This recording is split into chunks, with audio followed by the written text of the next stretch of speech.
Kai Lung's Golden Hours, Part 1 by Ernest Bramah. Chapter 1. The Encountering of Six Within a Wood.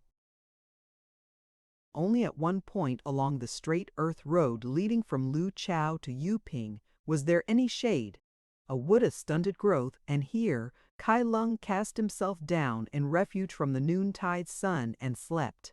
When he woke it was with the sound of discreet laughter trickling through his dreams. He sat up and looked around. Across the glade, two maidens stood in poised expectancy within the shadow of a wild fig tree, both their gaze and their manner denoting a fixed intention to be prepared for any emergency. Not being desirous that this should tend towards their abrupt departure, Kai Lung rose guardedly to his feet, with many gestures of polite reassurance, and having bowed several times to indicate his pacific nature, he stood in an attitude of deferential admiration. At this display the elder and less attractive of the maidens fled, uttering loud and continuous cries of apprehension in order to conceal the direction of her flight. The other remained, however, and even moved a few steps nearer to Kai Lung, as though encouraged by his appearance, so that he was able to regard her varying details more appreciably.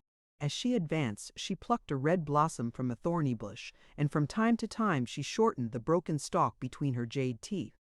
"Courteous loiterer," she said in a very pearl-like voice, when they had thus regarded one another for a few beats of time, "what is your honorable name, and who are you who tarry here, journeying neither to the east nor to the west?" "The answer is necessarily commonplace and unworthy of your polite interest," was the diffident reply. "My unbecoming name is Kai, to which has been added that of Lung. By profession, I am an incapable relater of imagined tales, and to this end I spread my mat wherever my uplifted voice can entice together a company to listen. Should my feeble efforts be deemed worthy of reward, those who stand around may perchance contribute to my scanty store, but sometimes this is judged superfluous. For this cause I now turn my expectant feet from Lu Chao towards the untried city of Yuping, but the undiminished lie stretching relentlessly before me, I sought beneath these trees a refuge from the noontide sun. The occupation is a dignified one, being to no great degree removed from that of the sages who compiled the books," remarked the maiden with an encouraging smile. "Are there many stories known to your retentive mind? In one form or another, all that exist are within my mental grasp," admitted Kai Lung modestly. "Thus equipped, there is no arising emergency for which I am unprepared. There are other things that I would learn of your craft. What kind of story is the most favorably received, and the one whereby your collecting bowl is the least ignored?" "That depends on the nature and condition of those who stand around, and therein lies much that is essential to the art," replied Kai Lung, not without an element of pride. "Should the company be chiefly formed of the illiterate and the immature of both sexes, stories depicting the embarrassment of unnaturally round-bodied mandarins, the unpremeditated flight of eccentrically garbed passers-by into vats of powdered rice, the despair of guardians of the street when assailed by showers of eggs and overripe loquats, or any other variety of humiliating pain inflicted upon the innocent and unwary, never fail to win approval. The prosperous and substantial find contentment in hearing of the unassuming virtues and frugal lives of the poor and unsuccessful. Those of humble origin, especially tea-house maidens and the like, are only really at home among stories of the exalted and quick-moving. The profusion of their robes, the magnificence of their palaces, and the general high-minded depravity of their lives.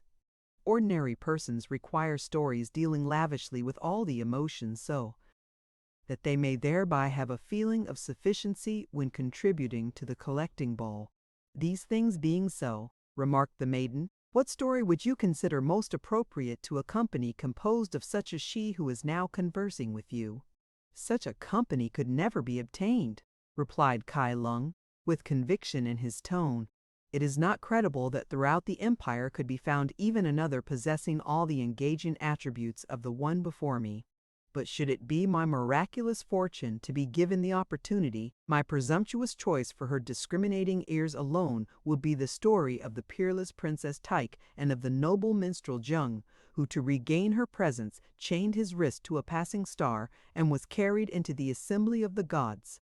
Is it, inquired the maiden, with an agreeable glance towards the opportune recumbence of a fallen tree, is it a narration that would lie within the passage of the sun from one branch of this willow to another, adequately set forth? The history of the Princess Tyke and of the virtuous youth occupies all the energies of an agile storyteller for 7 weeks, replied Kai Lung, not entirely gladdened that she should deem him capable of offering so meager an entertainment as that she indicated.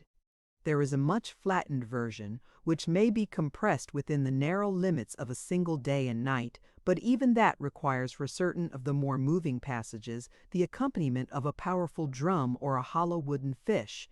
Alas! exclaimed the maiden, though the time should pass like a flash of lightning beneath the allurement of your art, it is questionable if those who await this one's returning footsteps would experience a like illusion.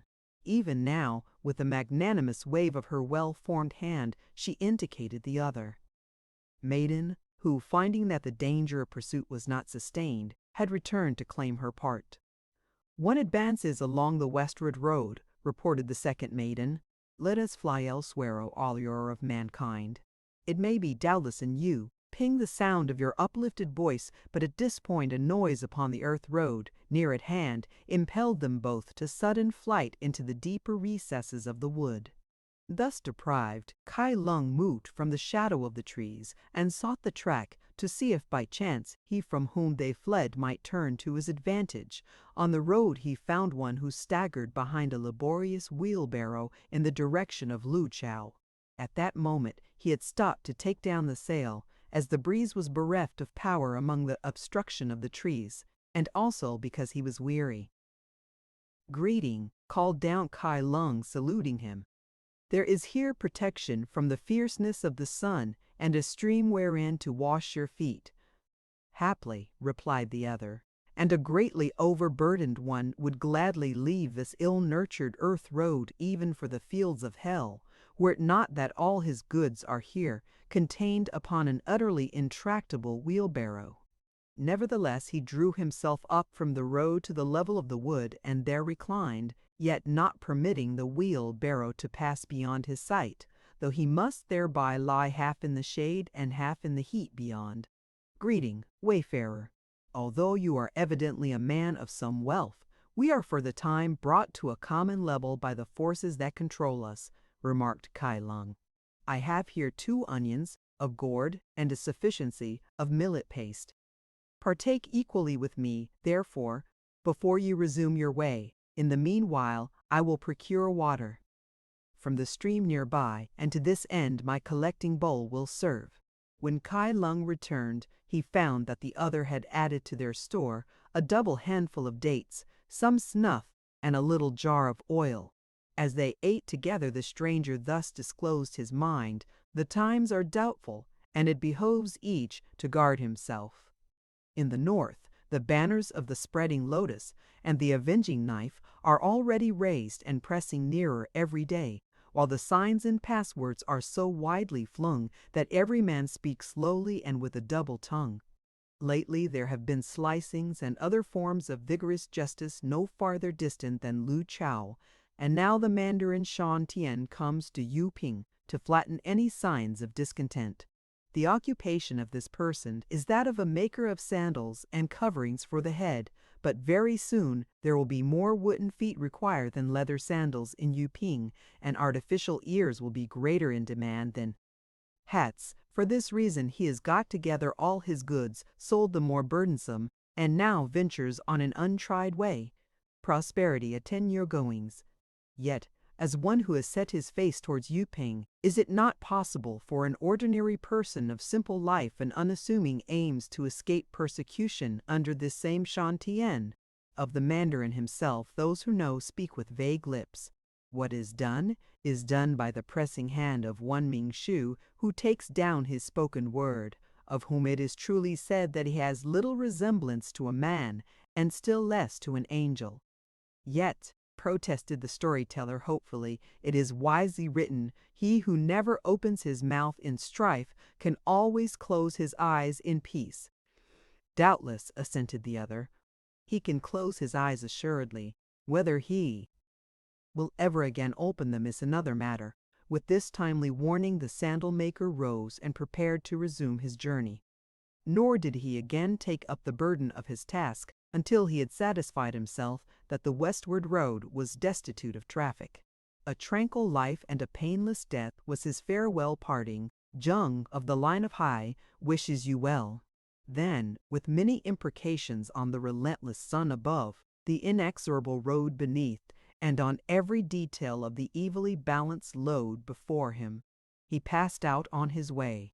It would have been well for Kai Lung had he also forced his reluctant feet to raise the dust, but his body clung to the moist umbrage of his couch, and his mind made reassurance that perchance the maiden would return. Thus it fell that when two others, who looked from side to side as they hastened on the road, turned as at a venture to the wood, they found him still there. "Restrain your greetings," said the leader of the two harshly, in the midst of Kai Lung's courteous obeisance, "and do not presume to disparage yourself as if in equality with the one who stands before you. Have two of the inner chamber, attired thus and thus, passed this way? Speak, and that to a narrow edge."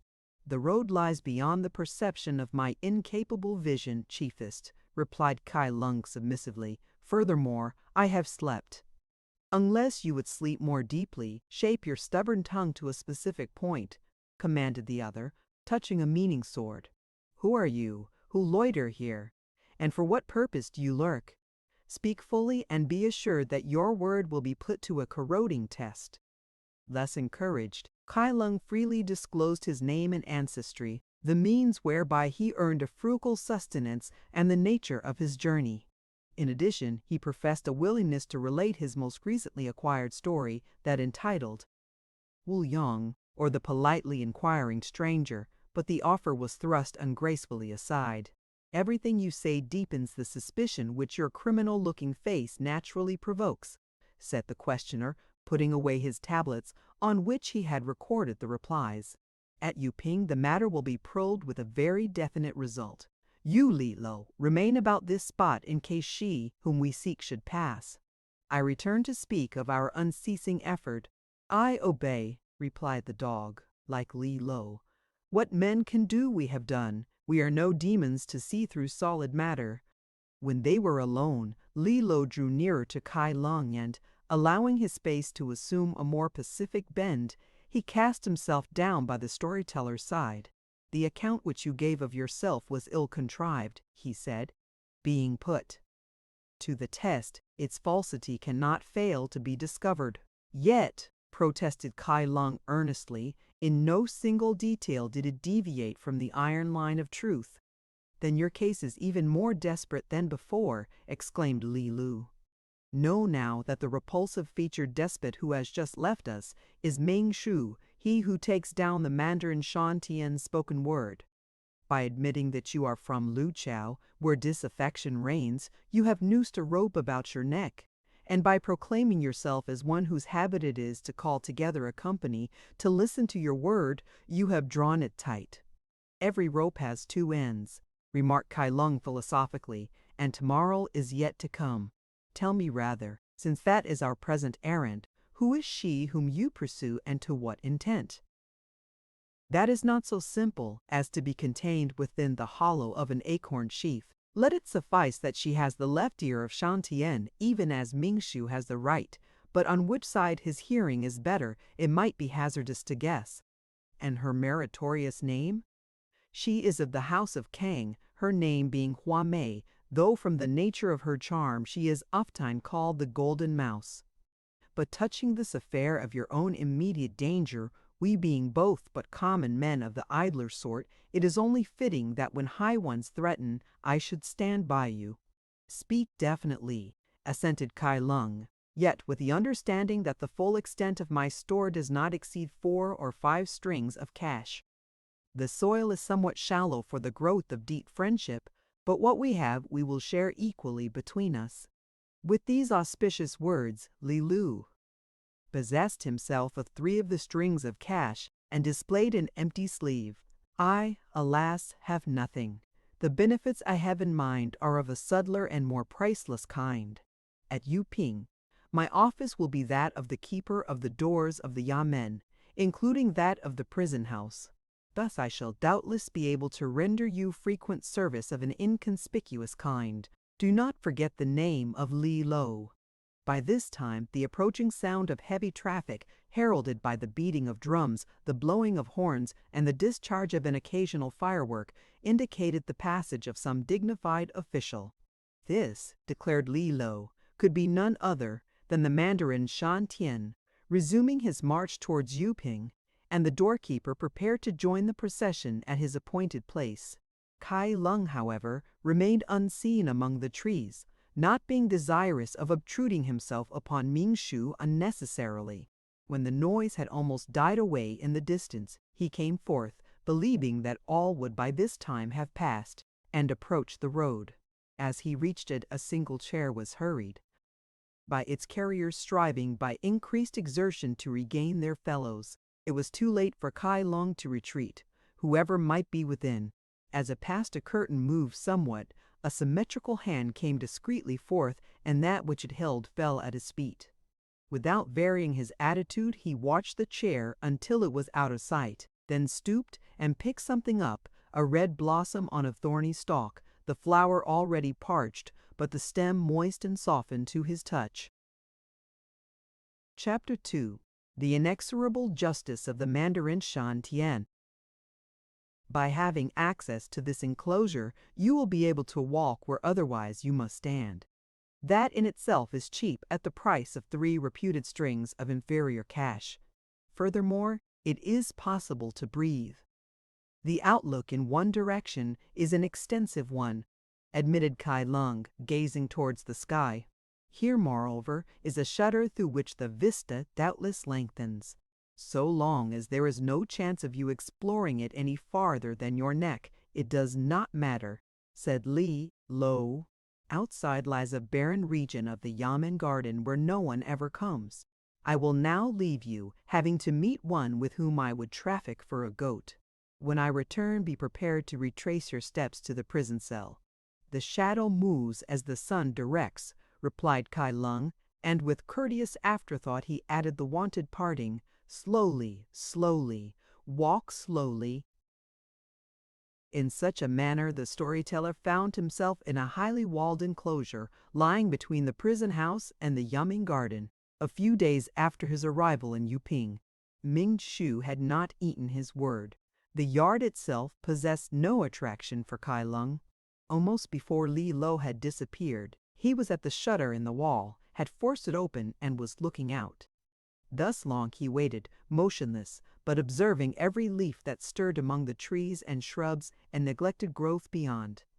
At last a figure passed across a distant glade, and at the sight Kai Lung lifted up a restrained voice in song. At the foot of a bleak and inhospitable mountain, an insignificant stream wends its uncared way. Although inferior to the Yangtze Kiang in every detail, yet fish glide to and fro among its crannies, nor would they change their home for the depths of the widest river. The palace of the sublime emperor is made rich with hanging curtains, while here rough stone walls forbid repose. Yet there is one who unhesitatingly prefers the latter, for from an open shutter here he can look forth and perchance catch a glimpse of one who may pass by. The occupation of the imperial viceroy is both lucrative and noble, while that of a relator of imagined tales is by no means esteemed. But he who thus expressed himself would not exchange with the other, for around the identity of each heroine he can entwine the personality of one whom he has encountered, and thus she is ever by his side. Your uplifted voice comes from an unexpected quarter, minstrel, said a melodious voice, and the maiden whom he had encountered in the wood stood before him. What crime have you now committed? An ancient one, I presume to raise my unworthy eyes. Alas, storyteller, interposed the maiden hastily, It would seem that the star to which you chained your wrist has not carried you into the assembly of the gods. Yet already it has borne me halfway into a company of malefactors. Doubtless on the morrow the obliging Mandarin Shan Tian will arrange for the journey to be complete. Yet have you then no further wish to continue in an ordinary existence? Asked the maiden. To this person, replied Kai Lung with a deep-seated look, existence can never again be ordinary. Admittedly it may be short. As they conversed together in this inoffensive manner, she whom Li Lo had called the Golden Mouse held in her delicately formed hands a priceless bowl, filled with ripe fruit of the rarer kinds which she had gathered. These from time to time she threw up to the opening, rightly deciding that one in Kai Lung's position would stand in need of sustenance, and he no less dexterously held and retained them. When the bowl was empty, she continued for a space to regard it silently, as though exploring the many-sided recesses of her mind. You have claimed to be a storyteller, and have indeed made a boast that there is no arising emergency for which you are unprepared, she said at length. It now befalls that you may be put to a speedy test. Is the nature of this imagined scene, thus she indicated the embellishment of the bowl, familiar to your eyes? It is that known as the willow, replied Kai Lung. There is a story, exclaimed the maiden, loosening from her brow the overhanging look of care. Thus and thus, frequently have I importuned him, before whom you will appear to explain to me the meaning of the scene. When you are called upon to plead your cause, see to it well that your knowledge of such a tale is clearly shown. He before whom you kneel, craftily plied meanwhile by my unceasing petulance, will then desire to hear it from your lips. At the striking of the fourth gong the day is done. What lies between rests with your discriminating wit. You are deep in the subtler kinds of wisdom, such as the weak possess, confessed Kai Lung. Yet how will this avail to any length? That which is put off from today is put off from tomorrow, was the confident reply. For the rest, at a corresponding gong stroke of each day, it is this person's custom to gather fruit. Farewell, minstrel. When Li Lo returned a little later, Kai Lung threw his 2 remaining strings of cash about that rapacious person's neck and embraced him as he exclaimed, Chieftain among doorkeepers, when I go to the capital to receive the all-coveted title leaf-crowned, and to chant ceremonial odes before the court, thou shalt accompany me as forerunner, and an agile tribe of selected goats shall sport about thy path. Alas, manlet, replied the other, weeping readily, greatly do I fear that the next journey thou wilt take will be in an upward or a downward rather than a sideway direction. This much have I learned, and to this end, at some cost admittedly, I enticed into loquacity one who knows another whose brother holds the key of Ming Shu's confidence, that tomorrow the Mandarin will begin to distribute justice here, and out of the depths of Ming Shu's malignity, the name of Kai Lung is the first set down. With the title, continued Kai Lung cheerfully, there goes a sufficiency of tales, also a vat of a potent wine of a certain kind. If, suggested Li Lo, looking anxiously around, you have really discovered hidden about this place a secret store of wine, consider well whether it would not be prudent to entrust it to a faithful friend before it is too late. It was indeed as Li Lo had foretold. On the following day, at the second gong stroke after noon, the order came and closely guarded. Kai Lung was led forth. The middle court had been duly arranged with a formidable display of chains, weights, presses, saws, branding irons, and other implements for securing justice. At the head of a table draped with red sat the Mandarin Shan Tian, on his right the secretary of his hand, the contemptible Ming Shu. Round about were positioned others who in one necessity or another might be relied upon to play an ordered part. After a lavish explosion of firecrackers had been discharged, sonors' bells rung and gongs beaten. A venerable geomancer disclosed by means of certain tests that all doubtful influences had been driven off, and that truth and impartiality alone remained. Except on the part of the prisoners, doubtless, remarked the Mandarin, thereby imperiling the gravity of all who stood around. The first of those to prostrate themselves before your enlightened clemency, excellence, is a notorious assassin who, under another name, has committed many crimes, began the execrable Ming Shu. He confesses that, now calling himself Kai Lung, he has recently journeyed from Lu Chao, where treason ever wears a smiling face. Perchance he is saddened by our city's loyalty, interposed the benign Shan Tian, for if he is smiling now, it is on the side of his face removed from this one's gaze. The other side of his face is assuredly where he will be made to smile ere long, acquiesced Ming Shu, not altogether to his chief's approval, as the analogy was already his. Furthermore, he has been detected lurking in secret meeting places. By the wayside, and on reaching Yuping, he raised his rebellious voice, inviting all to gather round and join his unlawful band. The usual remedy in such cases during periods of stress, excellence, is strangulation. The times are indeed pressing, remarked the agile-minded Mandarin, and the penalty would appear to be adequate. As no one suffered inconvenience at his attitude, however, Shan Tian's expression assumed a more unbending cast. "Let the witnesses appear," he commanded sharply. In so clear a case, it has not been thought necessary to incur the expense of hiring the usual witnesses, urged Ming Shu, but they are doubtless clustered about the opium floor and will, if necessary, testify to whatever is required. The argument is a timely one, admitted the Mandarin. As the result cannot fail to be the same in either case, perhaps the accommodating prisoner will assist. The ends of justice by making a full confession of his crimes? High Excellence, replied the storyteller, speaking for the first time, it is truly said that that which would appear as a mountain in the evening may stand revealed as a mud hut by the light of day. Hear my unpainted word. I am of the abject house of Kai, and my inoffensive rice is earned as a narrator of imagined tales. Unrolling my threadbare mat at the middle hour of yesterday, I had raised my distressing voice and announced an intention to relate the story of Wang Sin, that which is known as the legend of the willow plate embellishment, when a company of armed warriors, converging upon me, restrained the melodious flow of your admitted eloquence, interrupted the Mandarin, veiling his arising interest. Is the story to which you have made reference that of the scene widely depicted on plates and earthenware? Undoubtedly. It is the true and authentic legend as related by the eminent Sul.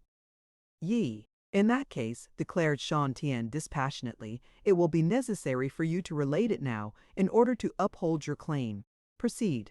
Alas, Excellence, protested Ming Shu from a bitter throat, this matter will attenuate down to the stroke of evening rice. Kowtowing beneath your authoritative hand, that which the prisoner only had the intention to relate does not come within the confines of his evidence. The objection is superficial and cannot be sustained, replied Shan Tian. If an evilly disposed one raised the sword to strike this person, but was withheld before the blow could fall, none but a leper would contend that because he did not progress beyond the intention thereby, he should go free. Justice must be impartially upheld, and greatly do I fear that we must all submit.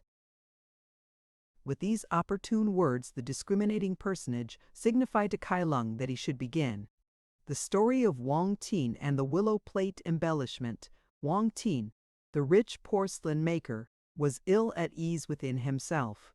He had partaken of his customary midday meal, flavored the repast by unsealing a jar of matured wine, consumed a little fruit, a few sweetmeats, and half a dozen cups of unapproachable tea, and then retired to an inner chamber to contemplate philosophically from the reposeful attitude of a reclining couch. But upon this occasion the merchant did not contemplate restfully. He paced the floor in deep dejection, and when he did use the couch at all, it was to roll upon it in a sudden access of internal pain. The cause of his distress was well known to the unhappy person thus concerned, nor did it lessen the pangs of his emotion that it arose entirely from his own ill-considered action. When Wang Tsin had discovered, by the side of a remote and obscure river, the inexhaustible bed of porcelain clay that ensured his prosperity, his first care was to erect adequate sheds and laboring places, his next to build a house sufficient for himself and those in attendance round about him. So far, prudence had ruled his actions, for there is a keen edge to the saying, "He who sleeps over his workshop brings 4 eyes into the business." But in one detail, Wang Qing's head and feet went on different journeys, for with incredible oversight, he omitted to secure the experience of competent astrologers and omen casters in fixing the exact site of his mansion. The result was what might have been expected. In excavating for the foundations, Wang Tsin's slaves disturbed the repose of a small but rapacious earth demon that had already been sleeping there for 999 years. With the insatiable cunning of its kind, this vindictive creature waited until the house was completed and then proceeded to transfer its unseen but formidable presence to the quarters that were designed for Wang Xin himself. Thenceforth, from time to time, it continued to revenge itself for the trouble to which it had been put by an insidious persecution. This frequently took the form of fastening its claws upon the merchant's digestive organs, especially after he had partaken of an unusually rich repast, for in some way the display of certain viands excited its unreasoning animosity, pressing heavily upon his chest, invading his repose with dragon dreams while he slept, and the like. Only by the exercise of an ingenuity greater than its own could Wang Qin succeed in baffling its ill-conditioned spite. On this occasion, recognizing from the nature of his pangs what was taking place, Wang Qin resorted to a stratagem that rarely failed him, announcing in a loud voice that it was his intention to refresh the surface of his body by the purifying action of heated vapor, and then to proceed to his mixing floor. The merchant withdrew. The demon, being an earth dweller with the ineradicable objection of this class of creatures towards all the elements of moisture, at once relinquished its hold, and going direct to the part of the works indicated, it there awaited its victim with the design of resuming its discreditable persecution. Wang Qin had spoken with a double tongue. On leaving the inner chamber, he quickly traversed certain obscure passages of his house until he reached an inferior portal. Even if the demon had suspected his purpose, it would not have occurred to a creature of its narrow outlook that any one of Wang Qin's importance would make use of so menial an outway. The merchant therefore reached his garden unperceived, and thenceforward maintained an undeviating face in the direction of the outer expanses. Before he had covered many li, he was assured that he had indeed succeeded for the time in shaking off his unscrupulous tormentor. His internal organs again resumed their habitual calm, and his mind was lightened as from an overhanging cloud. There was another reason why Wang Xin sought the solitude of the thinly peopled outer places, away from the influence and distraction of his own estate.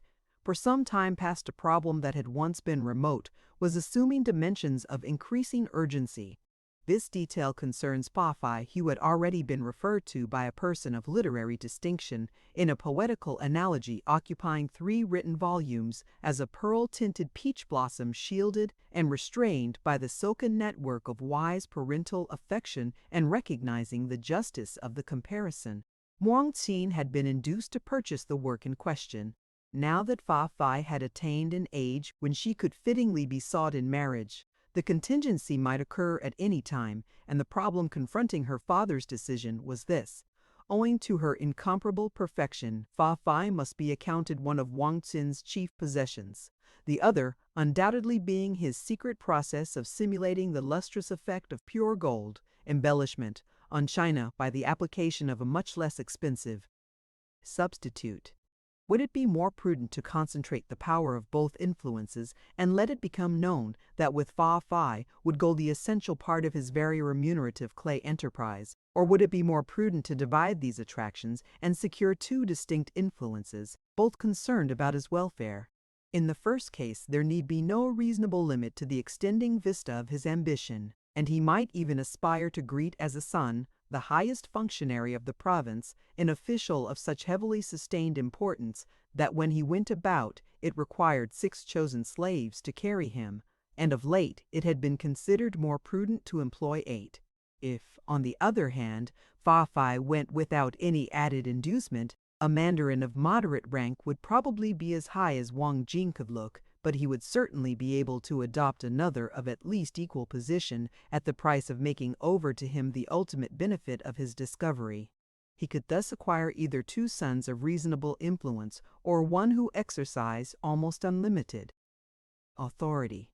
In view of his own childlessness and of his final dependence on the services of others, which arrangement promised the most regular and liberal transmission of supplies to his expectant spirit when he had passed into the upper air, and would his connection with one very important official or with two subordinate ones secure him the greater amount of honor and serviceable recognition among the more useful deities.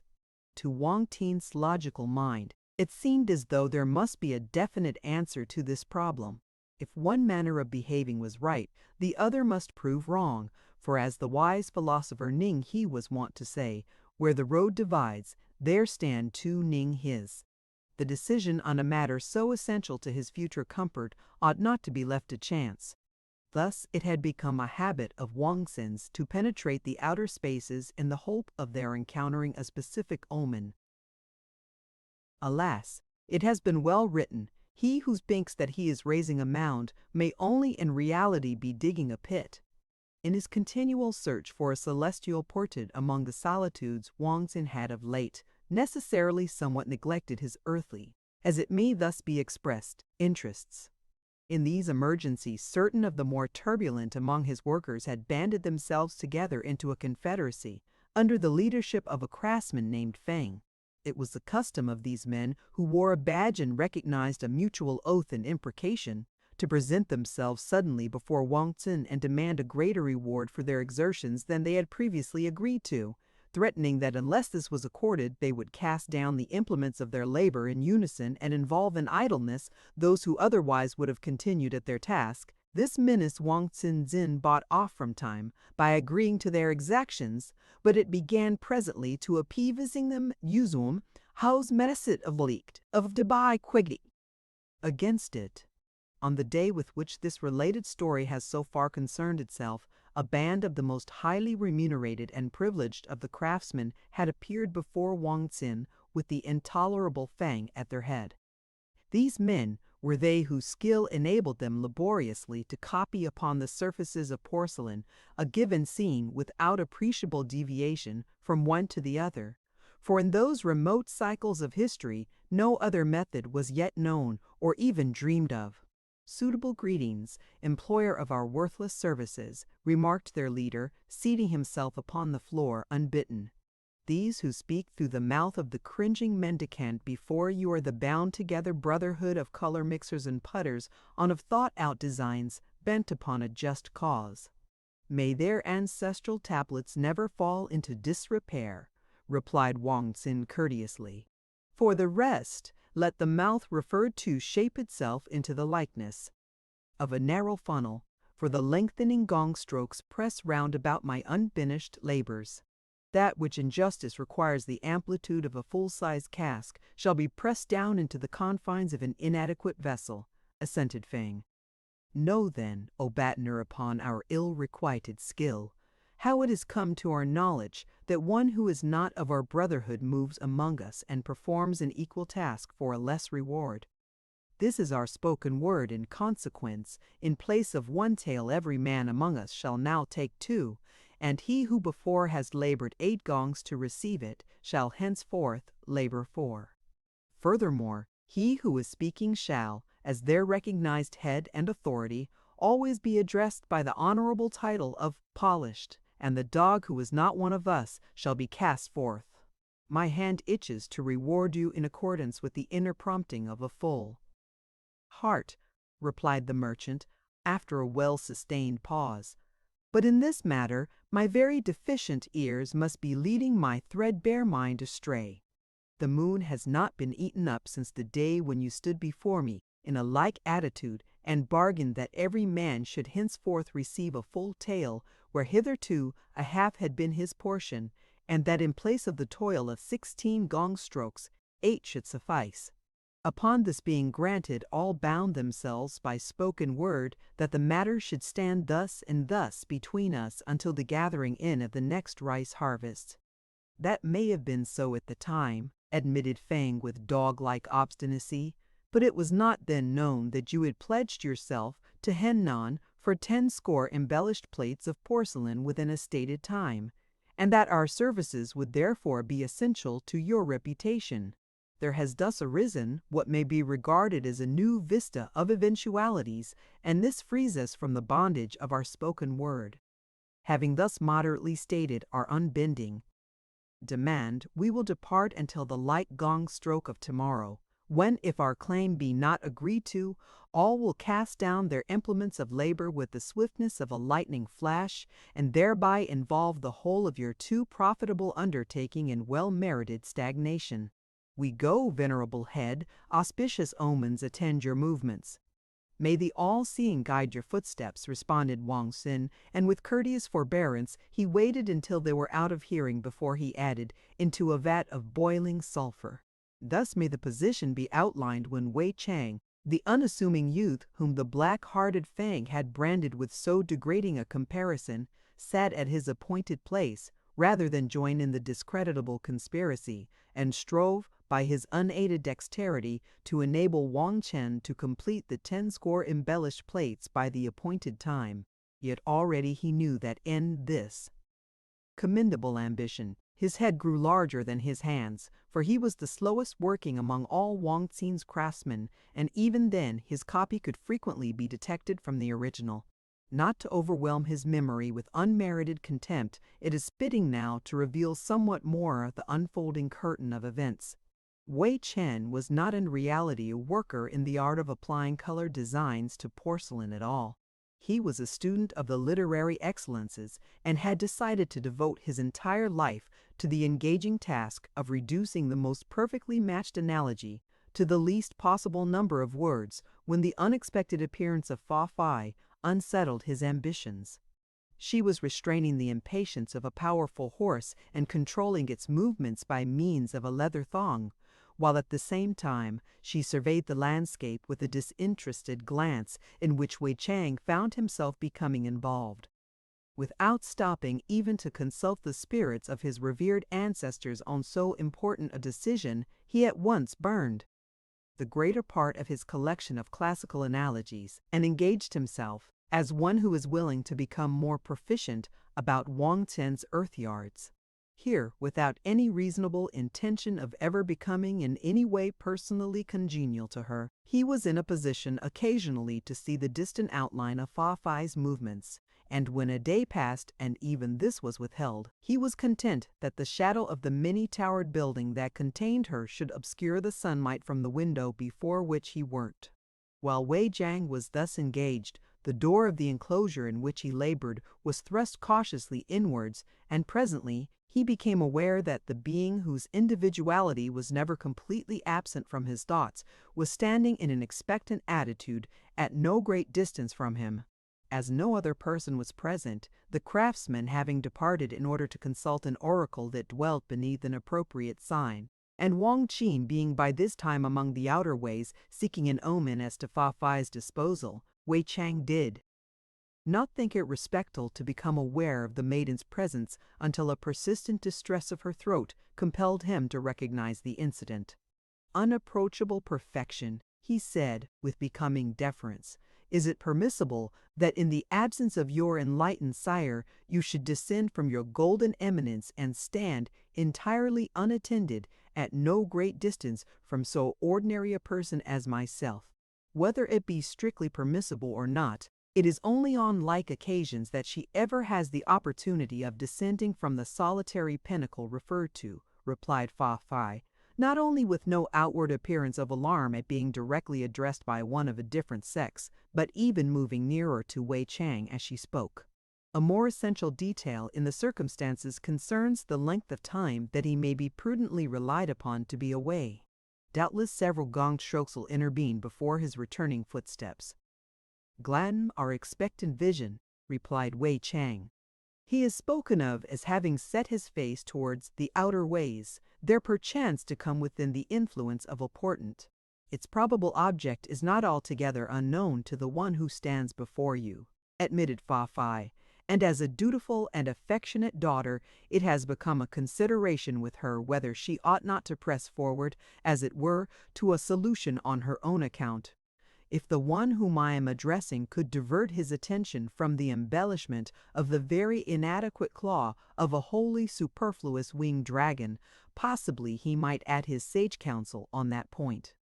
It is said that a bullfrog once rent his throat in a well-meant endeavor to advise an eagle in the art of flying, replied Wei Chang, concealing the bitterness of his heart beneath an easy tongue. For this reason it is inexpedient for earthlings to fix their eyes on those who dwell in very high places.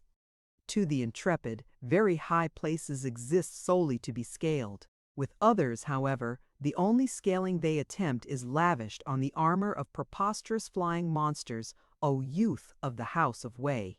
Is it possible? Exclaimed Wei Chang, moving forward with so sudden an ardor that the maiden hastily withdrew herself several paces from beyond his enthusiasm. Is it possible that this person's hitherto obscure and execrated name is indeed known to your incomparable lips? As the one who periodically casts up the computations of the sums of money due to those who labor about the earth-yards, it would be strange if the name had so far escaped my notice, replied Fa Fai with a distance in her voice that the few paces between them very inadequately represented. Certain details engraved themselves upon the tablets of recollection by their persistence. For instance, the name of Fang is generally at the head of each list. That of Wei Chang is invariably at the foot. It is undeniable, admitted Wei Chang in a tone of well-merited humiliation, and the attainment of never having yet applied a design in such a manner that the copy might be mistaken for the original has entirely flattened out this person's self-esteem. Doubtless, suggested Fa Fai with delicate encouragement, there are other pursuits in which you would disclose a more highly developed proficiency, as that of watching the gyrations of untamed horses, for example. Our more immediate need, however, is to discover a means of defeating the malignity of the detestable Fang. With this object, I have for some time past secretly applied myself to the task of contriving a design which, by blending simplicity with picturesque effect, will enable one person in a given length of time to achieve the amount of work hitherto done by two. With these auspicious words, the accomplished maiden disclosed a plate of translucent porcelain, embellished in the manner which she had described. At the sight of the ingenious way in which trees and persons, stream and buildings, and objects of a widely differing nature had been so arranged as to give the impression that they all existed at the same time, and were equally visible without undue exertion on the part of the spectator who regarded them, Wei Chang could not restrain an exclamation of delight. How cunningly imagined is the device by which objects so varied in size as an orange and an island can be depicted within the narrow compass of a porcelain plate, without the larger one completely obliterating the smaller, or the smaller becoming actually invisible by comparison with the other. Hitherto this unimaginative person had not considered the possibility of showing other than dragons, demons, spirits, and the forces which from their celestial nature may be regarded as possessing no real thickness of substance, and therefore being particularly suitable for treatment on a flat surface. But this engaging display might indeed be a scene having an actual existence at no great space away. Such is assuredly the case, admitted Fa Fai. Within certain limitations, imposed by this new art of depicting realities as they are, we may be regarded as standing before an open window. The important-looking building on the right is that erected by this person's venerated father. Its prosperity is indicated by the luxurious profusion of the fruit tree overhanging it. Pressed somewhat to the back, but of dignified proportion, are the outer buildings of those who labor among the clay. In a state of actuality, they are of measurably less dignified dimensions, suggested Wei Chang. The objection is inept, replied Fa Fai. The buildings in question undoubtedly exist at the indicated position. If, therefore, the actuality is to be maintained, it is necessary either to raise their stature or to cut down the trees obscuring them. To this gentle-minded person the former alternative seemed the less drastic. As, however, it is regarded in a spirit of no satisfaction, proceed, incomparable one, proceed, implored Wei Chang. It was but a breath of thought, arising from a recollection of the many times that this incapable person has struck his unworthy head against the roof beams of those nobly proportioned buildings. The three stunted individuals crossing the bridge in undignified attitudes are the debased Fang and two of his mercenary accomplices. They are, as usual, bending their footsteps in the direction of the hospitality of a house that announces its purpose beneath the sign of a spreading bush. They are positioned as crossing the river to a set purpose, and the bridge is devoid of a rail in the hope that on their return they may all fall into the torrent in a helpless condition and be drowned to the satisfaction of the beholders. It would be a fitting conclusion to their ill-spent lives, agreed Wei Chang. Would it not add to their indignity to depict them as struggling beneath the waves? It might do so, admitted Fa Fai graciously, but in order to express the arisement adequately, it would be necessary to display them twice, first on the bridge with their faces turned towards the west, and then in the flood with their faces towards the east, and the superficial might hastily assume that the three on the bridge would rescue the three in the river. You are all wise, said Wei Chang with well-marked admiration in his voice. This person's suggestion was opaque. In any case, continued Fa Fai with a reassuring glance, it is a detail that is not essential to the frustration of Fang's malignant scheme, for already well on its way towards Henan may be seen a trustworthy junk laden with two formidable crates, each one containing 50 plates of the justly esteemed Wangtian porcelain. Nevertheless, maintained Wei Chang mildly, the outpassing of Fang would have been a satisfactory detail of the occurrence. Do not despair, replied Fa Fai. Not idly is it written, destiny has 4 feet, 8 hands, and 16 eyes. How then shall the ill-doer with only 2 of each hope to escape? An even more ignominious end may await Fang, should he escape drowning, for, conveniently placed by the side of the stream, this person has introduced a spreading willow tree. Any of its lower branches is capable of sustaining Fang's weight, should a reliable rope connect the two. There is something about that which this person now learns is a willow that distinguishes it above all the other trees of the design, remarked Wei Chang admiringly. It has a wild and yet a romantic aspect. This person had not yet chanced upon a suitable title for the device, said Fa Fai, and a distinguishing name is necessary, for possibly scores of copies may be made before its utility is exhausted. Your discriminating praise shall be accepted as a fortunate omen, and henceforth this shall be known as the willow pattern embellishment. The honor of suggesting the title is more than this commonplace person can reasonably carry, protested Wei Chang, feeling that very little worth considering existed outside the earthshed. Not only scores, but even hundreds of copies may be required in the process of time. For a crust of rice bread and handful of dried figs eaten from such a plate would be more satisfying than a repast of many coursed richness elsewhere. In this well-sustained and painless manner, Fa Fai and Wei Chang continue to express themselves agreeably to each other until the lengthening gong strokes warned the former person that her absence might inconvenience Wang Sun's sense of tranquility on his return. Nor did Wei Chang contest the desirability of a great space intervening between them should the merchant chance to pass that way.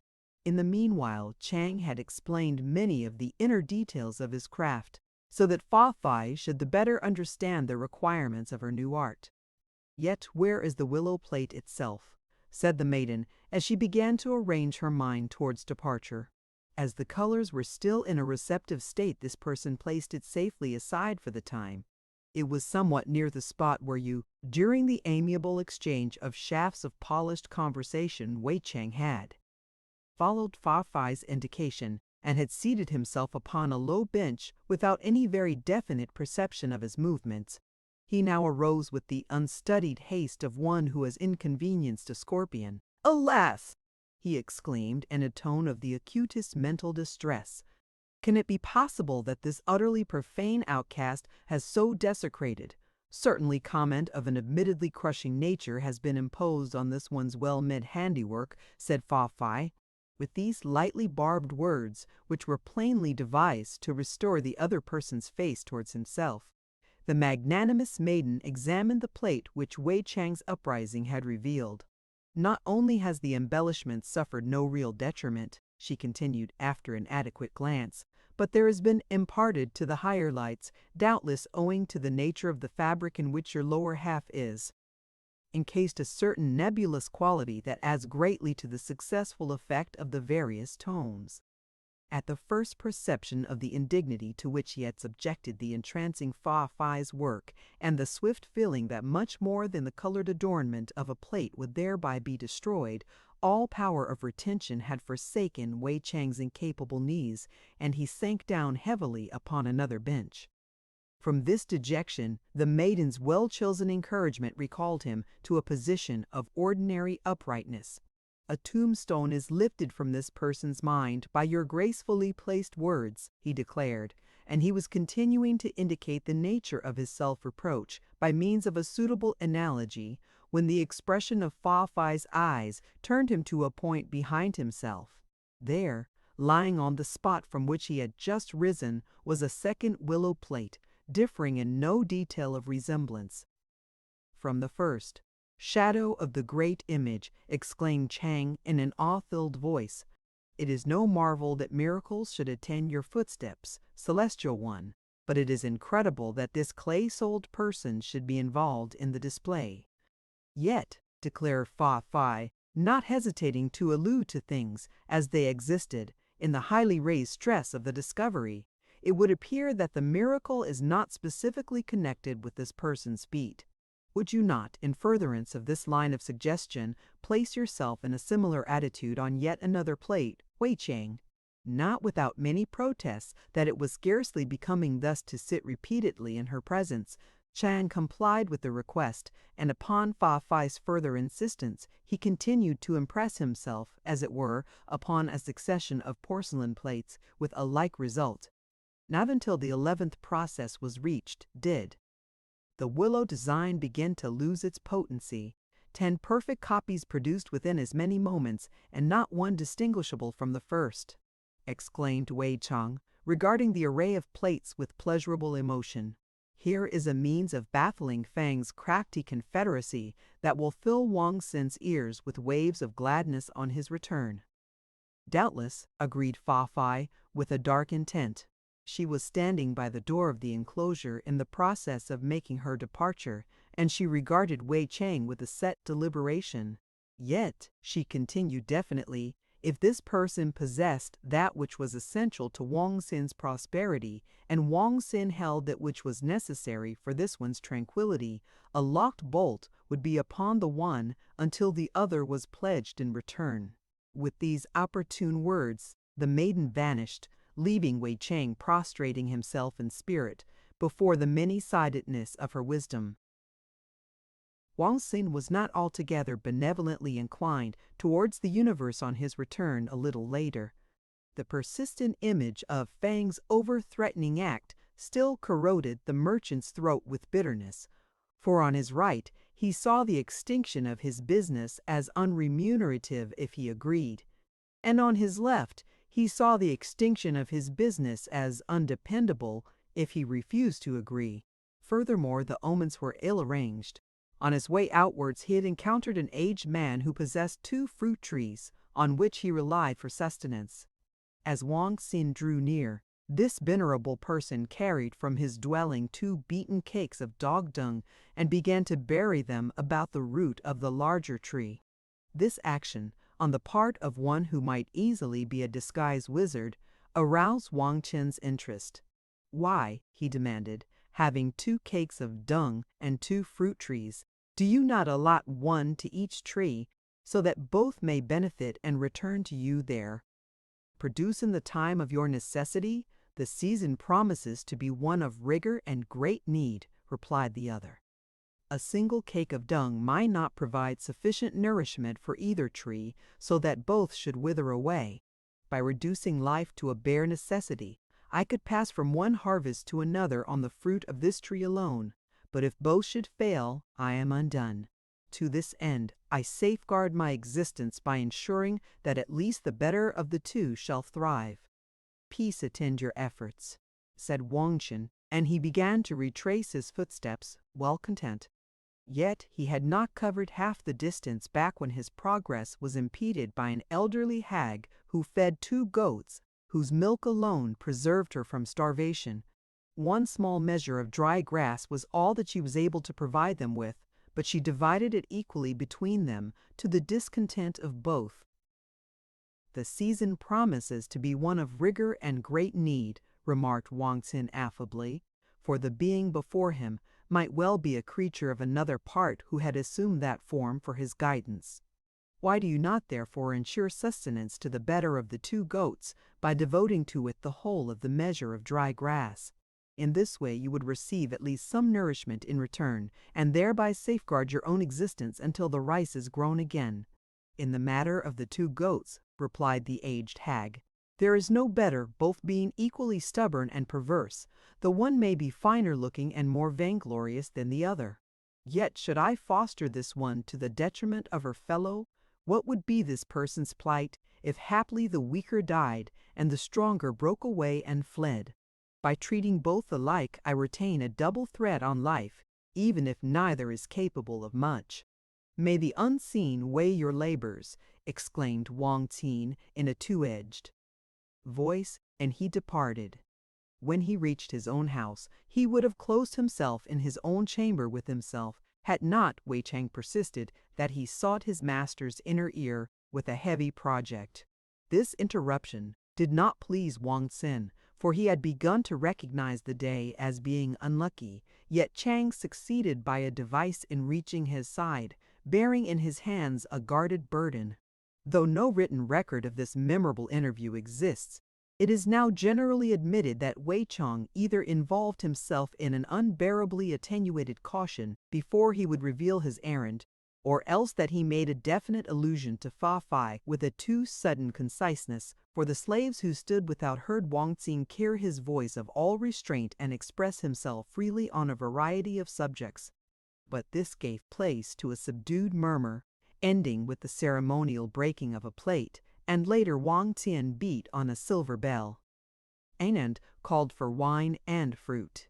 The next day, Fang presented himself a few gong strokes later than the appointed time, and being met by an unbending word, he withdrew the labor of those whom he controlled. Thenceforth these men, providing themselves with knives and axes, surrounded the gate of the earth yards, and by the pacific argument of their attitudes succeeded in persuading others who would willingly have continued at their task that the air of Wang Xin's sheds was not congenial to their health.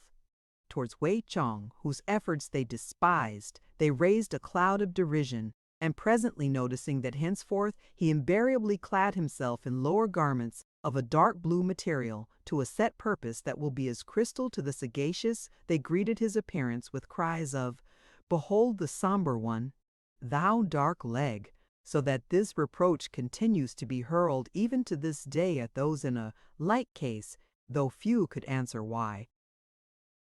Long before the stipulated time, the 10 score plates were delivered to Nan. So greatly were they esteemed, both on account of their accuracy of unvarying detail and the ingenuity of their novel embellishment, that orders for scores, hundreds, and even thousands began to arrive from all quarters of the empire. The clay enterprise of Wang Xin took upon itself an added luster, and in order to deal adequately with so vast an undertaking, the grateful merchant adopted Wei Chang and placed him upon an equal footing with himself. On the same day, Wang Ti's honorably fulfilled his spoken word, and the marriage of Wei Chang and Fa Fai took place, accompanied by the most lavish display of fireworks and colored lights that the province had ever seen. The controlling deities approved, and they had 7 sons, one of whom had 7 fingers upon each hand. All these sons became expert in Wei Chang's process of transferring porcelain embellishment, for some centuries elapsed before it was discovered that it was not absolutely necessary to sit upon each plate to produce the desired effect.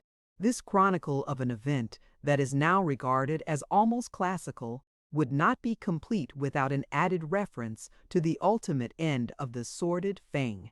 fallen into disrepute among his fellows owing to the evil plight towards which he had enticed them, it became his increasing purpose to frequent the house beyond the river.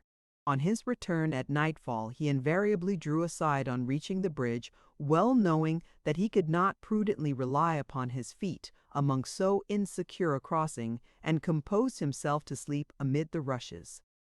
While in this position one night, he was discovered and pushed into the river by a devout ox, an instrument of high destinies, where he perished incapably. Those who found his body, not being able to withdraw so formidable a weight direct, cast a rope across the lower branch of a convenient willow tree and thus raised it to the shore. In this striking manner Fafai's definite opinion achieved a destined end. Chapters 3. The degraded persistence of the effete Ming Shu. At about the same gong stroke as before, Kai Lung again stood at the open shutter, and to him presently came the maiden Hua Mei, bearing in her hands a gift of fruit. The story of the much harassed merchant Huang Zhen and of the assiduous youth Wei Chang has reached this person's ears by a devious road, and though it doubtless lost some of the suppler qualities in the telling, the ultimate tragedy had a convincing tone. She remarked pleasantly, "It is scarcely to be expected that one who has spent his life beneath an official umbrella should have at his command the finer analogies of light and shade," tolerantly replied Kai Lung. Though by no means comparable with the unapproachable history of the Princess Taik and the minstrel Ching as a means for conveying the unexpressed aspirations of the one who relates towards the one who is receptive, there are many passages, even in the behavior of Wei Chang, into which this person could infuse an unmistakable stress of significance were he but given the opportunity. "The day of that opportunity has not yet dawned," replied the Golden Mouse, "nor has the night preceding it yet run its gloomy course." Foiled in his first attempt, the vindictive Ming Shu now creeps towards his end by a more tortuous path. Whether or not dimly suspecting something of the strategy by which your imperishable life was preserved today, it is no part of his depraved scheme that you should be given a like opportunity again. Tomorrow another will be led to judgment, one Chokao, a tribesman of the barbarian land of Kim. "With him I have already conversed and shared rice," interposed Kai Lung. "Proceed, elegance." Accused of plundering mountain tombs and of other crimes now held in disrepute, he will be offered a comparatively painless death if he will implicate his fellows, of whom you will be held to be the chief. By this ignoble artifice you will be condemned on his testimony in your absence, nor will you have any warning of your fate until you are led forth to suffer." Then replied Kai Lung after a space of thought, "Not ineptly is it written, 'When the leading carriage is upset, the next one is more careful.' And Ming Shu has taken the proverb to his heart. To counteract his detestable plot will not be easy, but it should not be beyond our united power, backed by a reasonable activity on the part of our protecting ancestors." "The devotional side of the emergency has had this one's early care," remarked Hua Mei. "From daybreak tomorrow 6 zealous and deep-throated monks will curse Ming Shu and all his ways unceasingly, while a like number will invoke blessings and success upon your enlightened head. In the matter of noise and illumination, everything that can contribute has been suitably prepared." "It is difficult to conjecture what more could be done in that direction," confessed Kai Lung gratefully. "Yet as regards a more material effort," suggested the maiden, amid a cloud of involving doubt. "If there is a subject in which the imagination of the Mandarin Shan Tian can be again enmeshed, it might be yet accomplished," replied Kai Lung. "Have you a knowledge of any such deep concern? Truly there is a matter that disturbs his peace of late. He has dreamed a dream 3 times, and its meaning is beyond the skill of any man to solve. Yet how shall this avail you who are no geomancer?" "What is the nature of the dream?" inquired Kai Lung. "For remember, though Shan Fo has but one gate, many roads lead to it. The substance of the dream is this, that herein he who sleeps walks freely in the ways of men, wearing no robe or covering of any kind, yet suffering no concern or indignity therefrom, that the secret and hidden things of the earth are revealed to his seeing eyes, and that he can float in space and project himself upon the air at will. These three things are alien to his nature, and being 3 times repeated, the uncertainty assails his ease. Let it, under your persistent care, assail him more, and that unceasingly, exclaimed Kai Lung with renewed lightness in his voice. Breathe on the surface of his self-repose as a summer breeze moves the smooth water of a mountain lake, not deeply, but never quite at rest. Be assured it is no longer possible to doubt that powerful beings are interested in our cause. I go, oppressed one, replied Hawis Salmi. May this period of your ignoble trial be brought to a distinguished close. On the following day, at the appointed hour, Chou Cao was led before the Mandarin Shan Tian, and the nature of his crimes having been explained to him by the contemptible Ming Shu, he was bidden to implicate Kai Lung and thus come to an earlier and less painful end. All-powerful, he replied, addressing himself to the Mandarin, the words that have been spoken are bent to a deceptive end. They of our community are a simple race, and doubtless in the past their ways were thus and thus. But, as it is truly said, Tian went bare, his eyes could pierce the earth and his body float in space, but they of his seed do but dream the dream. We, being but the puny descendants, you have spoken of one Tian, whose attributes were such, and of those who dream thereof, interrupted the Mandarin, as one who performs a reluctant duty. That which you adduce to uphold your cause must bear the full light of day. Alas, omnipotence, replied Chou Cao, this concerns the doing of the gods and those who share their line. Now I am but an ill-conditioned outcast from the obscure land of Kim, and possess no lore beyond what happens there. Haply the gods that rule in Yin Kim have a different manner of behaving from those in the upper air above Yu Ping, and this person's narration would avoid the semblance of the things that are, and he himself would thereby be brought to disrepute. Suffer not that apprehension to retard your impending eloquence, replied Shan Tian affably. Be assured that the gods have exactly the same manner of behaving in every land. Furthermore, continued Chou Cao with patient craft, I am a man of barbarian tongue, the full half of my speech being foreign to your ear. The history of the much-accomplished Tian and the meaning of the dreams that mark those of his race require for a full understanding the subtle analogies of acquired style. Now that same Kai Lung whom you have implicated to my band, excellence, protested Ming Shu with a sudden apprehension in his throat. Yesterday our labors dissolved in air through the very doubtful precedent of allowing one to testify what he had had the intention to relate. Now we are asked to allow a tomb haunter to call a parricide, to disclose that which he himself is ignorant of. Press down your autocratic thumb. Alas, instructor, interposed Shan Tian compassionately, the sympathetic concern of my mind overflows upon the spectacle of your ill-used forbearance. Yet you having banded together the two in a common infamy, it is the ancient privilege of this one to call the other to his cause. We are but the feeble mouthpieces of a benevolent scheme of all-embracing justice, and greatly do I fear that we must again submit. With these well-timed words, the broad-minded personage settled himself more reposefully among his cushions, and signified that Kai Lung should be led forward and begin the story of Ning, the captive god, and the dreams that mark his race. The malice of the Temin, Liu. When Sun Wei definitely understood that the deities were against him, for on every occasion his enemies prospered and the voice of his own authority grew less, he looked this way and that with a well-considering mind. He did nothing hastily, but when once a decision was reached, it was as unbending as iron and as smoothly finished as polished jade.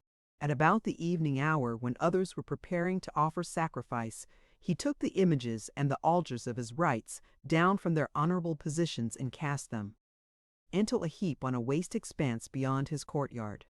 Then with an axe he unceremoniously detached their incomparable limbs from their sublime bodies and flung the parts into a fire that he had prepared. "It is better," declared Sun Wei, standing beside the pile, his hands buried within his sleeves. "It is better to be struck down at once rather than to wither away slowly like a half-uprooted cassia tree." When this act of defiance was reported in the upper world, the air grew thick with the cries of indignation of the lesser deities, and the sound of their passage as they projected themselves across vast regions of space and into the presence of the supreme Nguk was like the continuous rending of innumerable pieces of the finest silk. In his musk-scented heaven, however, Nguk slept, as his habit was at the close of each celestial day. It was with some difficulty that he could be aroused and made to understand the nature of Sun Wei's profanity, for his mind was dull with the smoke of never-ending incense. "Tomorrow," he promised with a benignant gesture, turning over again on his crystal throne, "some time tomorrow, impartial justice shall be done. In the meanwhile, courteous dismissal attend your opportune footsteps." "He is becoming old and obese," murmured the less respectful of the demons. "He is not the god he was, even 10,000 cycles ago." "It were well, but omnipotence," protested certain conciliatory spirits, pressing to the front. "Consider, if but for a short breath of time, a day here is as 80 of their years as these mortals live. By tomorrow night, not only Sun Wei, but most of those now dwelling down below, will have passed beyond. But the story of his unpunished infamy will live. We shall become discredited and our altar fires extinct. Sacrifice of either food or raiment will cease to reach us. The season of white rain is approaching and will find us ill provided. We who speak are but beings of small part peace," commanded Nguk, now thoroughly disturbed, for the voices of the few had grown into a tumult. "How is it possible to consider with a torrent like the Hong Ho in flood pouring through my very ordinary ears? Your omniscient but quite inadequate chief would think." At this rebuke the uproar ceased.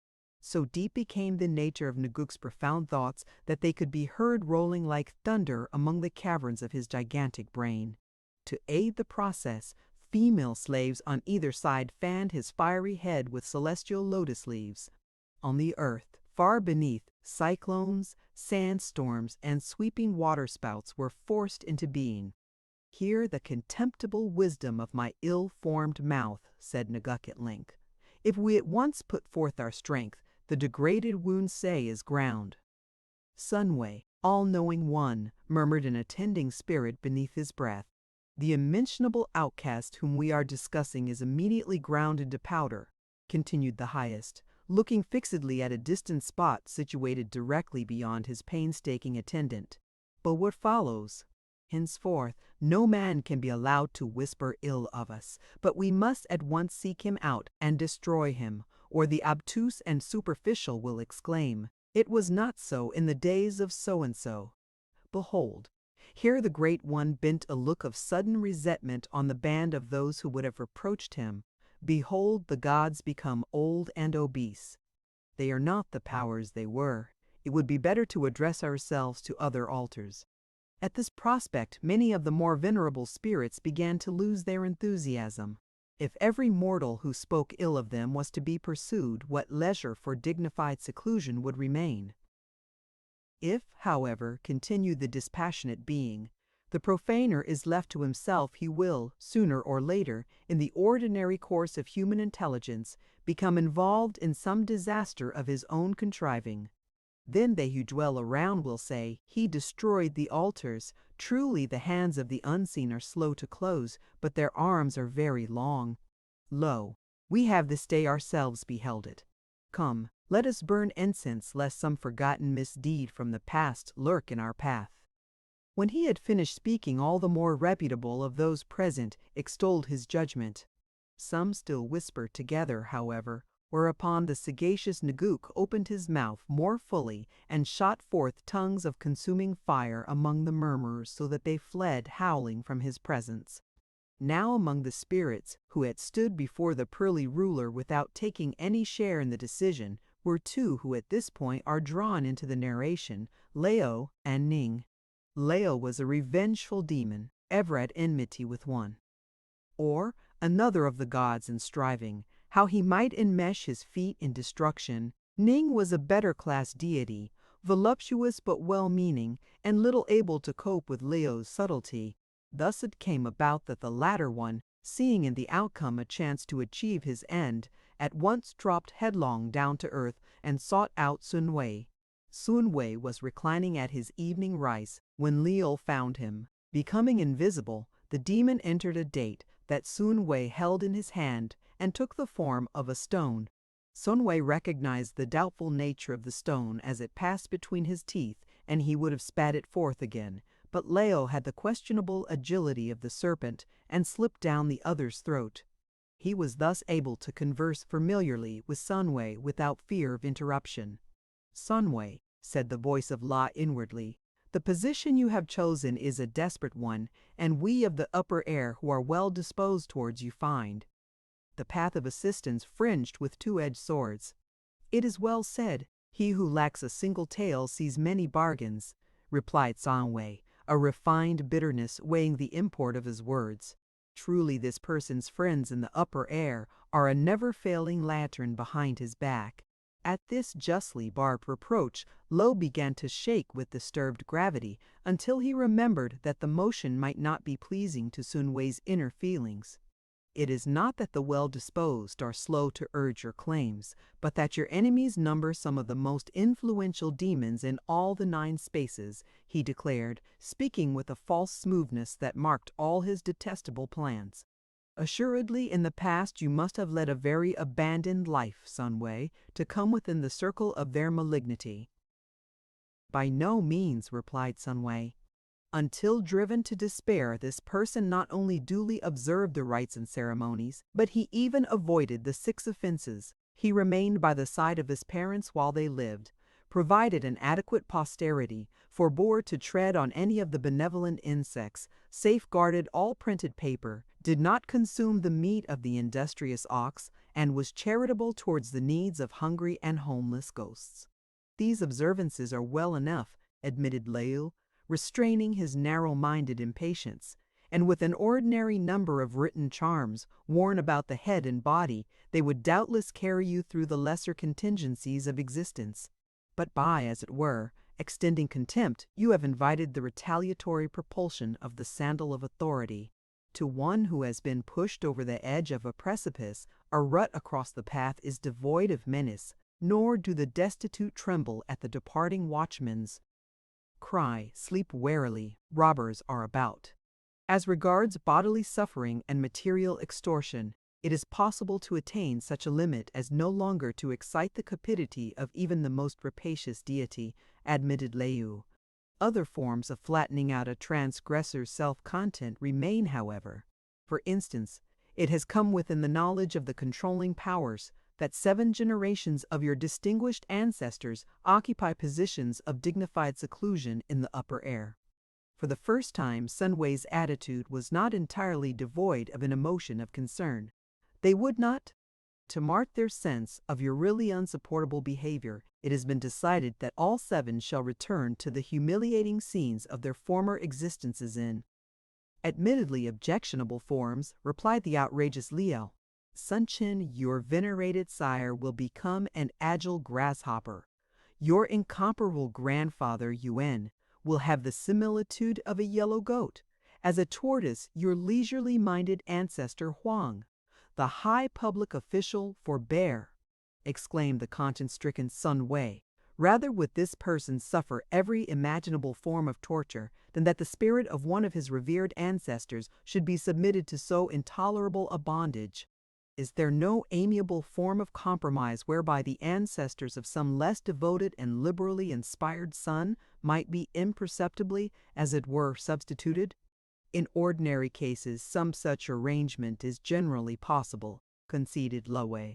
"But not idly is it written, 'There is a time to silence an adversary with the honey of logical persuasion, and there is a time to silence him with the argument of a heavily directed club. In your extremity, a hostage is the only efficient safeguard.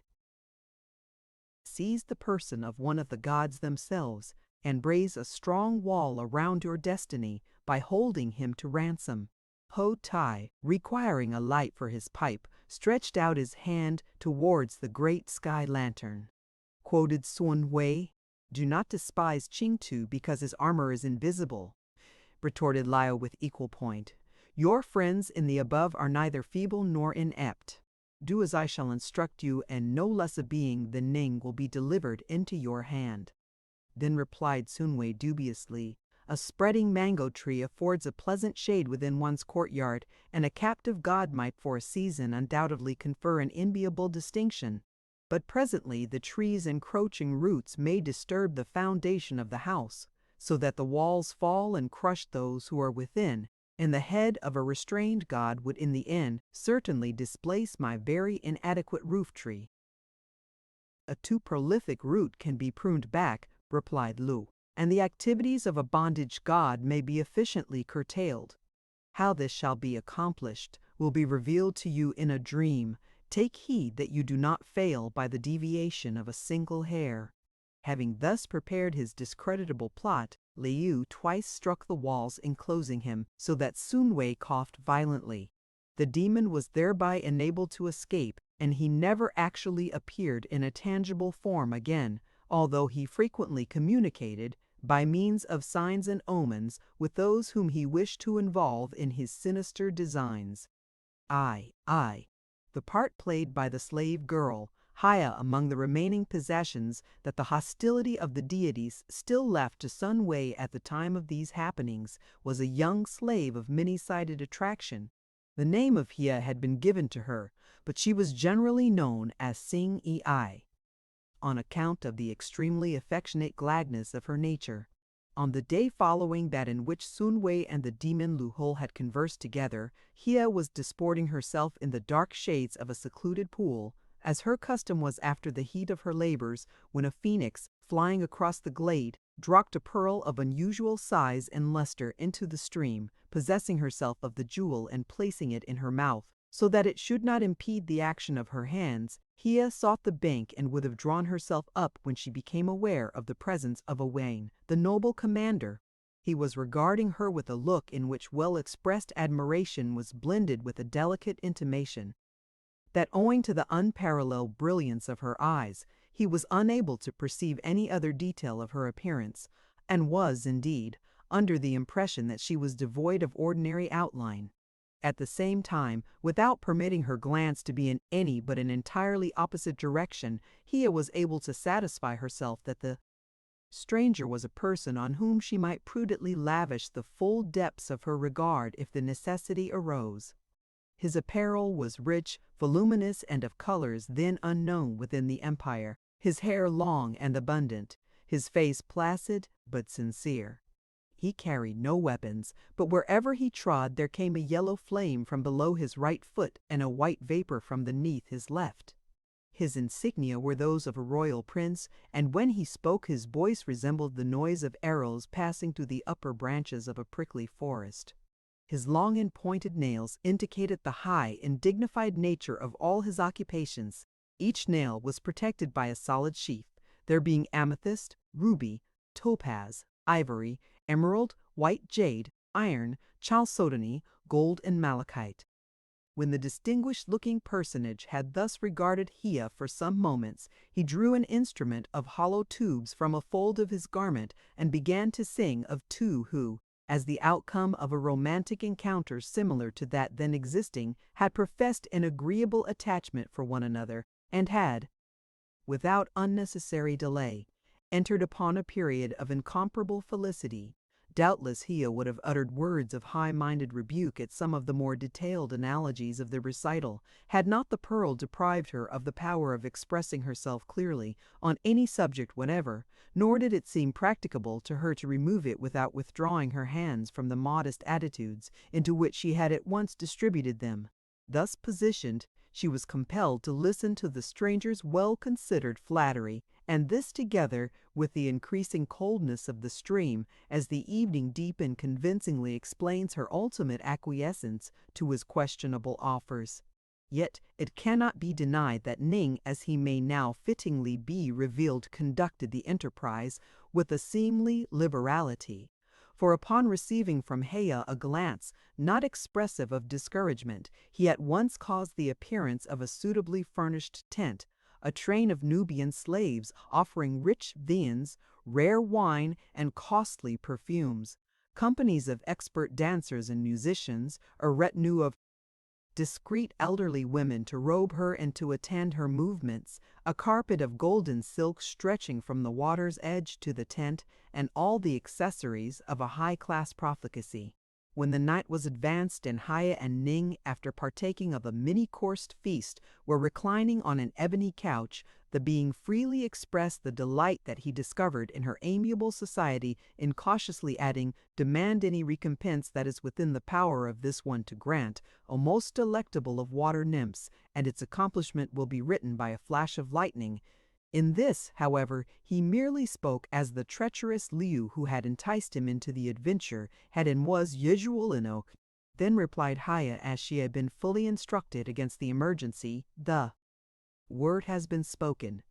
But what is precious metal after listening to the pure gold of thy lips, or who shall again esteem gems while gazing upon the full round radiance of thy moon-like face? One thing only remains, remove the various sheets from off thy hands, for they not only conceal the undoubted perfection of the nails within, but their massive angularity renders the affectionate ardor of your embrace almost intolerable." At this very ordinary request, a sudden flatness overspread Ning's manner, and he began to describe the many much more profitable rewards that Hia might fittingly demand. As none of these appeared to entice her imagination, he went on to rebuke her want of foresight, and still later, having unsuccessfully pointed out to her the inevitable penury and degradation in which her thriftless perversity would involve her later years, to kick the less substantial appointments across the tent. "The night thickens with every indication of a storm," remarked Hia pleasantly. "Yet that same impending flash of promised lightning tarries somewhat. Truly is it written, a gracious woman will cause more strife than 12 armed men can quell," retorted Ning bitterly. "Not, perchance, if one of them bears his nails." Thus she lightly mocked him, but always with a set intent, as a poised dragonfly sips water yet does not wet his wings. Whereupon, finally, Ning tore the sheaths from off his fingers and cast them passionately about her feet, immediately afterward sinking into a profound sleep, for both the measure and the potency of the wine he had consumed exceeded his usual custom. Otherwise he would scarcely have acted in this incapable manner, for each sheath was inscribed with one symbol of a magic charm, and in the possession of the complete sentence resided the whole of the being's authority and power. Then Haya, seeing that he could no longer control her movements, and that the end to which she had been bending was attained, gathered together the fruits of her conscientious strategy and fled. When Ning returned to the condition of ordinary perceptions, he was lying alone in the field by the riverside. The great sky fire made no pretense of averting its rays from his uncovered head, and the lesser creatures of the ground did not hesitate to walk over his once sacred form. The tent and all the other circumstances of the quest of Hia had passed into a state of no existence, for with a somewhat narrow-minded economy, the deity had called them into being with the express provision that they need only be of such a quality as would last for a single night. With this recollection, other details began to assail his mind. His irreplaceable nail sheaths. There was no trace of one of them. He looked again. Alas! His incomparable nails were also gone, shorn off to the level of his finger ends. For all their evidence, he might be one who had passed his days in discreditable industry. Each moment a fresh point of degradation met his benumbed vision. His profuse and ornamental locks were reduced to a single roughly plaited coil. His sandals were inelegant and harsh. In place of his many-colored flowing robes, a scanty blue gown clothed his form. He, who had been a god, was undistinguishable from the laborers of the fields. Only in one thing did the resemblance fail. About his neck he found a weighty block of wood controlled by an iron ring. While they at least were free, he was a captive slave. A shadow on the grass caused him to turn. Sun Wei approached, a knotted thong in one hand, in the other a hoe. He pointed to an unweeded rice field, and with many ceremonious bows, pressed the hoe upon Ning as one who confers high honors. As Ning hesitated, Sun Wei pressed the knotted thong upon him, until it would have been obtuse to disregard his meaning. Then Ning definitely understood that he had become involved in the workings of very powerful forces, hostile to himself, and picking up the hoe he bent his submissive footsteps in the direction of the laborious rice field. The incoming of the youth. Tien it was dawn in the high heaven, and the illimitable Inguk, waking to his labors for the day, looked graciously around on the assembled myriads who were there to carry his word through boundless space. Not wanting are they who speak two-sided words of the Venerable One from behind fan-like hands. But when his voice takes upon it the authority of a brazen drum, knees become flaccid. There is a void in the unanimity of our council, remarked the Supreme, his eye resting like a flash of lightning on a vacant place. Wherefore tarries Ning, the son of Shin, the seed sower? For a moment there was an edging of Nagin's inquiring glance from each being to his neighbor.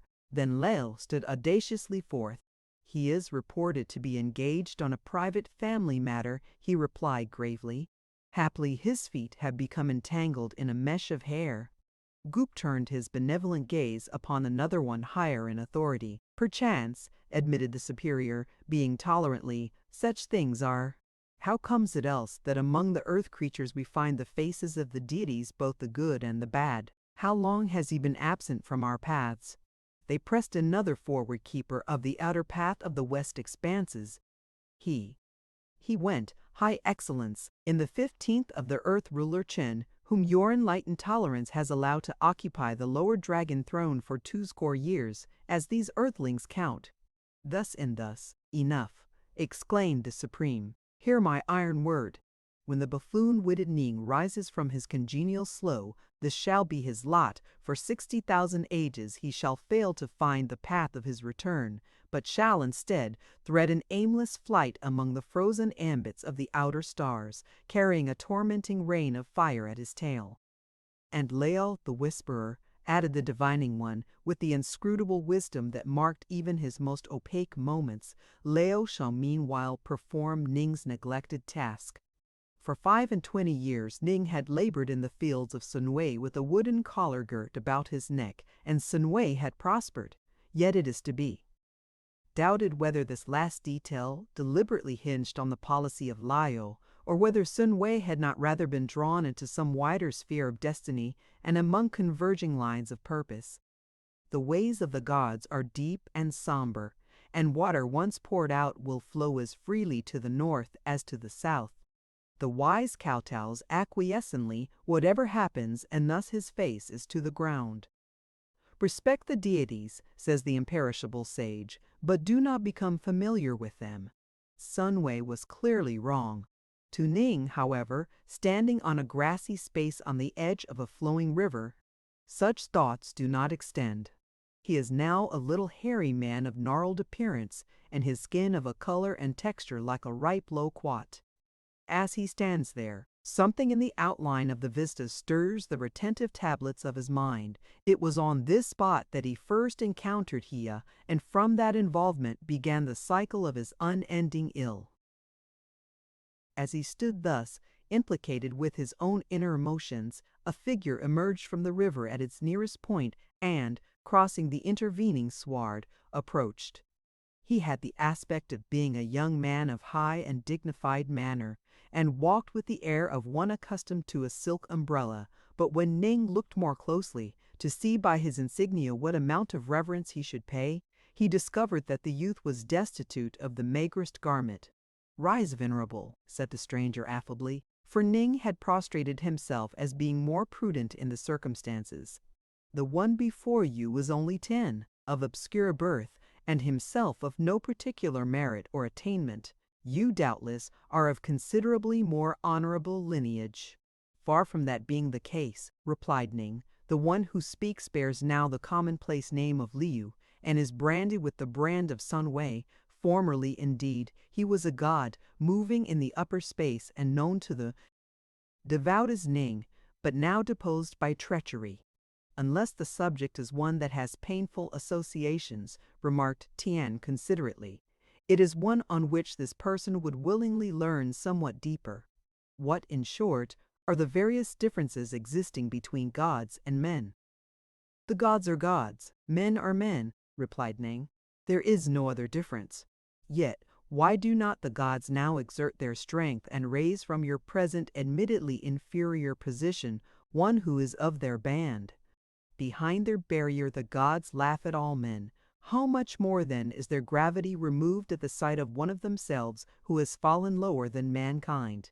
Your plight would certainly seem to be an ill-destined one, admitted Tian. For, as the verses say, gold sinks deeper than dross. Is there anything that an ordinary person can do to alleviate your subjection? The offer is a gracious one, replied Ning, and such an occasion undoubtedly exists. Some time ago, a pearl of unusual size and luster slipped from its setting about this spot.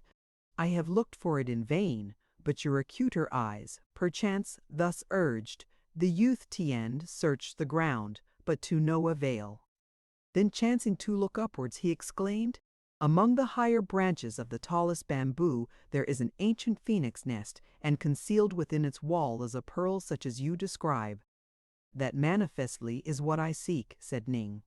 "But it might as well be at the bottom of its native sea, for no ladder could reach to such a height, nor would the slender branch support a living form. Yet the emergency is one easily disposed of." With these opportune words, the amiable person rose from the ground without any appearance of effort or conscious movement, and floating upward through the air, he procured the jewel and restored it to Ning. When Ning had thus learned that Tian possessed these three attainments which are united in the gods alone, that he could stand naked before others without consciousness of shame, that his eyes were able to penetrate matter impervious to those of ordinary persons, and that he controlled the power of rising through the air unaided, he understood that the one before him was a deity of some degree. He therefore questioned him closely about his history, the various omens connected with his life, and the position of the planets at his birth. Finding that these presented no elements of conflict, and that, furthermore, the youth's mother was a slave, formerly known as Haya, Ning declared himself more fully and greeted Tian as his undoubted son. The absence of such a relation is the one thing that has pressed heavily against this person's satisfaction in the past, and the deficiency is now happily removed, exclaimed Tian. The distinction of having a deity for a father outweighs even the present admittedly distressing condition in which he reveals himself. His word shall henceforth be my law. The sentiment is a dutiful one, admitted Ning, and it is possible that you are now thus discovered in pursuance of some scheme among my more influential accomplices in the upper air for restoring to me my former eminence. In so meritorious a cause this person is prepared to immerse himself to any depth, declared Tian readily. Nothing but the absence of precise details restrains his hurrying feet. Those will doubtless be communicated to us by means of omens and portents as the requirement becomes more definite. In the meanwhile, the first necessity is to enable this person's nails to grow again, for to present himself thus in the upper air would be to cover him with ridicule. When the Emperor Chao Sin endeavored to pass himself off as a menial by throwing aside his jeweled crown, the rebels who had taken him replied, "Omnipotence, you cannot throw away your knees." To claim kinship with those above and at the same time to extend towards them a hand obviously inured to probing among the stony earth would be to invite the averted face of recognition. Let recognition be extended in other directions, and the task of returning to a forfeited inheritance will be lightened materially, remarked a significant voice. "Estimable mother," exclaimed Tian, "this opportune stranger is my venerated father, whose continuous absence has been an overhanging cloud above my gladness, but now happily revealed and restored to our domestic altar. Alas, interposed Ning, the opening of this enterprise forecasts a questionable omen. Before this person stands the one who enticed him into the beginning of all his evil. How then, let the word remain unspoken, interrupted Hia. Women do not entice men, though they admittedly accompany them, with an extreme absence of reluctance in any direction. In her youth, this person's feet undoubtedly bore her occasionally along a light and fantastic path. For in the nature of spring a leaf is green and pliable, and in the nature of autumn it is brown and austere, and through changeless ages thus and thus. But, as it is truly said, milk, by repeated agitation, turns to butter, and for many years it has been this one's ceaseless study of the arts, whereby she might avert that which she helped to bring about in her unstable youth. The intention is a commendable one, though expressed with unnecessary verbiage, replied Ning. To what solution did your incantations trend? Concealed somewhere within the walled city of Tifu are the sacred nail sheaths on which your power so essentially depends, sent thither by Sun Wei at the crafty instance of the demon Leo, who hopes at a convenient time to secure them for himself. To discover these and bear them forth will be the part allotted to Tian, and to this end has the training of his youth been bent. By what means he shall strive to the accomplishment of the project, the unrolling curtain of the future shall disclose. It is as the destiny shall decide and as the omens may direct, said Tian. In the meanwhile, this person's face is inexorably fixed in the direction of Tifu. Proceed with all possible discretion, advised Ning. In so critical an undertaking, you cannot be too cautious, but at the same time do not suffer the rice to grow around your advancing feet. A moment, counseled Hia. Tarry yet a moment. Here is one whose rapidly moving attitude may convey a message. It is Lin Fa, exclaimed Ning. As the one alluded to drew near, Lin Fa, who guards the coppers of Sun Wei, some calamity pursues him. Hence, cried Lin Fa, as he caught sight of them, yet scarcely pausing in his flight, flee to the woods and caves until the time of this catastrophe be past. Has not the tiding reached you? We be but dwellers on the farther bounds, and no word has reached our ear, O great Lin Fa. Fill in, we pray you, the warning that has been so suddenly outlined. The usurper Ah Tang has lit the torch of swift rebellion and is flattening down the land that bars his way. Already the villages of Yang, Lu, Liang Li, and the dwellings by the 3 pure wells are as dust beneath his trampling feet, and they who stayed there have passed up in smoke. Sun Wei swings from the roof tree of his own ruined yamen. Ah Tang now lays siege to Wall Tifu so that he may possess the northern way. Guard this bag of silver meanwhile, for what I have is more than I can reasonably bear, and when the land is once again at peace, assemble to meet me by the 5-horned pagoda, ready with a strict account. All this is plainly part of an orderly scheme for my advancement, brought about by my friends in the upper world, remarked Ning with some complacency. Lin Fa has been influenced to the extent of providing us with the means for our immediate need. Sun Wei has been opportunely removed to the end that this person may now retire to a hidden spot and there suffer his dishonored nails to grow again. Ah Tang has been impelled to raise the banner of insurrection outside Tifu, so that Tian may make use of the necessities of either side in pursuit of his design. Assuredly, the long line of our misfortunes is now practically at an end. If ang vir is round, wolid ti fu. Nevertheless, the alternative forced on Tian was not an alluring one. If he joined the band of Ah Tang and the usurper failed, Tian himself might never get inside Tifu. If, however, he allied himself with the defenders of Tifu and Ah Tang did not fail, he might never get out of Tifu. Doubtless, he would have reverently submitted his cause to the inspired decision of the Styx, or some other reliable augur, had he not, while immersed in the consideration, walked into the camp of Ah Tang. The omen of this occurrence was of too specific a nature not to be regarded as conclusive. Ah Tang was one who had neglected the classics from his youth upwards. For this reason his detestable name is never mentioned in the histories, and the various catastrophes he wrought are charitably ascribed to the action of earthquakes, thunderbolts, and other admitted forces. He himself, with his lamentable absence of literary style, was wont to declare that while confessedly weak in analogies, he was strong in holocausts. In the end, he drove the sublime emperor from his capital and into the outer lands. With true refinement, the annalists of the period explain that the condescending monarch made a journey of inspection among the barbarian tribes on the confines of his empire. When Tien, charged with being a hostile spy, was led into the presence of Ah Tang, it was the youth's intention to relate somewhat of his history, but the usurper, excusing himself on the ground of literary deficiency, merely commanded 5 of his immediate guard to bear the prisoner away, and to return with his head after a fitting interval. Misunderstanding the exact requirement, Tien returned at the appointed time with the heads of the 5 who had charge of him, and the excuse that in those times of scarcity it was easier to keep 1 head than 5.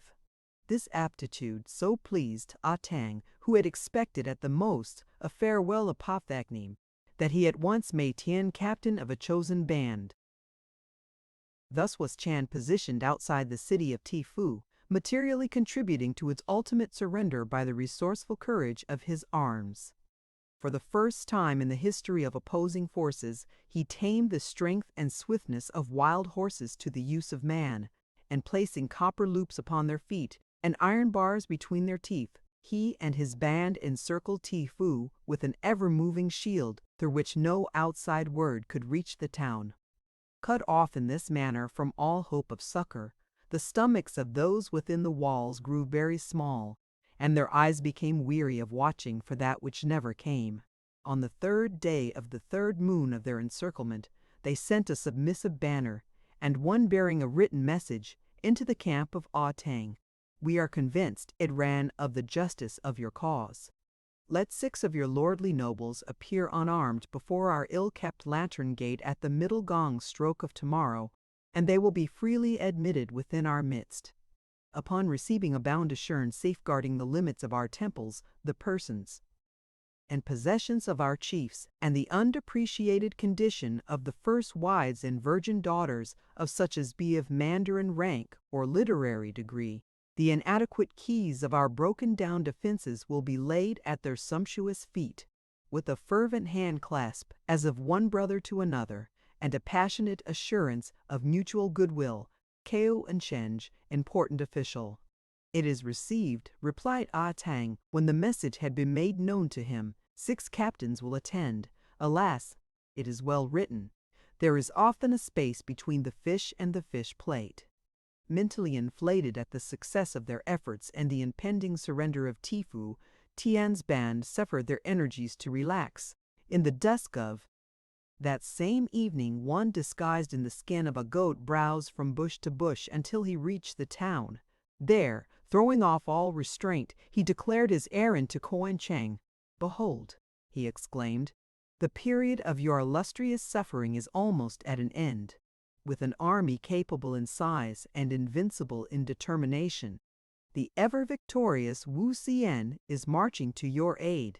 Defy the puny Ah Tang for yet 3 days more, and great glory will be yours." "Doubtless," replied Koan Chen with velvet bitterness, "but the sun has long since set, and the moon is not yet risen. The appearance of a solitary star yesterday would have been more foot-guiding than the forecast of a meteor next week. This person's thumb-signed word is passed, and tomorrow Ah Tang will hold him to it." Now, there was present among the council one wrapped in a mantle made of rustling leaves, who spoke in a smooth, low voice, very cunning and persuasive, with a plan already shaped that seemed to offer well and to safeguard Koan Cheng's word. None remembered to have seen him there before, and for this reason it is now held by some that this was Lo the Whisperer, perturbed lest the sacred nail sheaths of Ning should pass beyond his grasp. As to this, says not the wise one, when 2 men cannot agree over the price of an onion, who shall decide what happened in the time of you? But the voice of the unknown prevailed, all saying, "At the worst it is, but as it will be, perchance it may be better. That night there was much gladness in the camp of Ah Tang, and men sang songs of victory, and cups of wine were freely passed, though in the outer walks a strict watch was kept. When it was dark, the word was passed that an engaging company was approaching from the town, openly and with lights. These being admitted revealed themselves as a band of maidens, bearing gifts of fruit and wine and assurances of their agreeable behavior. Distributing themselves impartially about the tents of the chiefs and upper ones, they melted the hours of the night in graceful accomplishments, and by their seemly compliance dispelled all thought of treachery. Having thus gained the esteem of their companions, and by the lavish persuasion of bemusing wine dimmed their alertness, all this band, while it was still dark, crept back to the town, each secretly carrying with her the arms, robes, and insignia of the one who had possessed her. When the morning broke and the sound of trumpets called each man to an appointed spot, fearful was the outcry from the tents of all the chiefs. And though many heads were outthrust in rage of indignation, no single person could be prevailed upon wholly to emerge. Only the lesser warriors, the slaves, and the bearers of the loads moved freely to and fro and from, between closed teeth, and with fluttering eyelids tossed doubtful jests among themselves. It was close upon the middle gong stroke of the day when Ah Tang, himself clad in a shred torn from his tent, for in all the camp there did not remain a single garment bearing a sign of noble rank, got together a council of his chiefs. Some were clad in like attire, others carried a henchman's shield, a paper lantern, or a branch of flowers. Tian alone displayed himself without reserve. "There are moments," said Ah Tang, "when this person's admitted accomplishment of transfixing 3 foemen with a single javelin at a score of measured paces does not seem to provide a possible solution. Undoubtedly we are face to face with a crafty plan, and Koan Cheng has surely heard that Wu Xian is marching from the west. If we fail to knock upon the outer gate of Taifu at noon today, Koan Cheng will say, 'My word returns, it is as naught.' If they who go are clad as underlings, Koan Cheng will cry, 'What slaves be these? Do men break plate with dogs?' Our message was for 6 of noble style." Ah Tang but mocks. He sat down again moodily. "Let others speak." "Chieftain," Tian threw forth his voice, "your word must be as iron. 6 captains shall attend." "There is yet another way. Speak on," Ah Tang commanded. "The quality of Ah Tang's chiefs resides not in a cloak of silk, nor in a silver-hilted sword, but in the sinews of their arms and the lightning of their eyes. If they but carry these, they proclaim their rank for all to see.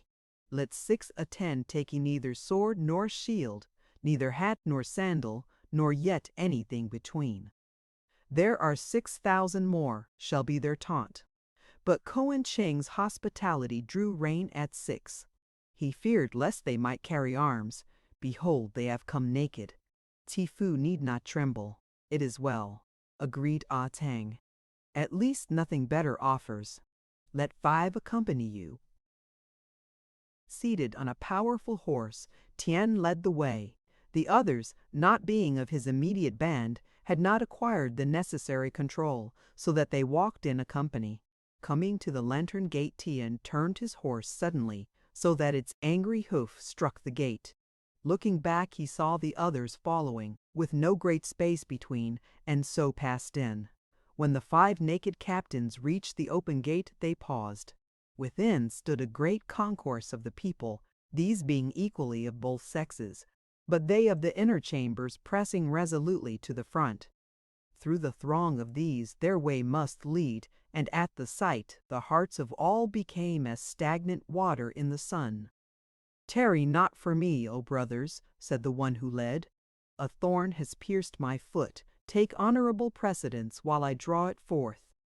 "Never," declared the second of the band, "never shall it be cast abroad that King of the house of Ka failed his brother in necessity. I sustain thy shoulder, comrade."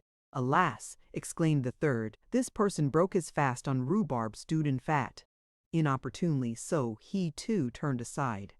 "Have we considered well," said they who remain, "whether this be not a subtle snare, and while the camp is denuded of its foremost warriors, a strong force?"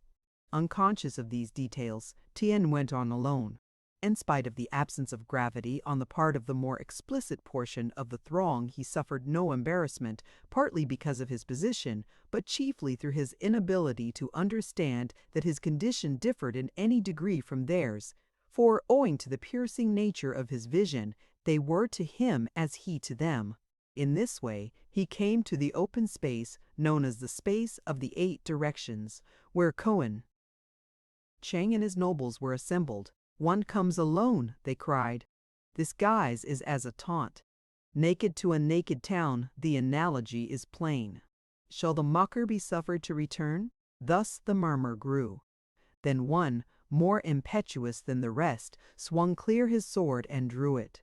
For the first time Tien understood that treachery was afoot. He looked round for any of his band, but found that he was as a foam-tossed cork upon a turbulent Wanghai. Cries of anger and derision filled the air. Threatening arms waved encouragement to each other to begin. The one with drawn sword raised it above his head and made a step. Then Tien, recognizing that he was unarmed and that a decisive moment had arrived, stooped low and tore a copper hoof from off his horse's foot. High he swung its polished brightness in the engaging sun, resolutely brought it down so that it pressed over the sword warrior's shattered head and hung about his neck. Having thus effected as much bloodshed as could reasonably be expected in the circumstances, Tien curved his feet about his horse's sides, and imparting to it the virtue of his own condition, they rose into the air together. When those who stood below were able to exert themselves, a flight of arrows, spears, and every kind of weapon followed, but horse and rider were by that time beyond their reach, and the only benevolent result attained was that many of their band were themselves transfixed by the falling shafts. In such a manner Tien continued his progress from the town until he came above the Temple of Fire and Water Forces, where on a high tower a strong box of many woods was chained beneath a canopy, guarded by an incantation laid upon it by Lao, that no one should lift it down. Recognizing the contents as the object of his search, Tien brought his horse to rest upon the tower, and breaking the chains he bore the magic sheaths away, the charm owing to Leiu's superficial habits being powerless against one who instead of lifting the box down carried it up. In spite of this distinguished achievement, it was many moons before Tien was able to lay the filial tribute of restored power at Ning's feet, for with shallow-witted obstinacy Tie Fu continued to hold out, and, scarcely less inept, Ah Tang declined to release Tien even to carry on so charitable a mission. Yet when the latter one ultimately returned and was, as the reward of his intrepid services, looking forward to a period of domestic reunion under the benevolent guidance of an affectionate father, it was but to point the seasoned proverb, "The fuller the cup, the sooner the spill," for scarcely had Ning drawn on the recovered sheaths and with incautious joy repeated the magic sentence than he was instantly projected across vast space and into the trackless confines of the outer upper paths. If this were an imagined tale, framed to entice the credulous, herein would its falseness cry aloud. But even in this age, Ning may still be seen from time to time with a tail of fire in his wake, missing the path of his return as Nukwuk ordained. Thus bereft, Tien was on the point of giving way to a seemly despair when a message concerned with Mu, the only daughter of Koan Cheng, reached him. It professed a high-minded regard for his welfare, and added that although the one who was inspiring the communication had been careful to avoid seeing him on the occasion of his entry into Tifu, it was impossible for her not to be impressed by the dignity of his bearing. Kon Cheng having become vastly wealthy as the result of entering into an arrangement with Ah Tang before Tai Fu was sacked, it did not seem unreasonable to Tien that Ning was in some way influencing his destiny from afar. On this understanding he ultimately married Mu, and thereby founded a prolific posterity who inherited a great degree of his powers. In the course of countless generations, the attributes have faded, but even to this day the true descendants of the line of Ning are frequently vouchsafed dreams in which they stand naked and without shame, see gems or metals hidden, or buried in the earth and float at will through space. Chapter 4. The Inopportune Behavior of the Covetous Liloi. It was upon the occasion of his next visit to the shutter in the wall that Kai Lung discovered the obtuse-witted Sit Lilo moving about the enclosure. Though docile and well-meaning on the whole, the stunted intelligence of the latter person made him a doubtful accomplice, and Kai Lung stood aside, hoping to be soon alone. Lilo held in his hand an iron prong, and with this he industriously searched the earth between the rocks and herbage. Ever since their previous encounter upon that same spot, it had been impossible to erase from his deformed mind the conviction that a store of rare and potent wine lay somewhere concealed within the walls of the enclosure. Continuously, he besought the storyteller to reveal the secret of its hiding place, saying, "What an added bitterness will assail your noble throat if, when you are led forth to die, your eye closes upon the one who has faithfully upheld your cause, lying with a protruded tongue panting in the noonday sun." "Peace," witless Kai Lung usually replied. "There is no such store." Nevertheless, the doorkeeper would stubbornly insist, "The cask cannot yet be empty. It is beyond your immature powers." Thus it again befell, for despite Kai Lung's desire to escape, Li Lo chanced to look up suddenly and observed him. "Alas, brother," he remarked reproachfully, when they had thus contended, "the vessel that returns whole the first time is chipped the second and broken at the third essay, and it will yet be too late between us. If it be as you claim, to what end did you boast of a cask of wine and of running among a company of goats with leaves entwined in your hair?" "That," replied Kai Lung, "was in the nature of a classical allusion, too abstruse for your deficient wit. It concerned the story of Kiao Sun, who first attained the honor." "Be that as it may," replied Li Lo, with mulish iteration, "5 deficient strings of homemade cash are a meager return for a friendship such as mine." "There is a certain element of truth in what you claim," confessed Kai Lung. "But until my literary style is more freely recognized, it will be impossible to reward you adequately. In anything not of a pecuniary nature, however, you may lean heavily upon my gratitude." "In the meanwhile, then," demanded Li Lo, "relate to me the story to which reference has been made, thereby proving the truth of your assertion, and at the same time affording an entertainment of a somewhat exceptional kind." "The shadows lengthen," replied Kai Lung. "But as the narrative in question is of an inconspicuous span, I will raise no barrier against your flattering request, especially as it indicates an awakening taste hitherto unsuspected." "Proceed, manlet, proceed," said Li Lo, with a final probe among the surrounding rocks before selecting one to lean against. "Yet if this person could but lay his hand, the story of Wang Pao and the minstrel, to Wang Pao, the merchant, pleasurably immersed in the calculation of an estimated profit on a junk-load of birds' nests, sharks' fins, and other seasonable delicacies, there came a distracting interruption occasioned by a wandering poet who sat down within the shade provided by Wang Pao's ornamental gate in the street outside.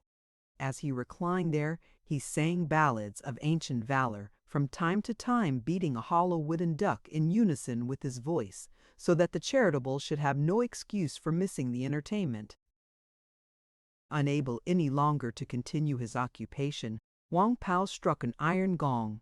"Bear courteous greetings to the accomplished musician outside our gate," he said to the slave who had appeared, "and convince him by means of a heavily weighted club, if necessary, that the situation he has taken up is quite unworthy of his incomparable efforts." When the slave returned, it was with an entire absence of the enthusiasm of one who has succeeded in an enterprise. The distinguished mendicant outside disarmed the one who was relating the incident by means of an unworthy stratagem, and then struck him repeatedly on the head with the image of a sonorous wooden duck, reported the slave submissively.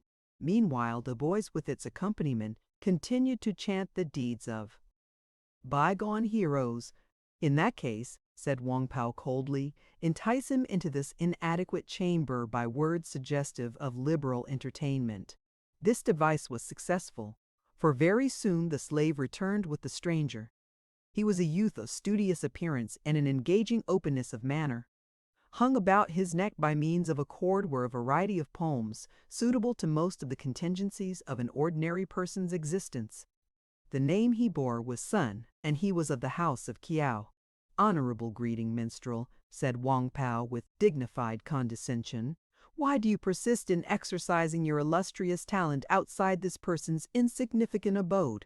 "Because," replied Sun modestly, "the benevolent mandarin who has just spoken had not been invited me inside. Now, however, he will be able to hear to greater advantage the very doubtful qualities of my entertainment."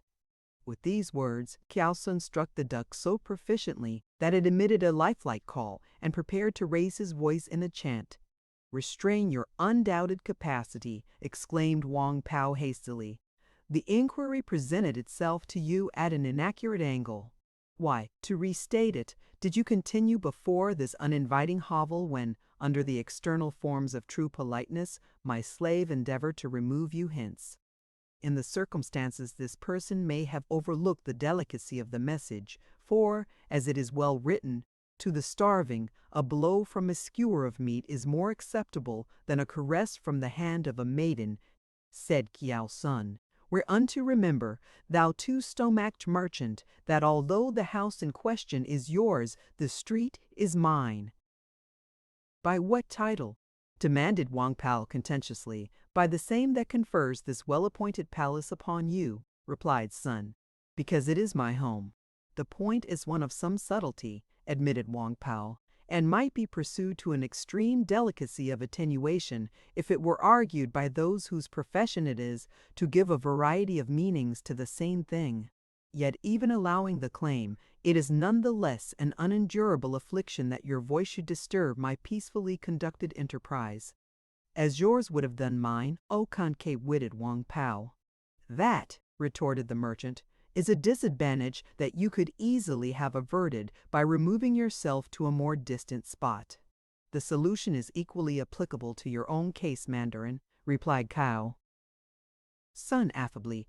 "Alas!" exclaimed Wang Pao with an obvious inside bitterness, "it is a mistake to argue with persons of limited intelligence in terms of courtesy."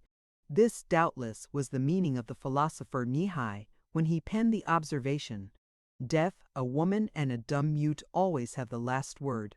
Why did I have you conducted hither to convince you dispassionately, rather than send an armed guard to force you away by violence?"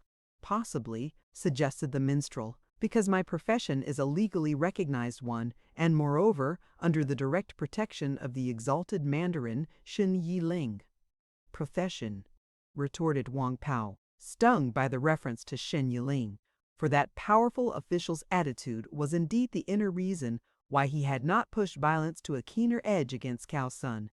"An abject mendicancy, yielding to hand's grasp of copper cash, a day on a stock composed of half a dozen threadbare odes." "Compose me half a dozen better, and one hand count of cash shall be apportioned to you each evening," suggested Sun. "A handful of cash for my labor?" exclaimed the indignant Wang Pao. "Learn, puny wayfarer, that in a single day the profit of my various enterprises exceeds 100 taels of silver. That is less than the achievement of my occupation," said Kiao Sun. "Less!" repeated the merchant incredulously. "Can you, O boaster, display a single tael?" "Doubtless I should be the possessor of thousands if I made use of the attributes of a merchant 3 hands and 2 faces. But that was not the angle of my meaning. Your labor only compels men to remember, mine enables them to forget." Thus they continued to strive, each one contending for the preeminence of his own state, regardless of the sage warning. In 3 moments a laborer will remove an obstructing rock, but 3 moons will pass without 2 wise men agreeing on the meaning of a vowel. And assuredly they would have persisted in their intellectual entertainment until the great sky lantern rose and the pangs of hunger compelled them to desist, were it not for the manifestation of a very unusual occurrence. The Emperor Nongwei, then reigning, is now generally regarded as being in no way profound or inspired, but possessing the faculty of being able to turn the dissensions among his subjects to a profitable account and other accomplishments useful in a ruler. As he passed along the streets of his capital, he heard the voices of two, raised in altercation, and halting the bearer of his umbrella, he commanded that the persons concerned should be brought before him and state the nature of their dispute. "The rivalry is an ancient one," remarked the emperor when each had made his claim. "Doubtless we ourselves could devise a judgment, but in this cycle of progress it is more usual to leave decision to the pronouncement of the populace, and much less exacting to our imperial ingenuity. An edict will therefore be published, stating that at a certain hour Kiao Sun will stand upon the western hill of the city and recite one of his incomparable epics, while at the same gong stroke Wang Pao will take his station on the eastern hill, let us say for the purpose of distributing pieces of silver among any who are able to absent themselves from the competing attraction. It will then be clearly seen which entertainment draws the greater number." "Your mind, O all-wisest, is only comparable to the peacock's tail in its spreading brilliance," exclaimed Wang Pao, well assured of an easy triumph. Kiao Sun, however, remained silent, but he observed closely the benignly impartial expression of the emperor's countenance. When the indicated time arrived, only two persons could have been observed within the circumference of the western hill of the city: a blind mendicant who had lost his way, and an extremely round-bodied mandarin who had been abandoned there by his carriers when they heard the terms of the edict. But about the eastern hill the throng was so great that for some time after it was unusual to meet a person whose outline had not been permanently altered by the occasion. Even Kiao Sun was present. On a protected eminence stood Nangwei. Near him was Wang Pao, confidently awaiting the moment when the emperor should declare himself. When, therefore, the all-wisest graciously made a gesture of command, Wang Pao hastened to his side, an unbecoming elation gilding the fullness of his countenance. "Wang Bao," said the illimitable, "the people are here in gratifying profusion. The moment has thus arrived for you to consummate your triumph over Kiao Sun." "Omnipotence?" queried Wang Pao. "The silver that you were to distribute freely to all who came. Doubtless you have a retinue of slaves in attendance with weighty sacks of money for the purpose. But that was only in the nature of an imagined condition, sublime being, designed to test the trend of their preference," said Wang Pao with an incapable feeling of no confidence in the innermost seat of his self-esteem. This abject person did not for a single breathing space contemplate or provide for so formidable an outlay. A shadow of inquiry appeared above the eyebrows of the sublimest, although his refined imperturbability did not permit him to display any acute emotion. "It is not entirely a matter of what you contemplated, merchant, but what this multitudinous and, as we now perceive, generally well-armed concourse imagined. Greatly do we fear that when the position has been explained to them, the breathing space remaining, O Wang Pao, will not be in your body." "What?" continued the liberal-minded sovereign, turning to one of his attending nobles. "What was it that happened to Ninglo, who failed to satisfy the lottery ticket holders in somewhat similar circumstances?" "The scorpion vat, Sir Ernest," replied the vassal. "Ah," commented the enlightened one, "for the moment we thought it was the burning sulphur plaster." "That was Qing Yan, who lost approval in the inlaid coffin raffle benign head," prompted the noble. "True, there is a certain oneness in these cases.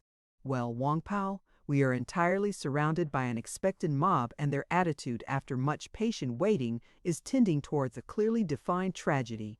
By what means is it your intention to extricate us all from the position into which your insatiable vanity has thrust us?"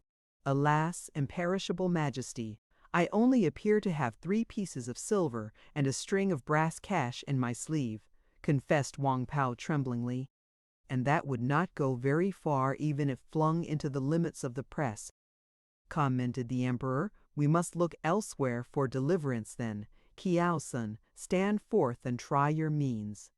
Upon this invitation, Sun appeared from the tent in which he had awaited the summons and advanced to the edge of the multitude. With no appearance of fear or concern, he stood before them, and bending his energies to the great task imposed upon him, he struck the hollow duck so melodiously that the note of expectancy vibrated into the farthest confines of the crowd. Then, modulating his voice in unison, Kiao Sun began to chant. At first the narration was of times legendary, when dragons and demons moved about the earth in more palpable forms than they usually maintain today. A great mist overspread the empire, and men's minds were vaporous, nor was their purpose keen.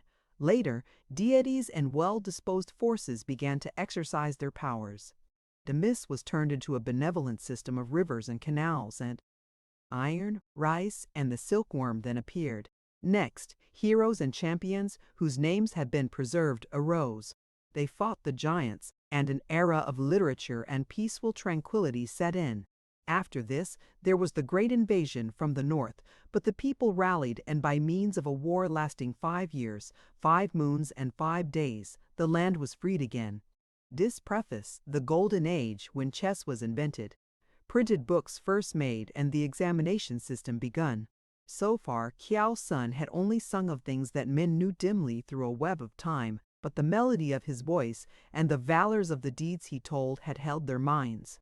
Now he began skillfully to intertwine among the narration scenes and doings that were near to all of the coming of spring across the mountains that surround the capital.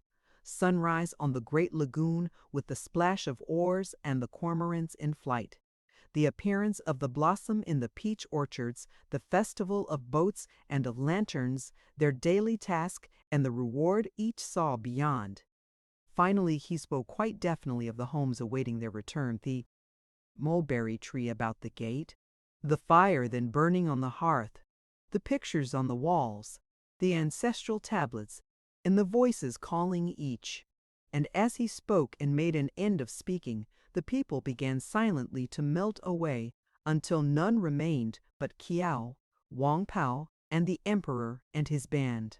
"Kiao Sun," said the discriminating Nang Wei, "in memory of this day the office of chanter of congratulatory odes in the palace ceremonial is conferred on you, together with the title leaf-crowned and the yearly allowance of 500 taels and a jar of rice wine.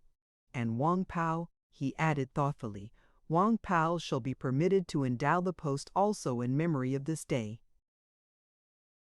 Chapter 5. The timely intervention of the Mandarin Shan Tian's lucky day. When Kai Lung at length reached the shutter, after the delay caused by Li Loqi's inopportune presence, he found that Huan Wei was already standing there beneath the wall. "Alas!" he exclaimed in an access of self-reproach. "Is it possible that I have failed to greet your arriving footsteps?" "Hear the degrading cause of my forbear," interrupted the maiden, with a magnanimous gesture of the hand that was not engaged in bestowing the gift of fruit. "There is a time to scatter flowers, and a time to prepare the soil. Tomorrow a further trial awaits you, for which we must conspire." "I am in your large and all-embracing grasp," replied Kai Lung. "Proceed to spread your golden counsel." The implacable Ming Shu has deliberated with himself, and deeming it unlikely that you should a third time allure the imagination of the Mandarin Shan Tian by your art, he has ordered that you are again to be the first led out to judgment. On this occasion, however, he has prepared a cloud of witnesses who will, once they are given a voice, quickly overwhelm you in a flood of calumny. "Even a silver trumpet may not prevail above a score of brazen horns," confessed the storyteller doubtfully.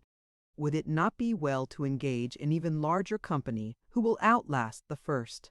"The effete Ming Shu has hired all there are," replied Hua Mei with a curbing glance. "Nevertheless, do not despair. At a convenient hour a trusty hand will let fall a skin of wine at their assembling place. Their testimony, should any arrive, will entail some conflict. I bow before the practical many-sidedness of your mind."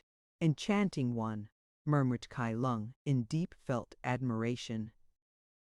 "Tomorrow, being the first of the month of gathering in, will be one of Shan Tian's lucky days," continued the maiden, her look acknowledging the fitness of the compliment, but at the same time indicating that the moment was not a suitable one to pursue the detail further. After holding court, the mandarin will accordingly proceed to hazard his accustomed stake upon the chances of certain of the competitors in the approaching examinations. His mind will thus be alertly watchful for a guiding omen. The rest should lie within your persuasive tongue. The story of Lao Ting, began Kai Lung.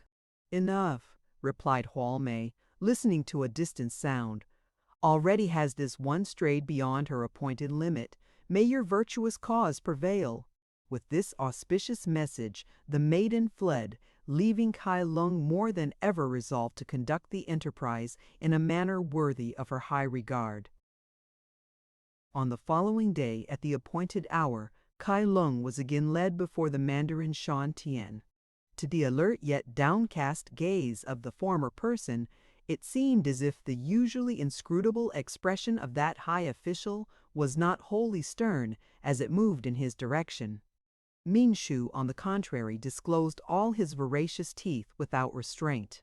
Calling himself Kai Lung, began the detestable accuser in a voice even more repulsive than its wont, and claiming, "The name has a somewhat familiar echo," interrupted the fountain of justice with a genial interest in what was going on, rare in one of his exalted rank. "Have we not seen the ill-conditioned thing before? He has tasted of your unutterable clemency in the past," replied Ming Shu, this being by no means his first appearance thus, claiming to be a storyteller. "What," demanded the enlightened lawgiver with leisurely precision, "is a storyteller, and how is he defined?" "A storyteller, Excellence," replied the inscriber of his spoken word with the concise manner of one who is not entirely grateful to another, "is one who tells stories. Having on, the profession must be widely spread," remarked the gracious administrator thoughtfully. "All those who supplicate in this very average court practice it to a more or less degree.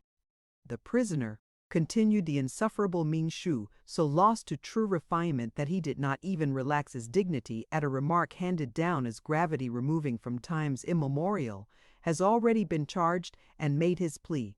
It only remains, therefore, to call the witnesses and to condemn him."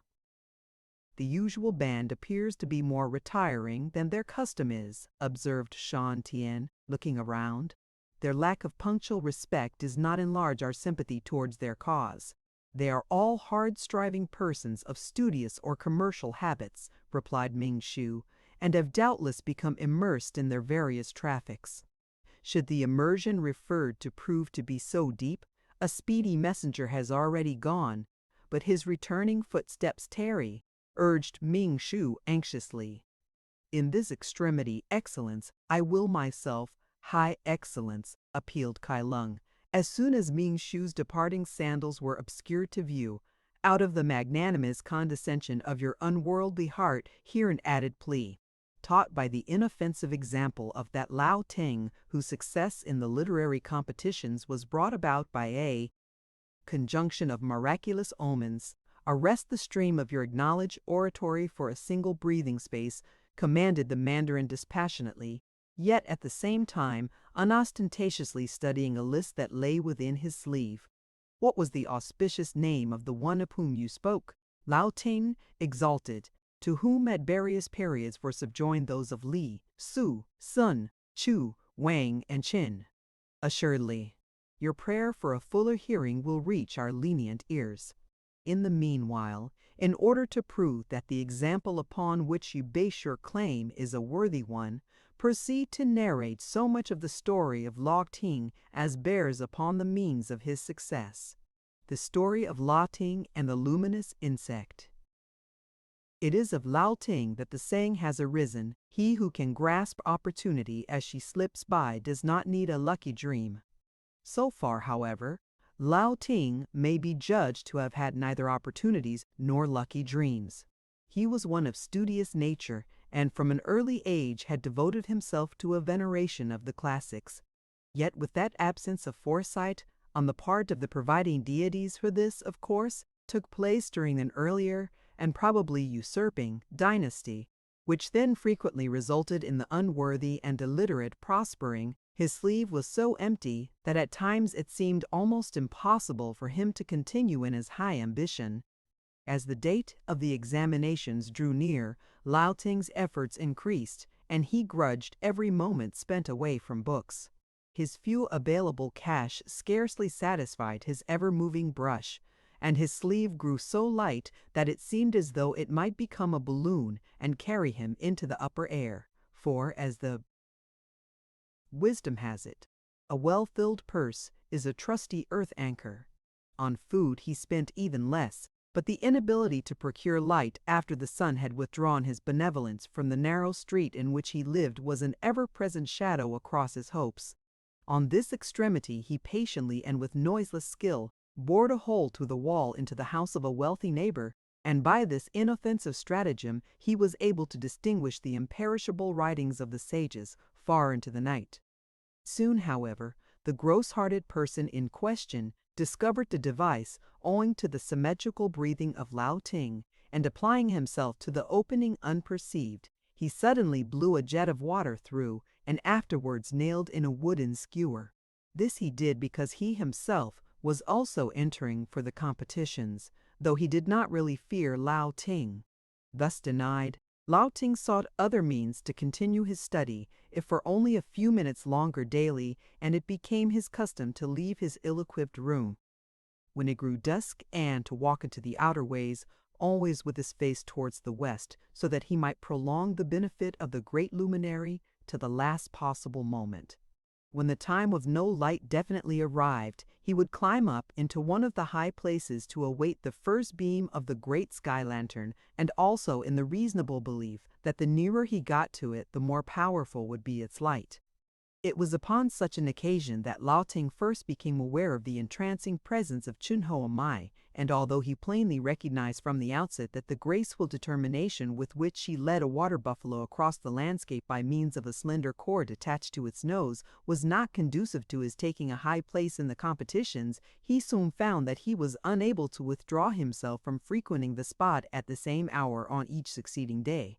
Presently, however, he decided that his previous misgiving was inaccurate, as her existence inspired him with an all-conquering determination to outdistance every other candidate in so marked a manner that his name would at once become famous throughout the province, to attain high office without delay, to lead a victorious army against the encroaching barbarian foe, and thus to save the empire, in a moment of emergency, to acquire vast riches in a not clearly defined manner, to become the intimate counselor of the grateful emperor, and finally to receive posthumous honors of unique distinction, the harmonious personality of Holbein in Emlebay.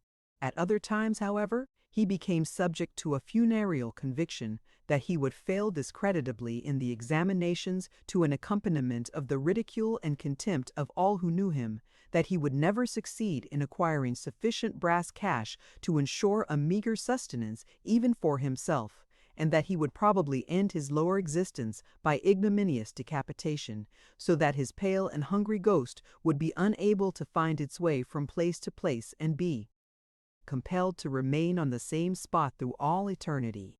Yet so quickly did these two widely diverging vistas alternate in Lao Ting's mind that on many occasions he was under the influence of both presentiments at the same time.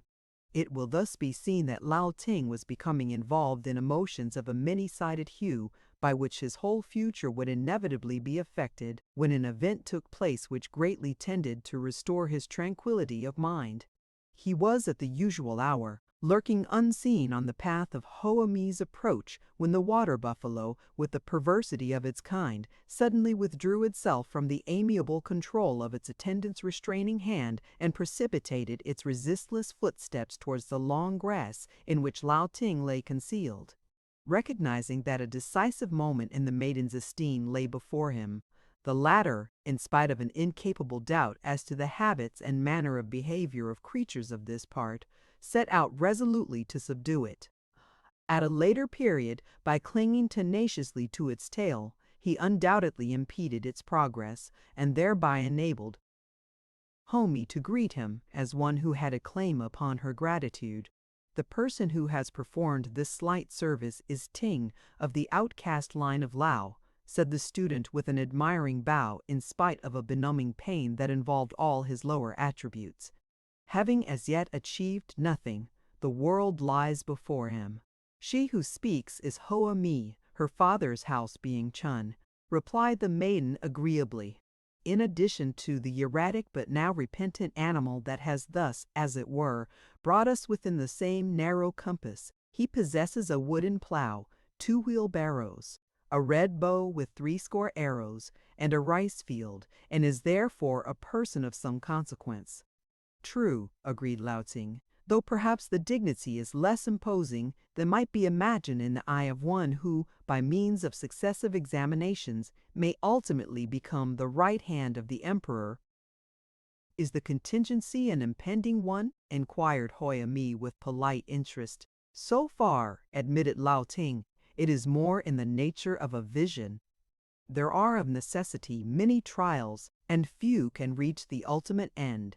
Yet even the Yangtze Kiang has a source. Of your unswerving tenacity this person has already been witness, said the maiden with a glance of refined encouragement. Your words are more inspiring than the example of the aged woman of Shangli to the student Sung, declared Lao Tsing gratefully. Unless the omens are asleep, they should tend to the same auspicious end. The exact instance of the moment escapes my recollection. Probably, Ho Mi was by no means willing that one of studious mind should associate her exclusively with water buffaloes. Is it related in the classics? Possibly, though in which actual masterpiece just now evades my grasp. The youth referred to was on the point of abandoning a literary career, appalled at the magnitude of the task before him, when he encountered an aged woman who was employed in laboriously rubbing away the surface of an iron crowbar on a block of stone. To his inquiry she cheerfully replied, the one who was thus engaged required a needle to complete a task. Being unable to procure one, she was about to give way to an ignoble despair when chance put into her hands this bar, which only requires bringing down to the necessary size. Encouraged by this painstaking example, Tung returned to his books and in due course became a high official.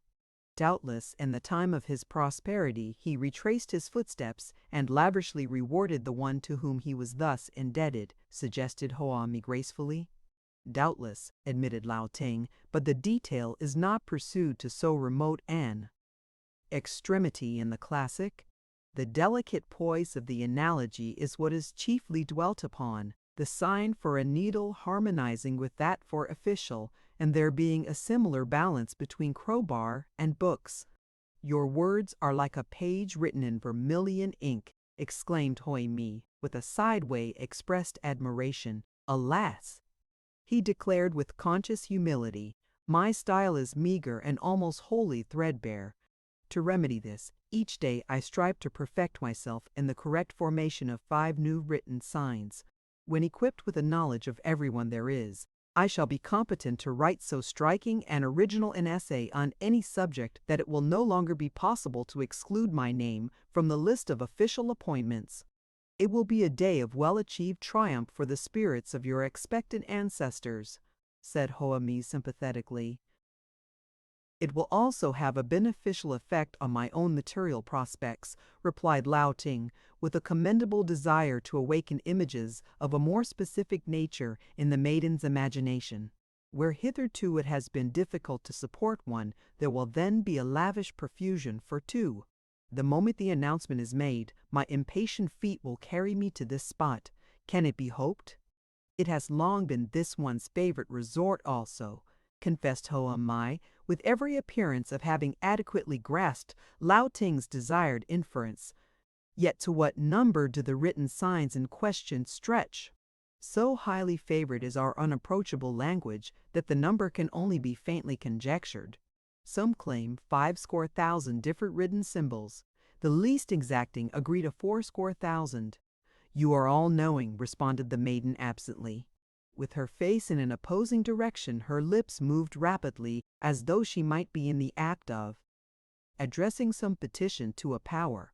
Yet it is to be doubted if this accurately represents the nature of her inner thoughts, for when she again turned towards Lao Tsing, the engaging frankness of her expression had imperceptibly deviated, as she continued, in about 49 years then, O impetuous one, our converging footsteps will doubtless again encounter upon this spot. In the meanwhile, however, this person's awaiting father is certainly preparing something against her tardy return, which the sign for a crowbar would fittingly represent. Then urging the water buffalo to increased exertion, she fled, leaving Lao Ting a prey to emotions of a very distinguished intensity. In spite of the admittedly rough-edged nature of Hoa Mi's leave-taking, Lao Ting retraced his steps in an exalted frame of mind. He had spoken to the maiden and heard her incomparable voice. He now knew her name and the path leading to her father's house. It only remained for him to win a position worthy of her acceptance if the empire could offer such a thing, and their future happiness might be regarded as assured. Thus engaged, Lao Ting walked on, seeing within his head the arrival of the bridal chair, partaking of the well-spread wedding feast, hearing the felicitations of the guests, 100 sons and 1,000 grandsons. Something white fluttering by the wayside recalled him to the realities of the day. He had reached the buildings of the outer city, and on a wall before him a printed notice was displayed. It has already been set forth that the few solitary cash which from time to time fell into the student's sleeve were barely sufficient to feed his thirsty brush with ink. For the material on which to write and to practice the graceful curves essential to a style he was driven to various unworthy expedients. It had thus become his habit to lurk in the footsteps of those who affix public proclamations in the ways and spaces of the city, and when they had passed on to remove as unostentatiously as possible the more suitable pronouncements and to carry them to his own abode. For this reason he regarded every notice from a varying angle, being concerned less with what appeared upon it than with what did not appear. Accordingly, he now crossed the way and endeavored to secure the sheet that had attracted his attention. In this he was unsuccessful, however, for he could only detach a meager fragment.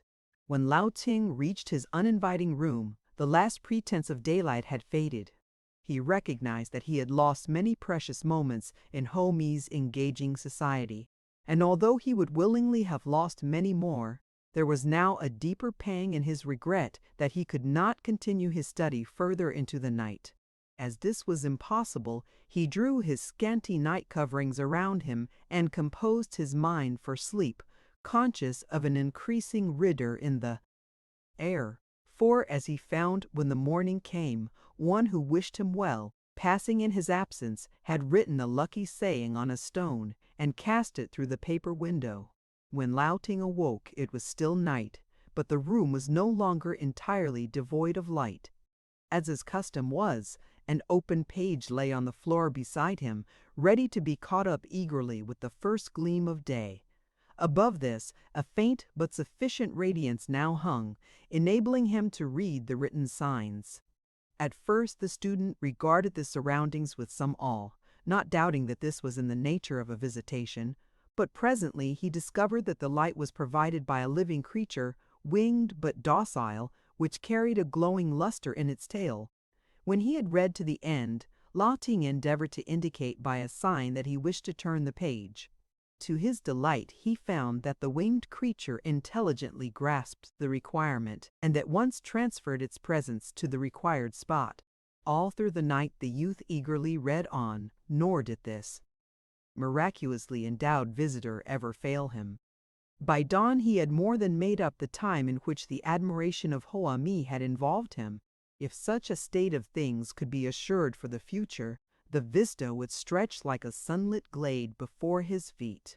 Early in the day he set out to visit an elderly monk who lived in a cave on the mountain above. Before he went, however, he did not fail to procure a variety of leaves and herbs, and to display them about the room in order to indicate to his unassuming companion that he had a continued interest in his welfare. The venerable hermit received him hospitably, and after inviting him to sit upon the floor and to partake of such food as he had brought with him, listened attentively to his story. "Your fear that in this manifestation you may be the sport of a malicious force, conspiring to some secret ill, is merely superstition," remarked Su Lu when Lao Ting had reached an end.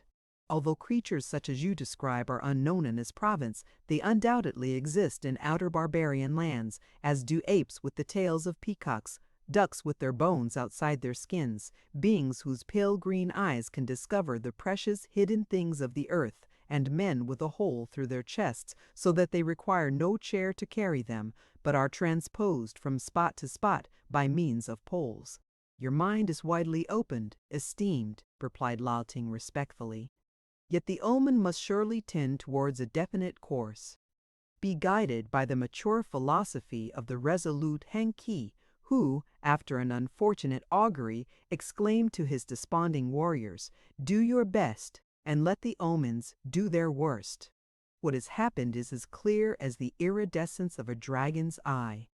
In the past you have lent a sum of money to a friend who has thereupon passed into the upper air, leaving you unrequited. A friend receiving a sum of money from this person would have every excuse for passing away suddenly. Or, continued the accommodating recluse, you have in some other way placed so formidable an obligation upon one now in the beyond that his disturbed spirit can no longer endure the burden. For this reason, it has taken the form of a luminous insect, and has thus returned to earth in order that it may assist you and thereby discharge the debt. The explanation is a convincing one, replied Lao Ting.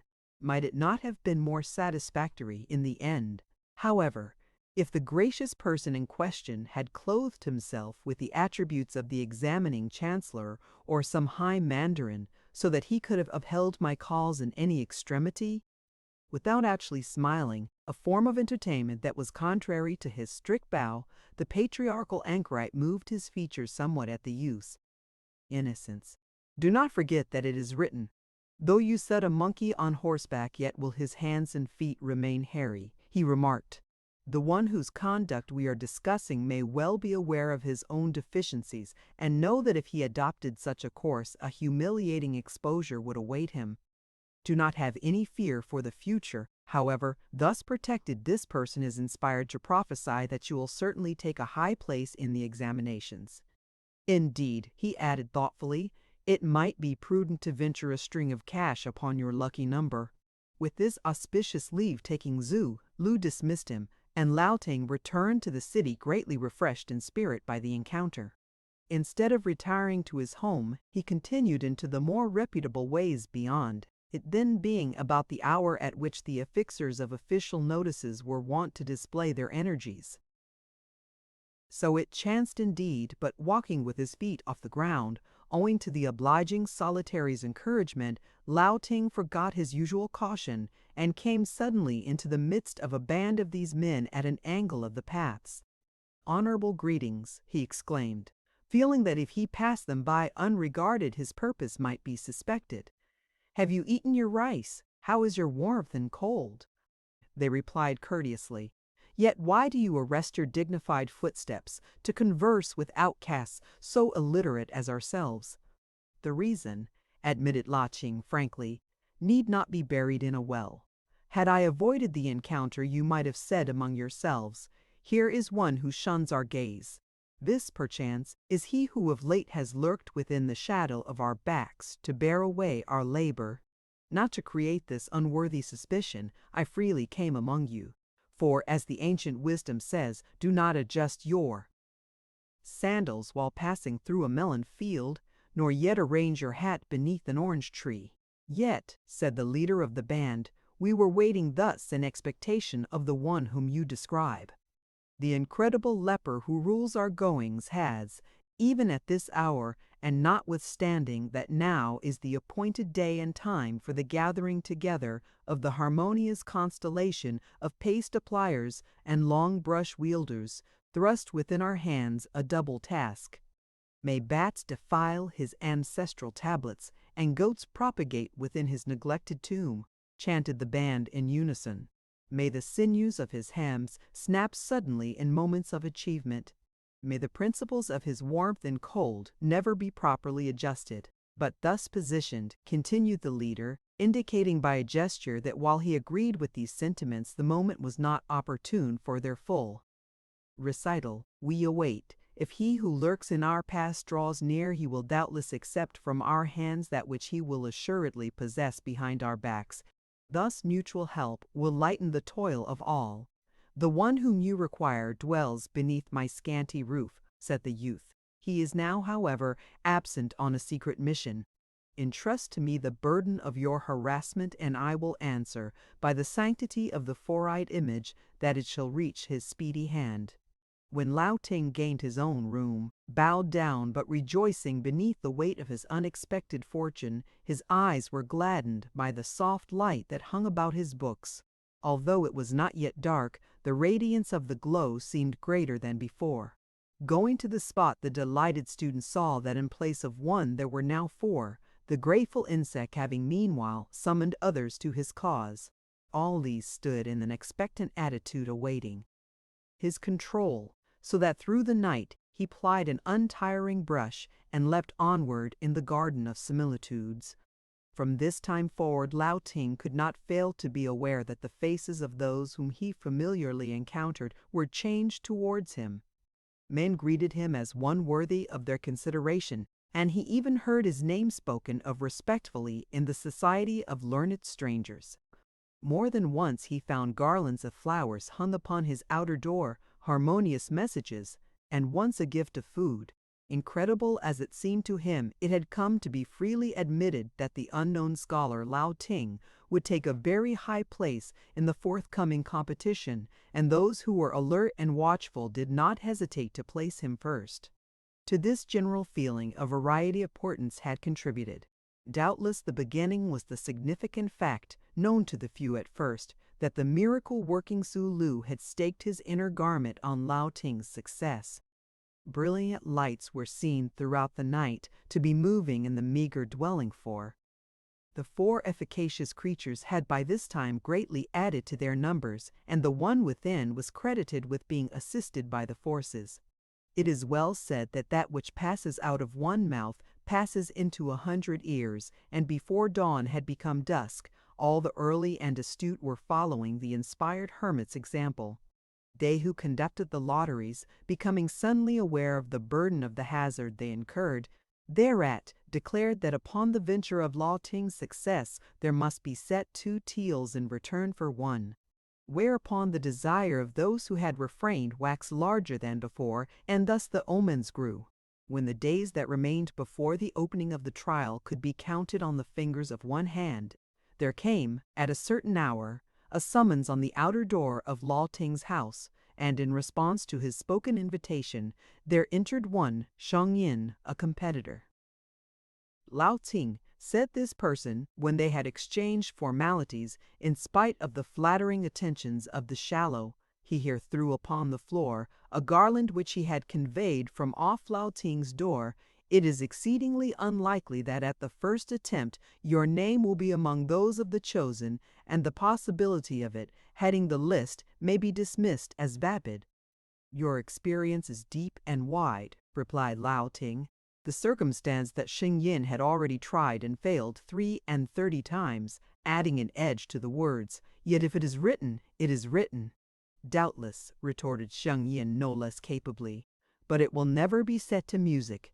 Now, until your inconsiderate activities prevailed, this person was confidently greeted as the one who would be first. The names of Wang San and Yin Ho were not unknown to the expectant, suggested Lao Ting mildly. The mind of Wang San is only comparable with a waste-paper basket, exclaimed the visitor harshly, and Yin Ho is in reality as dull as split ebony, but in your case, unfortunately, there is nothing to go on, and, unlikely though it be, it is just possible that this person's well-arranged ambitions may thereby be brought to a barren end. For that reason, he is here to discuss this matter as between virtuous friends. Let your auspicious mouth be widely opened, replied Lao Ting guardedly. My ears will not refrain. Is there not, perchance, some venerable relative in a distant part of the province whose failing eyes crave at this juncture to rest upon your wholesome features before he passes upwards? Assuredly some such inopportune person might be forthcoming, admitted Lao Ting, yet the cost of so formidable a journey would be far beyond this. Necessitous ones means, in so charitable a cause affluent friends would not be lacking. Depart on the 3rd day and remain until the 9th, and 20 taels of silver will glide imperceptibly into your awaiting sleeve. The prospect of not taking the foremost place in the competition, added to the pangs of those who have hazarded their store upon the unworthy name of Lao, is an ignoble one, replied the student, after a moment's thought. The journey will be a costly task at this season of the rains. It cannot possibly be accomplished for less than 50 taels. It is well said, do not look at robbers sharing out their spoil, look at them being executed, urged Shang Yin. Should you be so ill-destined as to compete, and, as would certainly be the case, be awarded a position of contempt, how unendurable would be your anguish when, amidst the execrations of the deluded mob, you remembered that 30 taels of the purest had slipped from your feet grasp. Should the bridge of the camel-back be passable, 45 might suffice, mused Lao Tung to himself. 37 taels, 500 cash, are the utmost that your obliging friends would hazard in the quest, announced Xing Yin definitely. On the day following that of the final competition, the sum will be honorably, by no means, interrupted the other, with unswerving firmness. How thus is the journey to be defrayed? In advance, assuredly. The requirement is unusual, yet upon satisfactory oaths being offered, this person will pledge the repose of the spirits of his venerated ancestors practically back to prehistoric times, agreed Lao Ting readily. From the 3rd to the 9th day, he will be absent from the city, and will take no part in anything therein. Should he eat his words, may his body be suffocated beneath 5 cartloads of books, and his weary ghost chained to that of a leprous mule. It is spoken, truly, but it may as well be written also. With this expression of narrow-minded suspicion, Sheng Yin would have taken up one from a considerable mass of papers lying near at hand, had not Lao Ting suddenly restrained him. It shall be written with clarified ink on paper of a special excellence, declared the student. Take the brush, Sheng Yin, and write. It almost repays this person for the loss of a degree to behold the formation of signs so unapproachable as yours. Lao Ting, replied the visitor, pausing in his task, you are occasionally inspired, but the weakness of your character results in a lack of caution. In this matter, therefore, be warned. The crocodile opens his jaws, the rat trap closes his. Keep yours shut. When Lao Ting returned after a scrupulously observed 6 days of absence, he could not fail to become aware that the city was in an uproar, and the evidence of this increased as he approached the cheap and lightly esteemed quarter in which those of literary ambitions found it convenient to reside. Remembering Sheng Yin's parting, he forbore to draw attention to himself by questioning any, but when he reached the door of his own dwelling he discovered the one of whom he was thinking, standing, as it were, between the posts. Lao Ting, exclaimed Sheng Yin, without waiting to make any polite reference to the former person's food or condition, in spite of this calamity, you are doubtless prepared to carry out the spirit of your oath. Doubtless, replied Lao Ting affably. Yet what is the nature of the calamity referred to, and how does it affect the burden of my vow? Has not the tiding reached your ear? The examinations, alas, have been withheld for 7 full days. Your journey has been in vain. By no means, declared the youth. Debarred by your enticement from a literary career, this person turned his mind to other aims, and has now gained a deep insight into the habits and behavior of water buffaloes. They who control the competitions from the capital, continued Sheng Yin, without even hearing the other's words, when all had been arranged, learned from the chief astrologer, may subterranean fires singe his venerable mustaches, that a forgotten obscuration of the sun would take place on the opening day of the test. In the face of so formidable a portent, they acted thus and thus. How then fares it that due warning of the change was not set forth? The matter is as long as the wall and as deep as 7 wells, grumbled Sheng Yin, and the Huang Hoan flood is limbed by its side.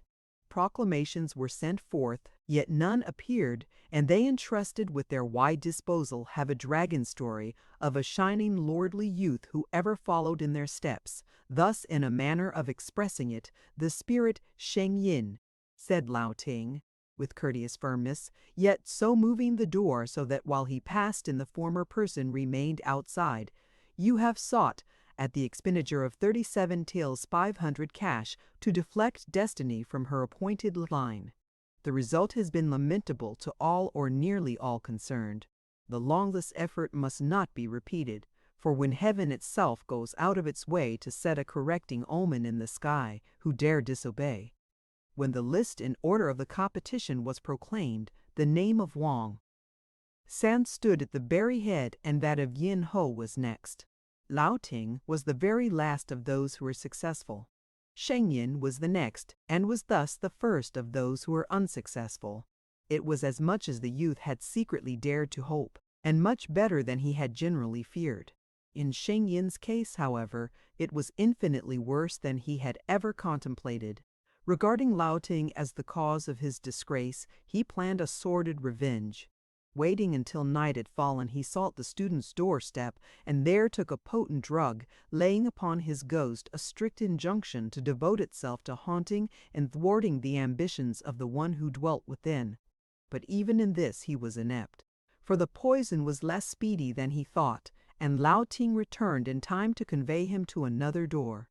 On the strength of his degree, Lao Ting found no difficulty in earning a meager competence by instructing others who wished to follow in his footsteps. He was also now free to compete for the next degree, where success would bring him higher honor and a slightly less meager competence. In the meanwhile, he married Hoa Mi, being able to display 37 taels and nearly 500 cash towards that end. Ultimately, he rose to a position of remunerative ease, but it is understood that he attained this more by a habit of acting as the necessities of the moment required than by his literary achievements. Over the door of his country residence, in the days of his profusion, he caused the image of a luminous insect to be depicted, and he engraved its semblance on his seal. He would also have added the presentment of a water buffalo, but Hoa Mi deemed this inexpedient. Chapter 6. The high-minded strategy of the amiable Huame. Warned by the mischance attending his previous meeting with Huame, Kai Lung sought the walled enclosure at the earliest moment of his permitted freedom, and secreting himself among the interlacing growth, he anxiously awaited the maiden's coming.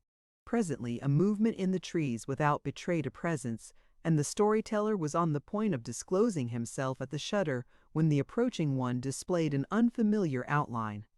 Instead of a maiden of exceptional symmetry and peach-like charm, an elderly and deformed hag drew near.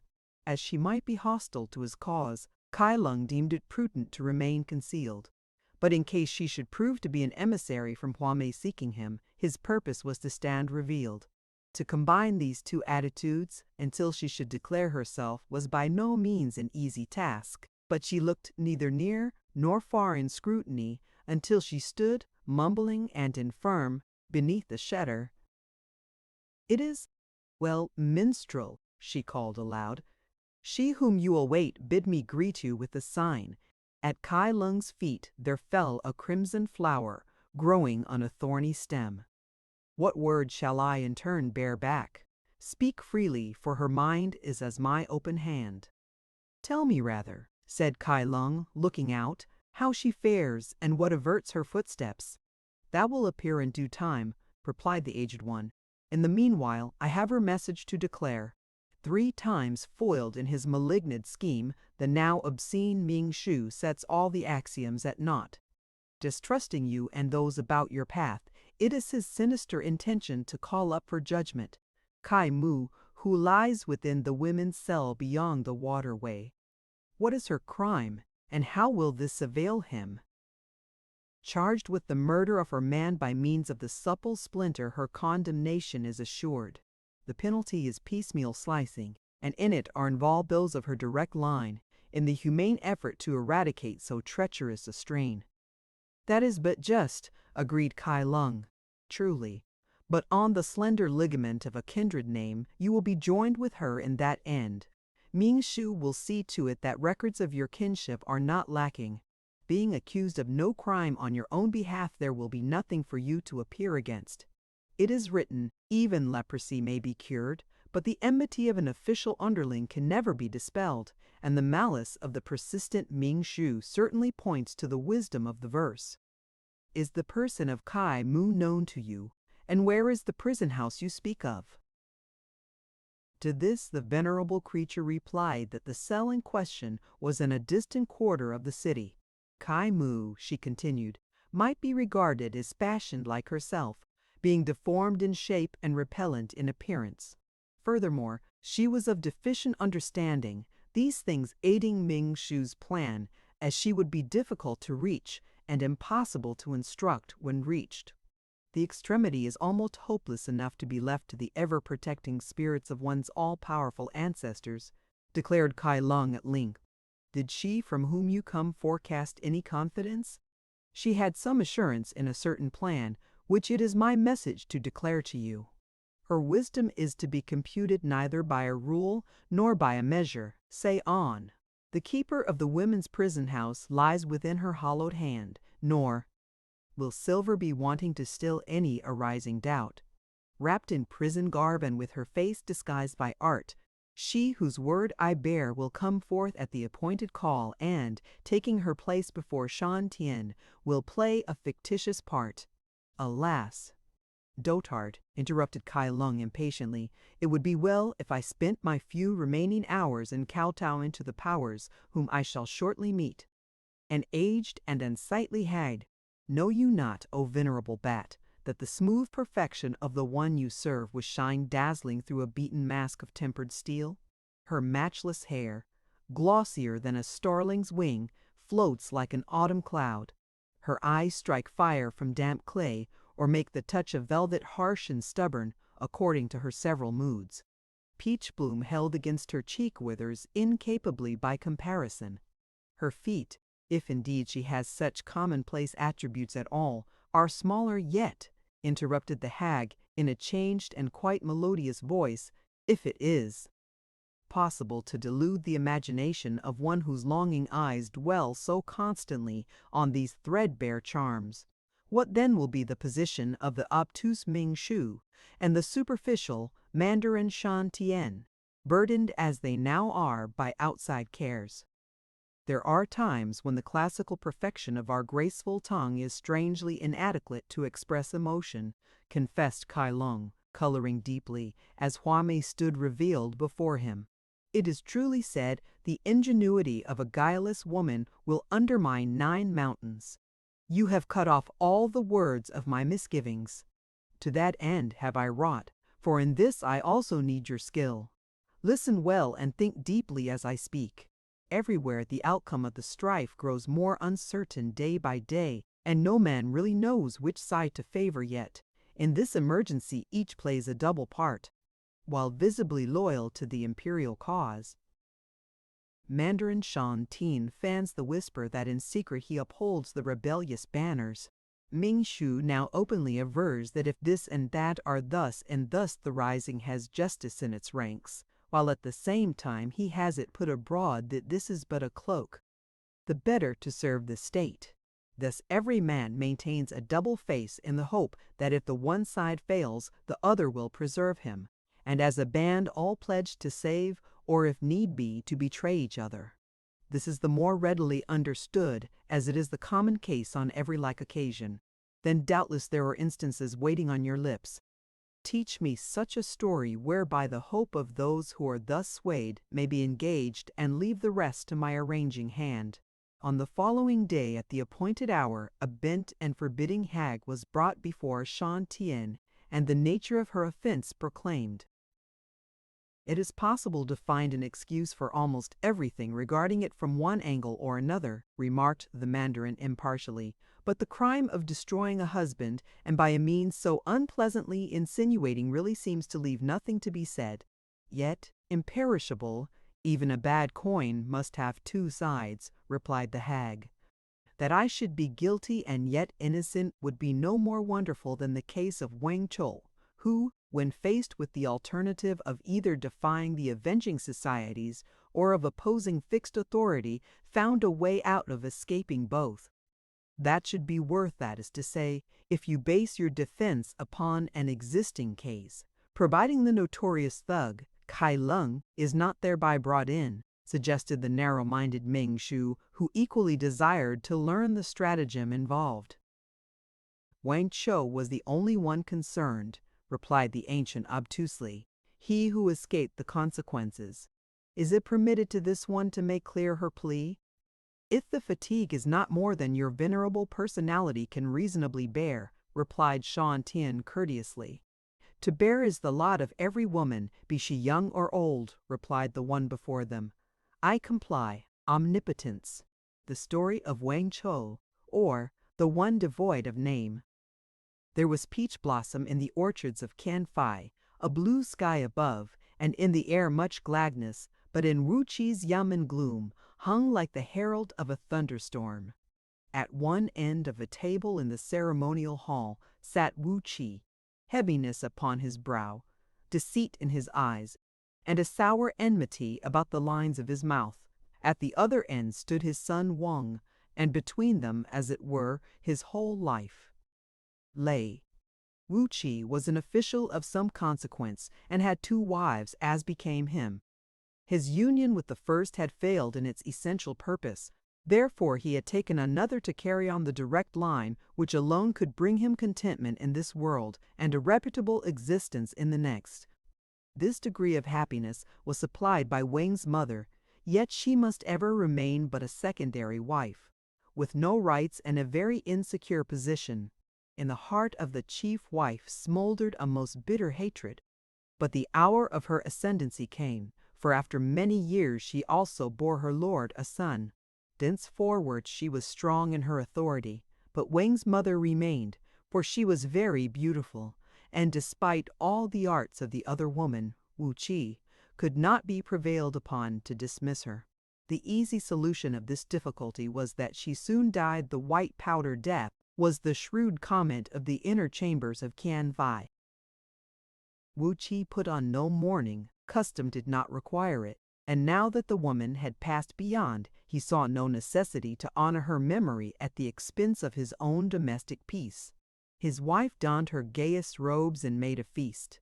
Wang alone stood apart, and in funereal sackcloth moved through the house like an accusing ghost. Each day his father met him with a frown, the woman whom alone he must regard as his mother, with a mocking smile, but he passed them without any word of dutiful and submissive greeting. The period of all seemly mourning ended, it touched that allotted to a legal parent, still Wang cast himself down and made no pretense to hide his grief. His father's frown became a scowl, his mother's smile framed a biting word. A wise and venerable friend who loved the youth took him aside one day and with many sympathetic words counseled restraint. For, he said, your conduct, though affectionate towards the dead, may be urged by the ill-disposed as disrespectful towards the living. If you have a deeper end in view, strive towards it by a less open path. You are subtle and esteemed in wisdom, replied Wang, but neither of those virtues can restore a broken jar. The wayside fountain must one day dry up at its source, but until then not even a mountain placed upon its mouth can pin back its secret stores. So is it with unfeigned grief. The analogy may be exact, replied the aged friend, shaking his head, but it is no less truly said, the wise tortoise keeps his pain inside. Rest assured, on the disinterested advice of one who has no great experience of mountains and hidden springs, but a lifelong knowledge of Wu Chi and of his amiable wife, that if you mourn too much, you will have reason to mourn more. His words were pointed to a sharp edge. At that moment, Wu Chi was being confronted by his wife, who stood before him in his inner chamber. Who am I, she exclaimed vehemently, that my authority should be denied before my very eyes?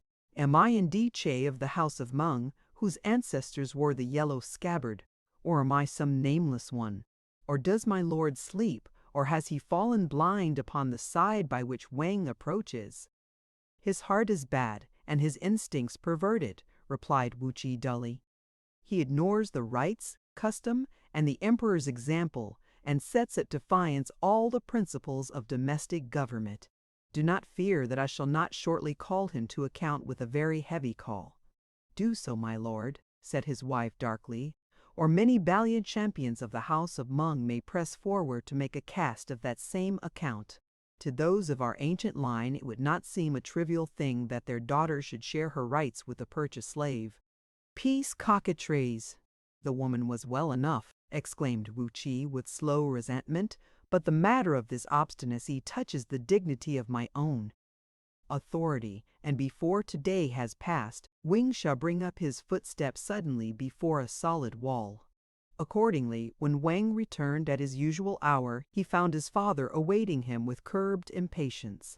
That Wuqi should summon him into his presence in the great hall was of itself an omen that the matter was one of moment, but the profusion of lights before the ancestral tablets and the various symbols arranged upon the table showed that the occasion was to be regarded as one involving irrevocable issues. Wing Chou, said his father dispassionately from his seat at the head of the table, draw near and first pledge the ancient ones whose spirits hover above their tablets in a vessel of wine. I am drinking affliction and move under the compact of a solemn vow, replied Wing fixedly. Therefore I cannot do this, nor as signs are given me to declare. Will the forerunners of our line, who from their high places look down deep into the mind and measure the heart with an impartial rod, deem this an action of disrespect to their illustrious shades?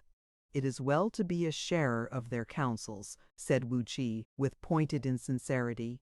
But, he continued in the same tone, for whom can Wing Chou of the house of Wu mourn? His father is before him in his wonted health. In the inner chamber his mother plies an unfaltering needle, while from the dragon throne the supreme emperor still rules the world.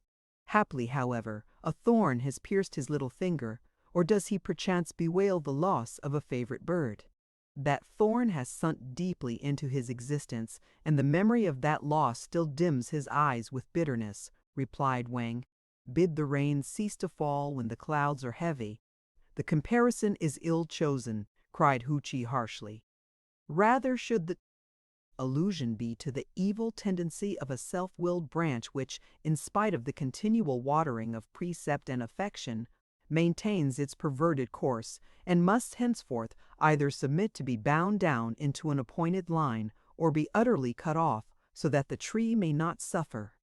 Long and patiently have I marked your footsteps, Wang Chou, and they are devious. This is not a single offense, but it is no light one. Appointed by the board of ceremony, approved of by the emperor, and observed in every loyal and high-minded subject are the details of the rites and formalities which alone serve to distinguish a people refined and humane from those who are rude and barbarous. By setting these observances at defiance, you insult their framers, act traitorously towards your sovereign, and assail the foundations of your house, for your attitude is a direct reflection upon others. And if you render such a tribute to one who is incompetent to receive it, how will you maintain a seemly balance when a greater occasion arises? When the earth that has nourished it grows cold, the leaves of the branch fall. Doubtless the edicts of the board referred to having failed to reach their ears, replied Wing bitterly. Revered father, is it not permitted that I should now depart? Behold, I am stricken and out of place. You are evil and your heart is fat with presumptuous pride, exclaimed Wuqi, releasing the cords of his hatred and anger so that they leapt out from his throat like the sudden spring of a tiger from a cave. Evil in birth, grown under an evil star and now come to a full maturity. Go you shall, Wang Chou, and that on a straight journey forthwith, or else bend your knees with an acquiescent face. With these words he beat furiously on a gong, and summoning the entire household he commanded that before Wing should be placed a jar of wine and 2 glass vessels, and on the other side a staff and a pair of sandals.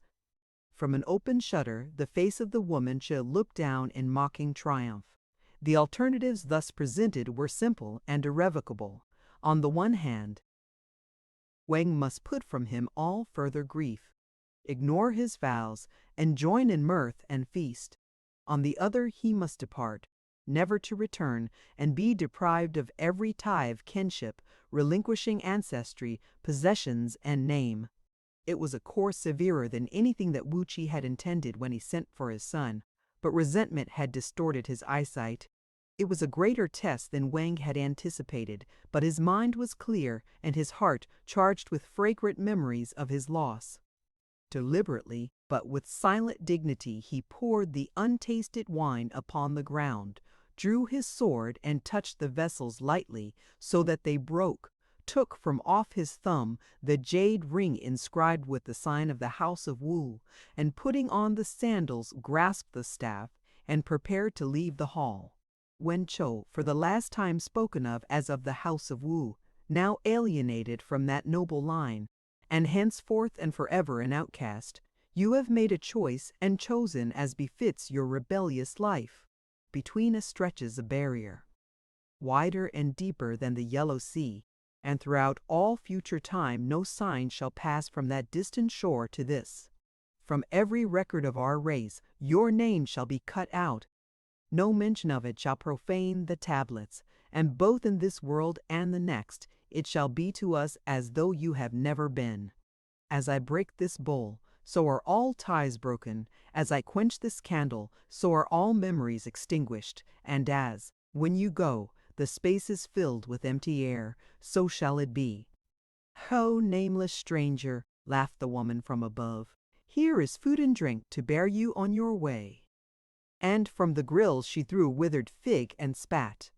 The fruit is the cankered effort of a barren tree, cast back Wang over his shoulder. Look to your own offspring, basilisk. It is given me to speak. Even as he spoke, there was a great cry from the upper part of the house, the sound of many feet and much turmoil, but he went on his way without another word. Thus it was that Wing Chou came to be cut off from the past. From his father's house he stepped out into the streets of Qianfei, a being without a name, destitute, and suffering the pangs of many keen emotions.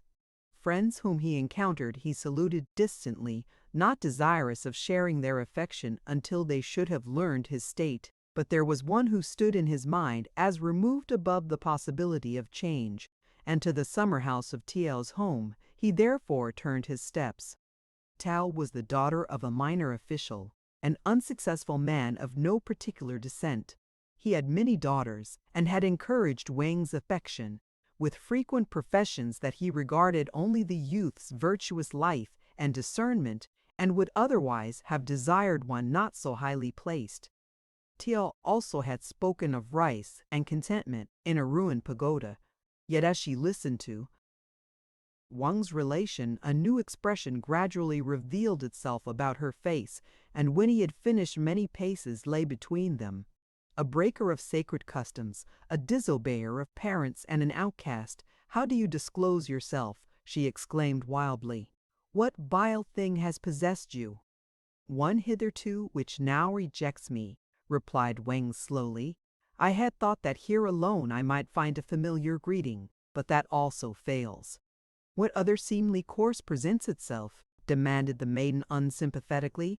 How degrading a position might easily become that of the one who linked her lot with yours if all fit and proper sequences are to be reversed. What menial one might supplant her not only in your affections, but also in your rights. He had defied the principles, she exclaimed, as her father entered from behind a screen. He has lost his inheritance, muttered the little old man, eyeing him contemptuously. Wang Chou, he continued aloud, you have played a double part and crossed our step with only half your heart. Now the past is past, and the future an unwritten sheet.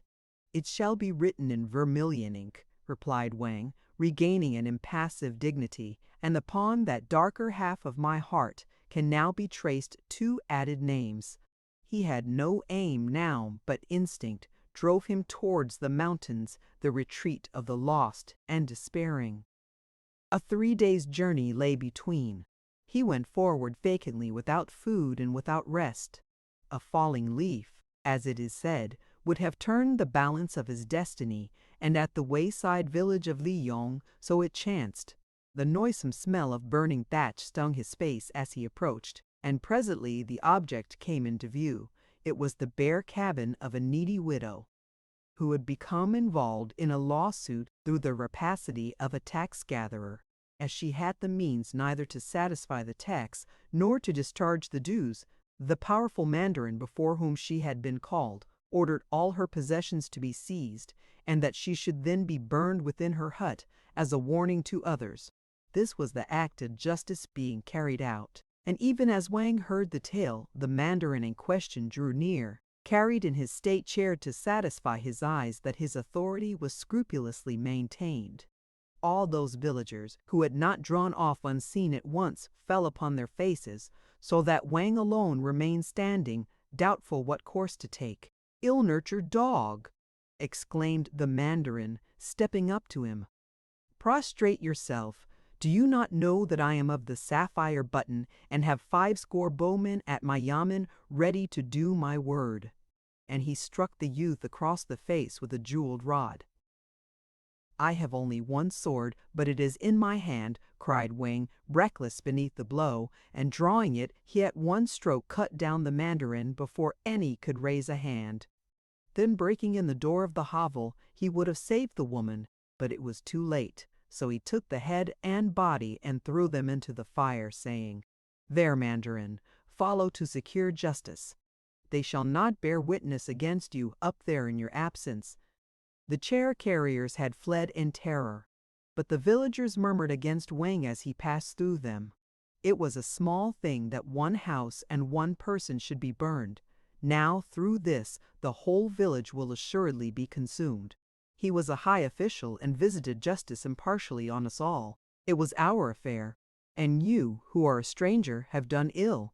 "I did you wrong, mandarin," said Wang, resuming his journey. "You took me for one of them. I pass you the parting of the woman Che, burrowers in the cow." Heap called Li Young. "Oh, yeah!" exclaimed a voice behind. "But yonder, earth beetles haply have not been struck off the tablets and found that a maiden with well-matched eyes can watch 2 ways at once, all of a morning, and thereby death through red spectacles is not that same death through blue spectacles. Things in their appointed places, noble companion. Greetings, wayfarer," said Wang, stopping. "The path narrows somewhat inconveniently hereabout. Take honorable precedence." "The narrower the better to defend then," replied the stranger good-humoredly. "Whereto, also, 2 swords cut a larger slice than one. Without doubt, 50 valiant bowmen will soon be arranging when they hear that the enemy goes upon 2 feet, and them ill befall who knows not the passes." As he spoke, an arrow, shot from a distance, flew above their heads. "Why should you bear a part with me, and who are you who know these recent things?" demanded Wang doubtfully. "I am one of many, we being a branch of that great spreading lotus, the triad, though called by the tillers here around the League of Tomb Haunters, because we must be sought in secret places. The things I have spoken I know because we have many ears, and in our care a whisper passes from east to west and from north to south without a word being spilled." "And the price of your sword is that I should join the confederacy?" asked Wang thoughtfully. "I had set out to greet you before the estimable mandarin, who is now saluting his ancestors, was so inopportune as to do so," replied the emissary. "Yet it is not to be denied that we offer inadequate protection among each other, while at the same time punishing guilt and administering a rigorous justice secretly." "Lead me to your meeting place, then," said Wang determinedly. "I have done with the outer things." The guide pointed to a rock, shaped like a locust's head, which marked the highest point of the steep mountain before them. Soon the fertile lowlands ended, and they passed beyond the limit of the inhabitable region. Still ascending, they reached the tiger's high retreat, which defines the spot where even the animal kind turn back and where watercourses cease to flow. Beyond this, the most meager indication of vegetable sustenance came to an end, and thenceforward their passage was rendered more slow and laborious by frequent snowstorms, barriers of ice, and sudden tempests which strove to hurl them to destruction. Nevertheless, by about the hour of midnight, they reached the rock shaped like a locust's head, which stood in the wildest and most inaccessible part of the mountain, and masked the entrance to a strongly guarded cave. Here Wang suffered himself to be blindfolded, and being led forward, he was taken into the innermost council. Closely questioned, he professed a spontaneous desire to be admitted into their band, to join in their dangers and share their honors. Whereupon the oath was administered to him, the passwords and secret signs revealed, and he was bound from that time forth, under the bonds of a most painful death and torments in the afterworld, to submerge all passions save those for the benefit of their community, and to cherish no interests, wrongs, or possessions that did not affect them all alike. For the space of 7 years, Wang remained about the shadow of the mountain, carrying out, together with the other members of the band, the instructions which from time to time they received from the higher circles of the society, as well as such acts of retributive justice as they themselves determined upon.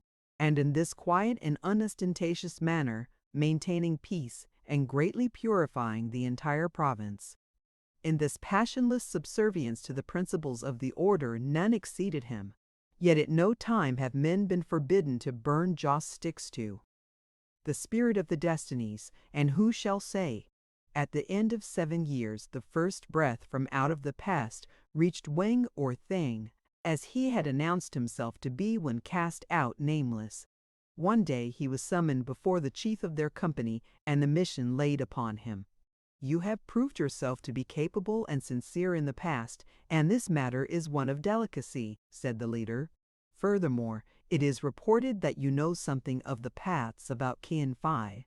There is not a forgotten turn within those paths by which I might stumble in the dark, replied Wang, striving to subdue his mind. See that out of so poignant a memory no more formidable barrier than a forgotten path arises, said the leader, observing him closely.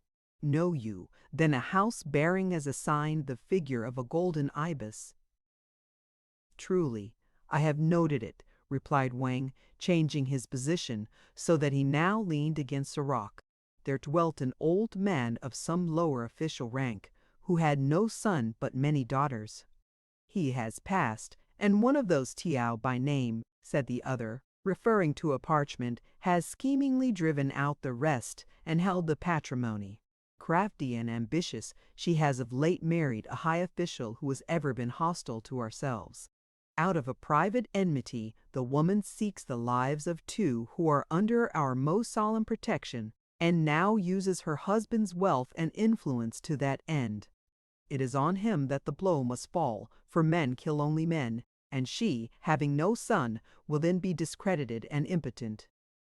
And concerning this official? Asked Wang. It has not been thought prudent to speak of him by name, replied the chief. Stricken with a painful but not dangerous malady, he is retired for a time to the healthier seclusion of his wife's house, and there he may be found. The woman you will know with certainty by a crescent scar above the right eye. Beneath the eye, corrected Wing instantly. Assuredly beneath. I misread the sign, said the head, appearing to consult the scroll. Yet, out of a keen regard for your virtues, Tang, let me point a warning that it is antagonistic to our strict rule to remember these ancient scars too well. Further, in accordance with that same esteem, do not stoop too closely nor too long to identify the mark. By our pure and exacting standard, no high attainment in the past can justify defection. The pains and penalties of failure you well know. I bow, chieftain, replied Wang acquiescently. It is well, said the chief. Your strategy will be easy, to cure this lord's disorder. A celebrated physician is even now traveling from the capital towards Kien Phi. A day's journey from that place he will encounter obstacles and fall into the hands of those who will take away his robes and papers. About the same place you will meet one with a bowl on the roadside who will hail you, saying, "Charity, out of your superfluity, noble mandarin coming from the north." To him you will reply, do mandarins garb thus and go afoot? It is I who need a change of raiment and a chair, I by the token of the locust's head. He will then lead you to a place where you will find all ready, and a suitable chair with trusty bearers. The rest lies beneath your grinding heel, prosperity. Wang prostrated himself and withdrew. The meeting by the wayside befell as he had received assurance. They who serve the triad do not stumble, and at the appointed time he stood before Tiao's door and called for admission. He looked to the right and the left as one who examines a new prospect, and among the azalea flowers the burnished roof of the summer house glittered in the sun. Lucky omens attend your coming, benevolence, said the chief attendant obsequiously. For since he sent for you, an unpropitious planet has cast its influence upon our master so that his power languishes. Its malignity must be controlled, said Wang in a feigned voice, for he recognized the one before him. Does any watch? Not now, replied the attendant, for he has slept since these 2 hours. Would your graciousness have speech with the one of the inner chamber? In season perchance. First lead me to your lord's side, and then see that we are undisturbed until I reappear. It may be expedient to invoke a powerful charm without delay. In another minute, Wang stood alone in the sick man's room, between them no more barrier than the silk-hung curtains of the couch. He slid down his right hand and drew a keen-edged knife. About his left he looped the even more fatal cord. Then, advancing with a noiseless step, he pulled back the drapery and looked down. It was the moment for swift and silent action. Nothing but hesitation and delay could imperil him. Yet in that supreme moment he stepped back, released the curtain from his faltering grasp, and, suffering the weapons to fall unheeded to the floor, covered his face with his hands, for lying before him he had seen the outstretched form, the hard contemptuous features of his father, yet most solemnly alienated from him in every degree. By Wu Qi's own acts, every tie of kinship had been effaced between them. The bowl had been broken, the taper blown out, empty air had filled his place. Wu Qi acknowledged no memory of a son. He could claim no reverence as a father, Tiao's husband. Then he was doubly childless. The woman and her seed had withered, as he had prophesied. On the one hand stood the society, powerful enough to protect him in every extremity, yet holding failure as treason, most terrible and inexorable towards set disobedience. His body might find a painless escape from their earthly torments, but by his oaths his spirit lay in their keeping to be punished through all eternity. That he was no longer Wu Qi's son, that he had no father, this conviction had been strong enough to rule him in every contingency of life save this. By every law of men and deities the ties between them had been dissolved, and they stood as a man and man, yet the salt can never be quite washed out of seawater. For a time which ceased to be hours or minutes, but seemed as a fragment broken off eternity, he stood, motionless, but most deeply racked. With an effort he stooped to take the cord and paused again. Twice he would have seized the dagger, but doubt again possessed him. From a distant point of the house came the chant of a monk singing a prayer and beating upon a wooden drum. The rays of the sun falling upon the gilded roof in the garden again caught his eyes. Nothing else stirred. These in their turn have settled great issues lightly, thought Wing bitterly. Must I wait upon an omen? Submitting oneself to purifying scars, droned the voice far off, propitiating if need be by even greater self-inflictions. It suffices, said Wang dispassionately, and picking up the knife he turned to leave the room. At the door he paused again, but not in an arising doubt.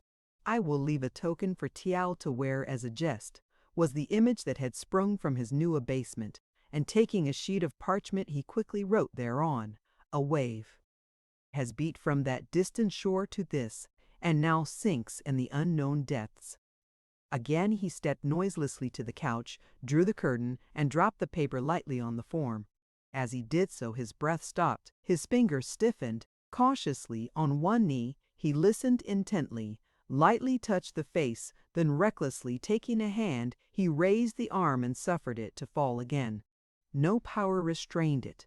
No alertness of awakening life came into the dull face. Wu Qi had already passed beyond. Chapter 7. Not concerned with any particular attribute of those who are involved. Unendurable was the intermingling of hopes and fears with which Kai Lung sought the shutter on the next occasion after the avowal of Hua Mei's devoted strategy. While repeatedly assuring himself that it would have been better to submit to piecemeal slicing without a protesting word, rather than that she should incur so formidable a risk, he was compelled as often to admit that when once her mind had formed its image, no effort on his part would have held her back.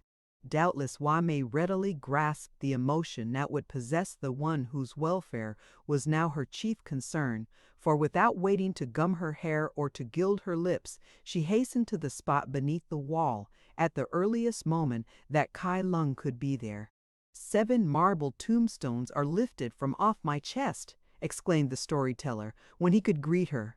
How did your subterfuge proceed, and with what satisfaction was the history of Wang Chou received? That, replied Hua Mei modestly, will provide the matter for an autumn tale when seated around a pine-cone fire. In the meanwhile this protracted ordeal takes an ambiguous bend. To what further end does the malignity of the ill-made Ming Shu now shape itself? Should it entail a second peril to your head, the one whom you so justly name fades for a moment out of our concern. Burdened with a secret mission, he journeys to Hingpu, nor does the Mandarin Shantian hold another court until the day of his return. That gives a breathing space of time to our ambitions? So much is assured. Yet even in that a subtle danger lurks. Certain contingencies have become involved in the recital of your admittedly ingenious stories, which the future unfolding of events may not always justify. For instance, the very speculative Shan Tian, casting his usual moderate limit to the skies, has accepted the luminous insect as a beckoning omen and immersed himself deeply in the chances of every candidate bearing the name of Lao, Ting, Li, Su, Sung, Chu, Wang, or Qin. Should all these fail incapably at the trials, a very undignified period in the Mandarin's general manner of expressing himself may intervene. Had the time at the disposal of this person been sufficiently enlarged, he would not have omitted the various maxims arising from the tale, admitted Kai Lung with a shadow of remorse. That suited to the need of a credulous and ill-balanced mind would doubtless be the proverb. He who believes in gambling will live to sell his sandals. It is regrettable if the well-intending Mandarin took the wrong one. Fortunately, another moon will fade before the results are known. In the meantime, continued the maiden, indicating by a glance that what she had to relate was more essential to the requirements of the moment than anything he was saying, Shantian is by no means indisposed toward your cause. Your unassuming attitude and deep research have enlarged your wisdom in his eyes. Tomorrow he will send for you to lean upon your well-stored mind. Is the emergency one for which any special preparation is required? Questioned Kai Lung. That is the message of my warning. Of late a company of grateful friends has given the Mandarin an inlaid coffin to mark the sense of their indebtedness, the critical nature of the times rendering the gift peculiarly appropriate. Thus provided, Shan Tian has cast his eyes around to secure a burial robe worthy of the casket. The merchants proffer many, each endowed with all the qualities, but meanwhile doubts arise, and now Shan Tian would turn to you to learn what is the true and ancient essential of the garment, and wherein its virtue should reside. The call will not find me inept, replied Kai Lung. The story of Wang Ho it is enough, exclaimed the maiden warningly. The time for wandering together in the garden of the imagination has not yet arrived. Ming Shu's feet are on a journey, it is true, but his eyes are doubtless left behind, until a like hour tomorrow gladdens our expectant gaze. Farewell. On the following day, at about the stroke of the usual court, Li approached Kai Lung with a grievous look.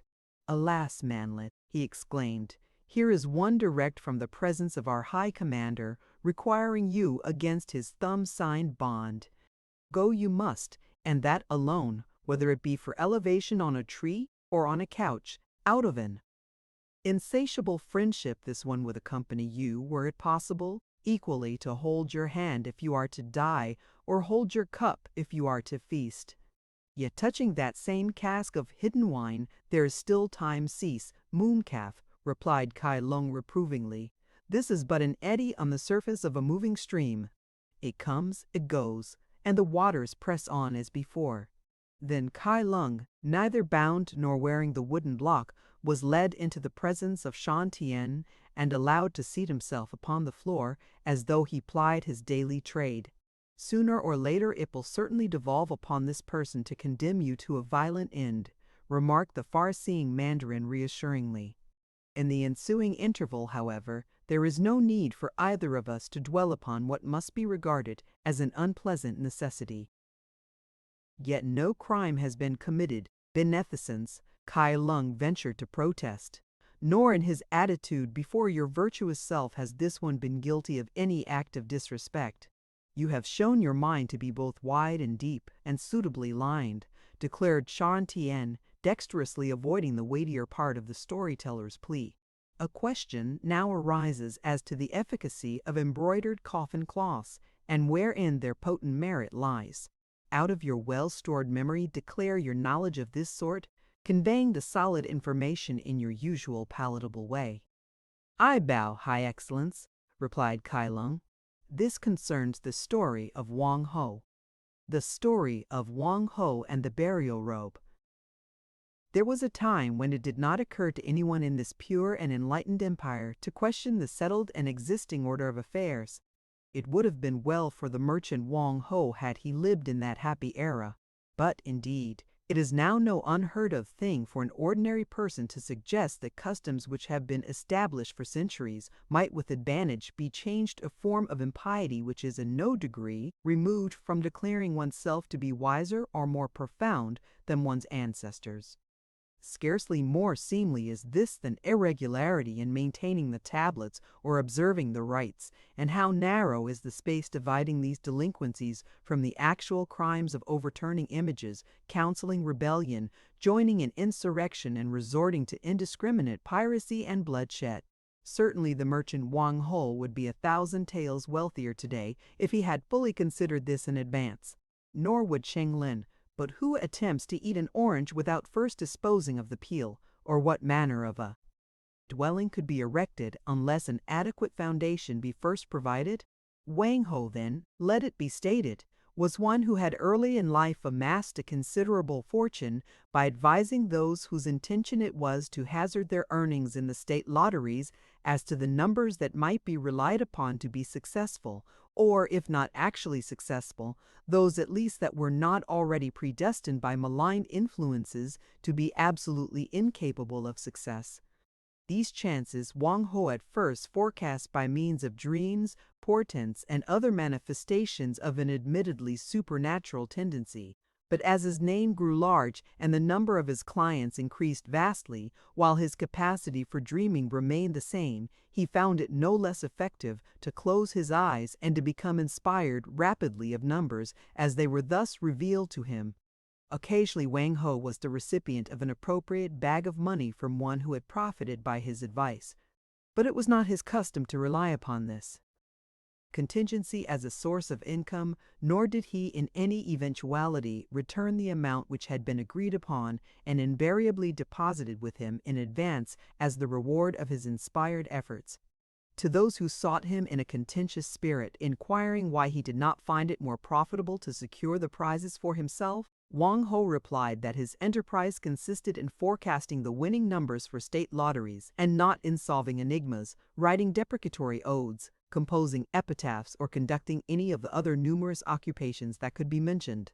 As this plausible evasion was accompanied by the courteous display of the many weapons which he always wore at different convenient points of his attire, the incident invariably ended in a manner satisfactory to Wang Ho. Thus positioned, Wang Ho prospered, and had in the course of years acquired a waist of honorable proportions, when the unrolling course of events influenced him to abandon his lucrative enterprise. It was not that he failed in any way to become as inspired as before. Indeed, with increasing practice he attained a fluency that enabled him to outdistance every rival, so that on the occasion of one Maudry he afterwards privately discovered that he had predicted the success of every possible combination of numbers, thus enabling those who followed his advice, as he did not fail to announce in inscriptions of vermilion assurance, to secure among them every variety of prize offered.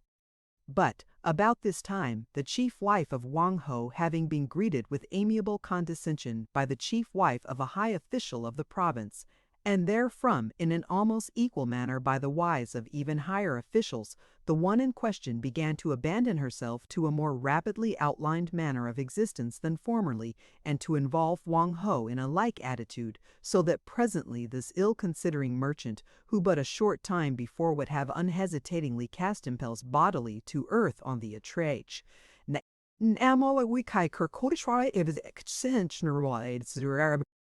of affectionate abbreviation. Also, being advised of the expediency by a voice speaking in an undertone, he sought still further to extend beyond himself by suffering his nails to grow long and obliterating his name from the public announcements upon the city walls. In spite of this ambitious sacrifice, Wang Ho could not entirely shed from his habit a propensity to associate with those requiring advice on matters involving financial transactions. He could no longer conduct enterprises which entailed many clients and the lavish display of his name, but in the society of necessitous persons who were related to others of distinction, he allowed it to be inferred that he was benevolently disposed, and had a greater sufficiency of tales than he could otherwise make use of. He also involved himself, for the benefit of those whom he esteemed, in transactions connected with pieces of priceless jade, jars of wine of an especially fragrant character, and pictures of reputable antiquity. In the written manner of these transactions, for it is useless to conceal the fact that Wang Ho was incapable of tracing the characters of his own name, he employed a youth whom he never suffered to appear from beyond the background. Cheng Lin is thus brought naturally and unobtrusively into the narrative. Had Cheng Lin come into the world when a favorably disposed band of demons was in the ascendant, he would certainly have merited an earlier and more embellished appearance in this written chronicle. So far, however, nothing but omens of an ill-destined obscurity had beset his career. For many years, two ambitions alone had contained his mind, both inextricably merged into one current, and neither with any appearance of ever flowing into its desired end.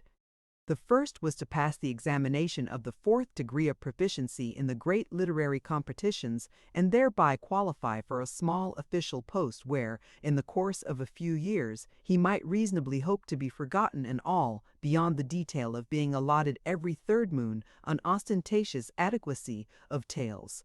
This distinction Cheng Lin felt to be well within his power of attainment, could he but set aside 3 uninterrupted years for study. But to do this would necessitate the possession of something like 1,000 taels of silver, and Lin might as well fix his eyes upon the great sky lantern itself.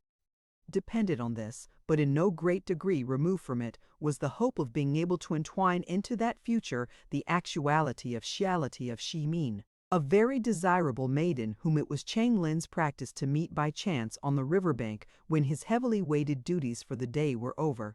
To those who will naturally ask why Cheng Lin, if really sincere in his determination, could not imperceptibly acquire even so large a sum as 1,000 taels while in the house of the wealthy Wang Ho, immersed as the latter person was, with the pursuit of the full face of high mandarins and further embarrassed by a profuse illiteracy, it should be sufficient to apply the warning, beware of helping yourself to corn from the manger of the blind mule.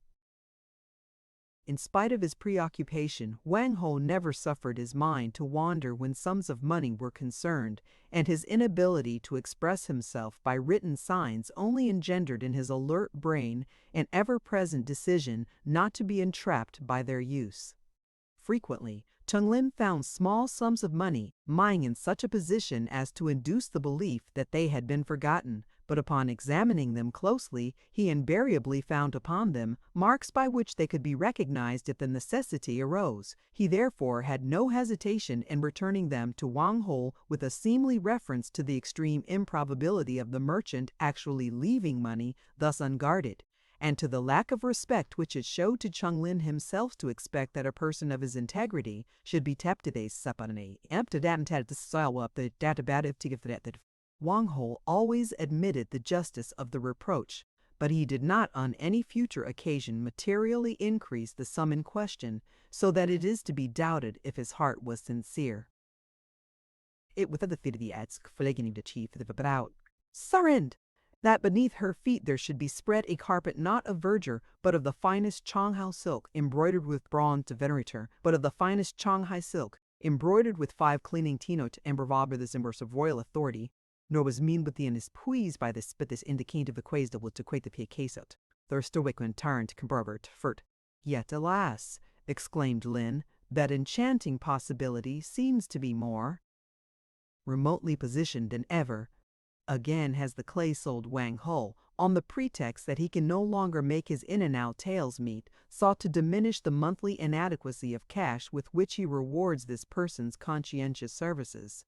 Undoubtedly that opaque-eyed merchant will shortly meet a revengeful fire-breathing vampire when walking alone on the edge of a narrow precipice, exclaimed Mean sympathetically.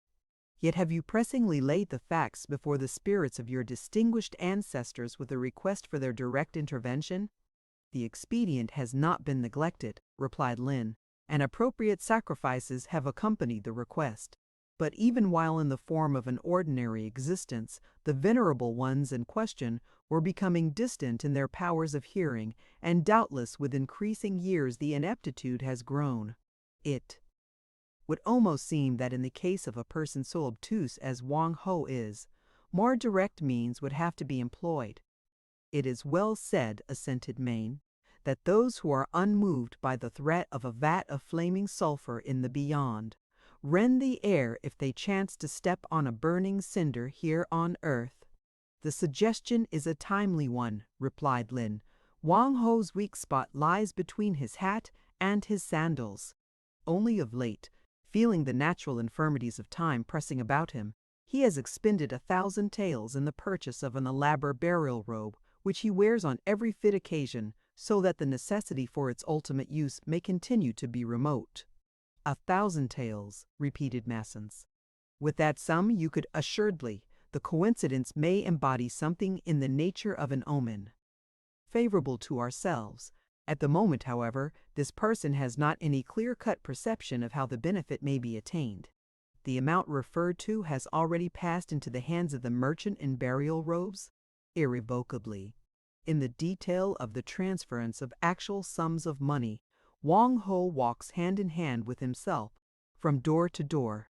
The pieces of silver are by this time beneath the floor of Shen Hung's inner chamber. Shen Hung, the merchant in silk and costly fabrics, who lives beneath the sign of the golden abacus. It was from him, truly, it is for him that this person's sister Min works the finest embroideries, doubtless this very robe.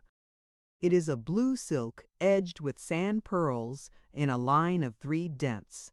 Felicitations on long life and a list of the most venerable persons of all times serve to remind the controlling deities to what length human endurance can proceed if suitably encouraged. These are designed in letters of threaded gold. Inferior spirits are equally invoked in characters of silver. The description is sharp-pointed. It is upon this robe that the one referred to has been ceaselessly engaged for several moons. On account of her narrow span of years, no less than her nimble-jointed dexterity, she is justly esteemed among those whose wares are guaranteed to be permeated with the spirit of rejuvenation, thereby enabling the enterprising Shen Heng to impose a special detail into his account for employing the services of one who will embroider into the fabric of the robe the vital principles of youth and long life to come, and added 50 taels. Did she of your house benefit to a proportionate extent? Mullen indicated a contrary state of things by a graceful movement of her well-arranged eyebrows. Not only that, she added, but the sordid-minded Shen Hung, on a variety of pretexts, has diminished the sum Min was to receive at the completion of the work, until that which should have required a full hand to grasp could be efficiently covered by two attenuated fingers. From this cause, Min is vindictively inclined towards him, and steadfastly refusing to bend her feet in the direction of his workshop, she has, between one melancholy and another, involved herself in a dark distemper. As Min unfolded the position lying between her sister Min and the merchant Shen Hung, Lin grew thoughtful, and, although it was not his nature to express the changing degrees of emotion by varying the appearance of his face, he did not conceal from Min that her words had fastened themselves upon his imagination. "Let us rest here a while," he suggested presently. "That which you say, added to what I already know, may, under the guidance of a sincere mind, put a much more rainbow-like outlook on our combined future than hitherto appeared probable." So they composed themselves about the bank of the river, while Lin questioned her more closely as to those things of which she had spoken. Finally, he laid certain injunctions upon her for her immediate guidance. Then, it being now the hour of middle light, they returned mon hour manai, monati 18 mine, her voice to the melody of stringed wood as she related songs of those who have passed through great endurances to a state of assured contentment. Till then it seemed as though the city leapt forward to meet them, so narrow was the space of time involved in reaching it. A few days later, Wang Ho was engaged in the congenial occupation of marking a few pieces of brass cash before secreting them where Cheng Lin must inevitably displace them, when the person in question quietly stood before him. Thereupon Wang Ho returned the money to his inner sleeve, ineptly remarking that when the sun rose it was futile to raise a lantern to the sky to guide the stars. Rather, as it said, from three things cross the road to avoid: a falling tree, your chief and second wives whispering in agreement, and a goat wearing a leopard's tail. "He," replied Lin, thus rebuking Wang Ho, not only for his crafty intention, but also as to the obtuseness of the proverb he had quoted. "Nevertheless, O Wang Ho, I approach you on a matter of weighty consequence." "Tomorrow approaches," replied the merchant evasively. "If it concerns the detail of the reduction of your monthly adequacy, my word has become unbending iron. It is written Cho Sing collected feathers to make a garment for his canary when it began to molt," replied Lin acquiescently. "The care of so insignificant a person as myself may safely be left to the protecting forces esteemed.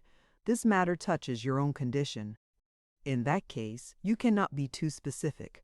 Wang Ho lowered himself into a reclining couch, thereby indicating that the subject was not one for hasty dismissal, at the same time motioning to Lin that he should sit upon the floor. "Doubtless you have some remunerative form of enterprise to suggest to me. Can a palsied finger grasp a proffered coin? The matter strikes more deeply at your very existence, honored chief." "Alas!" exclaimed Wang Ho, unable to retain the usual color of his appearance. "The attention of a devoted servant is somewhat like Toan Haiyang's spiked throne. It torments those whom it supports. However, the word has been spoken, let the sentence be filled in. The full roundness of your illustrious outline is as a display of colored lights to gladden my commonplace vision," replied Lin submissively. "Admittedly of late, however, an element of dampness has interfered with the brilliance of the display." "Speak clearly and regardless of polite evasion," commanded Wang Ho. "My internal organs have for some time suspected that hostile influences were at work. For how long have you noticed this, as it may be expressed, falling off?" "My mind is as refined crystal before your compelling glance," admitted Lin. "Ever since it has been your custom to wear the funeral robe fashioned by Shen Hung, has your noble shadow suffered erosion." This answer, converging as it did upon the doubts that had already assailed the merchant's satisfaction, convinced him of Cheng Lin's discrimination, while it increased his own suspicion. He had for some little time found that after wearing the robe he invariably suffered pangs that could only be attributed to the influence of malign and obscure beings. It is true that the occasions of his wearing the robe were elaborate, and many coursed feasts, when he and his guests had partaken lavishly of birds' nests, sharks' fins, sea snails, and other viands of a rich and glutinous nature.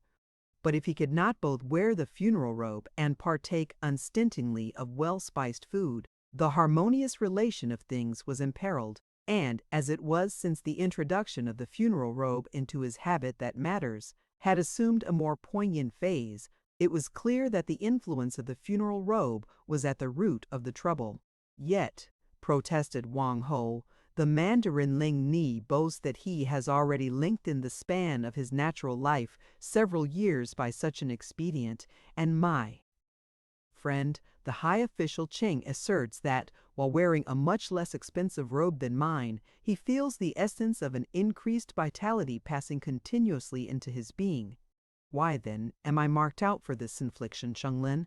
Revered, replied Lin with engaging candor, the inconveniences of living in a country so densely populated with demons, vampires, spirits, ghouls, dragons, omens, forces and influences, both good and bad, as our own unapproachably favored empire is, cannot be evaded from one end of life to the other. How much greater is the difficulty when the prescribed forms for baffling the ill-disposed among the unseen appear to have been wrongly angled by those framing the rites. Wang Ho made a gesture of despair. It conveyed to Lin's mind the wise reminder of Nisi Hing.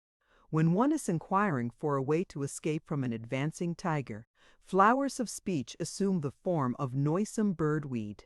He therefore continued, hitherto it has been assumed that for a funeral robe to exercise its most beneficial force, it should be the work of a maiden of immature years, the assumption being that, having a prolonged period of existence before her, the influence of longevity would pass through her fingers into the garment and in turn fortify the wearer. Assuredly, agreed Wang Ho anxiously. Thus was the analogy outlined to me by one skilled in the devices, and the logic of it seems unassailable. Yet, objected Lin with sympathetic concern in his voice, how unfortunate must be the position of a person involved in a robe that has been embroidered by one who, instead of a long life, has been marked out by the destinies for premature decay and an untimely death. For in that case the influence. Such instances, interrupted Wang Ho, helping himself profusely to rice spirit from a jar near at hand, must providentially be of rare occurrence? Esteemed head, replied Lin, helping Wang Ho to yet another superfluity of rice spirit. There are moments when it behoves each of us to maintain an unflaccid outline. Suspecting the true cause of your declining radiance, I have, at an involved expenditure of 7 taels and 3 hand counts of brash cash, pursued this matter to its ultimate source. The robe in question owes its attainment to one Min of the obscure house of Shi, who recently ceased to have an existence while her years yet numbered short of a score. Not only was it the last work upon which she was engaged, but so closely were the two identified that her abrupt passing beyond must certainly exercise a corresponding effect upon any subsequent wearer. Alas, exclaimed Wang Ho, feeling many of the symptoms of contagion already manifesting themselves about his body. Was the infliction of a painless nature? As to whether it was leprosy, the spotted plague, or acute demoniacal possession, the degraded Shen Heng maintains an unworthy silence. Indeed, at the mention of Xiu Min's name, he wraps his garment about his head and rolls upon the floor, from which the worst may be inferred. They of Min's house, however, are less capable of guile, and for an adequate consideration, while not denying that Shen Heng has paid them to maintain a stealthy silence, they freely admit that the facts are as they have been stated. In that case, Shen Heng shall certainly return the 1,000 taels in exchange for this discreditable burial robe, exclaimed Wang Ho vindictively. Venerated personality, said Lin with unabated loyalty, the essential part of the development is to safeguard your own incomparable being against every danger. Shen Heng may be safely left to the avenging demons that are ever lying in wait for the contemptible. The first part of your remark is inspired. agreed Wang Ho, his incapable mind already beginning to assume a less funereal forecast. Proceed, regardless of all obstacles. Consider the outcome of publicly compelling Shen Heng to undo the transaction, even if it could be legally achieved. Word of the calamity would pass on heated breath, each succeeding one becoming more heavily embroidered than the robe itself. The yamens and palaces of your distinguished friends would echo with the once honored name of Wang Ho, now associated with every form of malignant distemper and impending fate. All would hasten to withdraw themselves from the contagion of your overhanging end. Am I, then, demanded Wang Ho, to suffer the loss of 1,000 taels and retain an inadequate and detestable burial robe that will continue to exercise its malign influence over my being? By no means, replied Lin confidently. But be warned by the precept, do not burn down your house in order to inconvenience even your chief wife's mother. Sooner or later, a relation of Shen Heng's will turn his steps towards your inner office. You can then, without undue effort, impose on him the 1,000 taels that you have suffered loss from those of his house. In the meantime, a device must be sought for exchanging your dangerous but imposing-looking robe for one of proved efficiency. It begins to assume a definite problem in this person's mind as to whether such a burial robe exists, declared Wang Ho stubbornly. Yet, it cannot be denied when a reliable system is adopted in the fabrication, protested Lin. For 105 years, the one to whom this person owes his being has worn such a robe. To what age did your venerated father attain? Inquired the merchant with courteous interest. 80 years and 3 parts of yet another score. And the robe in question eventually accompanied him when he passed beyond? Doubtless it will. He is still wearing it, replied Lin, as one who speaks of casual occurrences. Is he then at so advanced an age in the state of an ordinary existence? Assuredly. Fortified by the virtue emanating from the garment referred to, it is his deliberate intention to continue here for yet another score of years at least. But if such robes are of so dubious a nature, how can reliance be placed on any one? Esteemed, replied Lin, it is a matter that has long been suspected among the observant. Unfortunately, the ruby buttons of the past mistakenly formulated that the essence of continuous existence was imparted to a burial robe through the hands of a young maiden, hence so many deplorable experiences. The proper person to be so employed is undoubtedly one of right attainment, for only thereby can the claim to possess the vital principle be assured. Was the robe which has so effectively sustained your meritorious father thus constructed? Inquired Wang Ho, inviting Lin to recline himself upon a couch by a gesture as of one who discovers for the first time that an honored guest has been overlooked. It is of ancient make, and thereby in the undiscriminating eye perhaps somewhat threadbare. But to the desert traveler all wells are sparkling, replied Lin. A venerable woman, inspired of certain magic wisdom which she wove into the texture to the exclusion of the showier qualities, designed it at the age of 80 years and 3 short of another score. She was engaged upon its fabrication yet another 7, and finally passed upwards at an attainment of 333 years, 3 moons, and 3 days, thus conforming to all the principles of allowed witchcraft. Chang Lin, said Wang Ho amiably, pouring out for the one whom he addressed a full measure of rice spirit, the duty that an obedient son owes even to a grasping and self-indulgent father has in the past been pressed to a too conspicuous front at the expense of the harmonious relation that should exist between a comfortably positioned servant and a generous and broad-minded master. Now, in the matter of these 2 coffin cloths, my ears are widely opened towards your auspicious words, benevolence, replied Lin. You, Chung Lin, are still too young to be concerned with the question of passing beyond. Your imperishable father is, one is compelled to say, already old enough to go. As regards both persons, therefore, the assumed virtue of one burial robe above another should be merely a matter of speculative interest. Now if some arrangement should be suggested, not unprofitable to yourself, by which one robe might be imperceptibly substituted for another, and, after all, one burial robe is very like another, the prospect of deceiving a trustful and venerated sire is so ignoble that scarcely any material gain would be a fitting compensation were it not for the fact that an impending loss of vision renders the deception somewhat easy to accomplish. Proceed, therefore, munificence, towards a precise statement of your open-handed prodigality. Indescribable was the bitterness of Shen Heng's throat when Cheng Lin unfolded his burden and revealed the Wang Ho thousand-tael burial robe with an unassuming request for the return of the purchase money, either in gold or honorable paper, as the article was found unsuitable.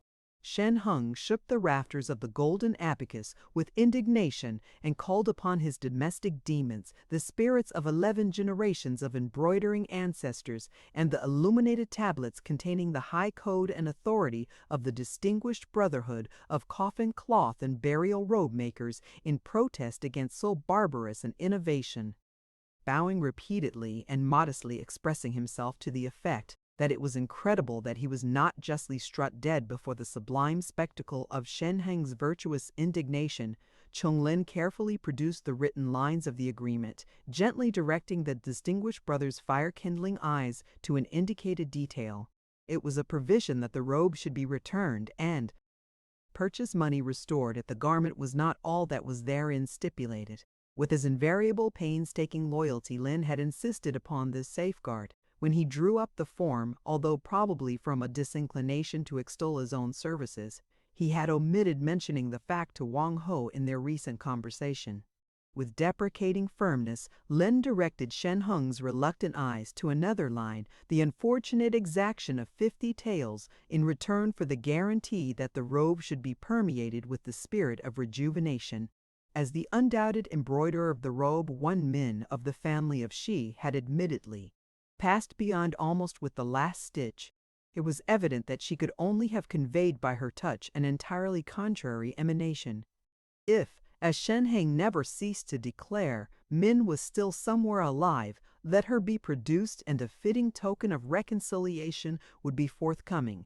Otherwise, although with the acutest reluctance, it would be necessary to carry the claim to the court of the Chief District Mandarin, and Cheng Lin trembled at the sacrilegious thought it would be impossible to conceal the fact that Shen Heng employed persons of inauspicious omen, and the high repute of coffin cloths from the golden abacus would be lost. The hint arrested Shen Heng's fingers in the act of tearing out a handful of his beautiful pigtail. For the first time he noticed, with intense self-reproach, that Lin was not reclining on a couch. The amiable discussion that followed, conducted with discriminating dignity by Shen Heng and conscientious humility on the part of Cheng Lin, extended from one gong stroke before noon until close upon the time for the evening rice. The details arrived at were that Shen Heng should deliver to Lin 875 taels against the return of the robe. He would also press upon that person a silk purse with an onyx clasp containing 25 taels, as a deliberate mark of his individual appreciation and quite apart from anything to do with the transaction on hand. All suggestions of anything other than the strictest high-mindedness were withdrawn from both sides. In order that the day should not be wholly destitute of sunshine at the golden abacus, Lin declared his intention of purchasing, at a price not exceeding 3 taels and a half, the oldest and most unattractive burial robe that the stock contained. So moved was Shen Heng by this delicate consideration that he refused to accept more than 2 taels and 3/4. Moreover, he added for Lin's acceptance a small jar of crystallized limpets. To those short-sighted ones who professed to discover in the conduct of Cheng Lin, now an official of the 17th grade and drawing his quarterly sufficiency of taels in a distant province, something not absolutely honorably arranged, it is only necessary to display the ultimate end as it affected those persons in any way connected. Wang Ho thus obtained a burial robe in which he was able to repose absolute confidence. Doubtless it would have sustained him to an advanced age had he not committed self-ending in the ordinary way of business a few years later. Shen Hang soon disposed of the returned garment for 2,000 taels to a person who had become prematurely wealthy owing to the distressed state of the empire. In addition, he had sold, for more than 2 taels, a robe which he had no real expectation of ever selling at all. Min, made welcome at the house of Min and Lin, removed with them to that distant province. There she found that the remuneration for burial robe embroidery was greater than she had ever obtained before. With the money thus amassed, she was able to marry an official of noble rank. The father of Chang Lin had passed into the upper air many years before the incidents with which this related narrative concerns itself. He is thus in no way affected, but Lin did not neglect, in the time of his prosperity, to transmit to him frequent sacrifices of seasonable delicacies suited to his condition. Chapter 8. The timely disputation among those of an inner chamber of Yuping. For the space of 3 days Ming Shu remained absent from Yuping, and the affections of Kai Lung and Hua Mei prospered. On the evening of the 3rd day the maiden stood beneath the shutter with a more definite look, and Kai Lung understood that a further period of unworthy trial was now at hand. "Behold," she explained, "at dawn the corrupt Ming Shu will pass within our gates again, nor is it prudent to assume that his enmity has lessened." "On the contrary," replied Kai Lung, "like that unnatural reptile that lives on air, his malice will have grown upon the voidness of its cause. As the wise Ling Kuang remarks, he who plants a vineyard with one hand, assuredly, beloved," interposed Hua Mei dexterously. "But our immediate need is less to describe Ming Shu's hate in terms of classical analogy than to find a potent means of baffling its venom." "You are all wise as usual," confessed Kai Lung with due humility. "I will restrain my much too verbose tongue. The invading banners from the north have for the moment failed, and those who drew swords in their cause are flying to the hills. In Yuping, therefore, loyalty wears a fully round face, and about the yamen of Shantian men speak almost in set terms. While these conditions prevail, justice will continue to be administered precisely as before. We have thus nothing to hope in that direction.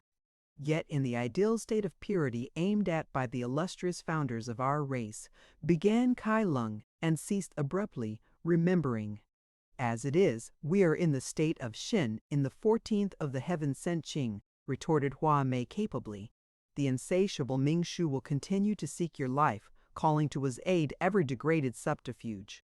When the nature of these can be learned somewhat in advance, as the means within my power have hitherto enabled us to do, a trusty shield is raised in your defense." Kai Lung would have spoken of the length and the breadth of his indebtedness, but she who stood below did not encourage this. Ming Shu's absence makes this plan fruitless here today, and as a consequence he may suddenly disclose a subtle snare to which your feet must bend. In this emergency, my strategy has been towards safeguarding your irreplaceable life tomorrow at all hazard. Should this avail, Ming Shu's later schemes will present no baffling veil. "Your virtuous little finger is as strong as Ming Shu's offensive thumb," remarked Kai Lung. "This person has no fear." "Doubtless," acquiesced Hua Mei, "but she who has spun the thread knows the weakness of the net. Heed well to the end that no ineptness may arise. Shan Tian of late extols your art, claiming that in every circumstance you have a story fitted to the need." "He measures with a golden rule," agreed Kai Lung. "Left to himself, Shan Tian is a just if superficial judge." The knowledge of this boast, Hua Mei continued to relate, had spread to the inner chambers of the yamen, where the lesser ones vied with each other in proclaiming the merit of the captive minstrel. Amid this eulogy, Hua Mei moved craftily and played an insidious part until she who was their appointed head was committed to the claim. Then the maiden raised a contentious voice. "Our lord's trout were ever salmon," she declared. "And lo, here is another great and weighty fish. Assuredly, no living man is thus and thus. Or are the Tang epicists returned to earth? Truly, our noble one is easily pleased in many ways." With these well-fitted words, she fixed her eyes upon the countenance of Shan Tien's chief wife and waited. "The sun shines through his words, and the moon adorns his utterances," replied the chief wife with unswerving loyalty, though she added, no less suitably, that one should please him easily and another therein fail, despite her ceaseless efforts, is as the destinies provide. "You are all-seeing," admitted Hua Mei generously, "nor is a locked door any obstacle to your discovering I. Let this arrangement be submitted to a facile test. Dependent from my ill-formed ears are rings of priceless jade that have ever tinged your thoughts, while about your shapely neck is a crystal charm, to which an unclouded background would doubtless give some luster. I will set aside the rings, and thou shalt set aside the charm. Then, at a chosen time, this vaunted one shall attend before us here, and I having disclosed the substance of a theme, he shall make good the claim. If he so does, capably and without delay, thou shalt possess the jewels. But if, in the judgment of these around, he shall fail therein, then are both jewels mine. Is it so agreed?" "It is agreed," cried those who were the least concerned, seeing some entertainment to themselves. "Shall the trial take place at once?" "Not so," replied Hua Mei. "A sufficient space must be allowed for this one, wherein to select the matter of the test. Tomorrow let it be, before the hour of evening rice. And thou? Inasmuch as it will enlarge the prescience of our Lord in minds that are light and vaporous, I also do consent," replied the chief wife. "Yet must he too be of our company, to be witness of the upholding of his word and, if need be, to cast a decisive voice." Thus, continued Hua Mei, as she narrated these events, "Shan Tien is committed to the trial, and thereby he must preserve you until that hour. Tell me now the answer to the test, that I may frame the question to agree." Kai Lung thought a while, then said, "There is the story of Chang Tao. It concerns one who, bidden to do an impossible task, succeeded though he failed, and shows how two identically similar beings may be essentially diverse. To this should be subjoined the apothegm that which we are eager to obtain may be that which we have striven to avoid." "It suffices," agreed Hua Mei. "Bear well your part." "Still," suggested Kai Lung, hoping to detain her retiring footsteps for yet another span, "were it not better that I should fall short at the test thus too? Enlarge your word before your fellows, and in so doing demean yourself, darken the face of Shan Tien's present regard, and alienate all those who stand around. O most obtuse Kai Lung!" "I will then bare my throat," confessed Kai Lung. "The barbed thought had assailed my mind that perchance the rings of precious jade lay coiled around your heart. Thus and thus I spoke. Thus also will I speak," replied Hua Mei, and her uplifted eyes held Kai Lung by the inner fibre of his being. "Did I value them as I do, and were they a single hair of my superfluous head, the whole head were freely offered to a like result."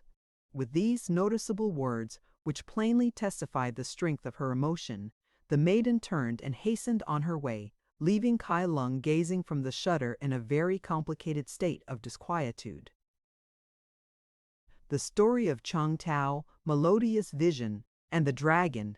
After Chang Tao had reached the age of manhood, his grandfather took him apart one day and spoke of a certain matter, speaking as a philosopher whose mind has at length overflowed.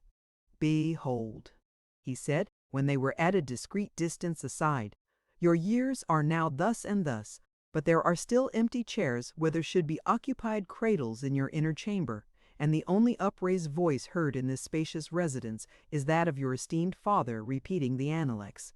The prolific portion of the tree of our illustrious house consists of its roots. Its existence onwards narrows down to a single branch which as yet has put forth no blossoms." "The loftiest tower rises from the ground," remarked Chang Tao evasively, not wishing to implicate himself on either side as yet. "Doubtless, and as an obedient son, it is commendable that you should close your ears, but as a discriminating father, there is no reason why I should not open my mouth. continued the venerable Chang, in a voice from which every sympathetic modulation was withdrawn. It is admittedly a meritorious resolve to devote one's existence to explaining the meaning of a single obscure passage of one of the odes, but if the detachment necessary to the achievement results in a hitherto carefully preserved line coming to an incapable end, it would have been more satisfactory to the dependent shades of our revered ancestors that the one in question should have collected street garbage rather than literary instances, or turned somersaults in plates of the pace of the peg.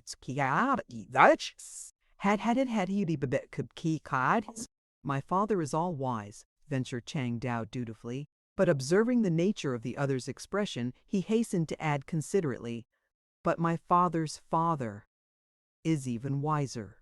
Inevitably, assented the one referred to, not merely because he is the more mature by a generation, but also in that he is thereby nearer to the inspired ancients in whom the cardinal principles reside. Yet, assuredly, there must be occasional exceptions to this rule of progressive deterioration, suggested Chang Tao, feeling that the process was not without a definite application to himself. "Not in our pure and orthodox line," replied the other person firmly.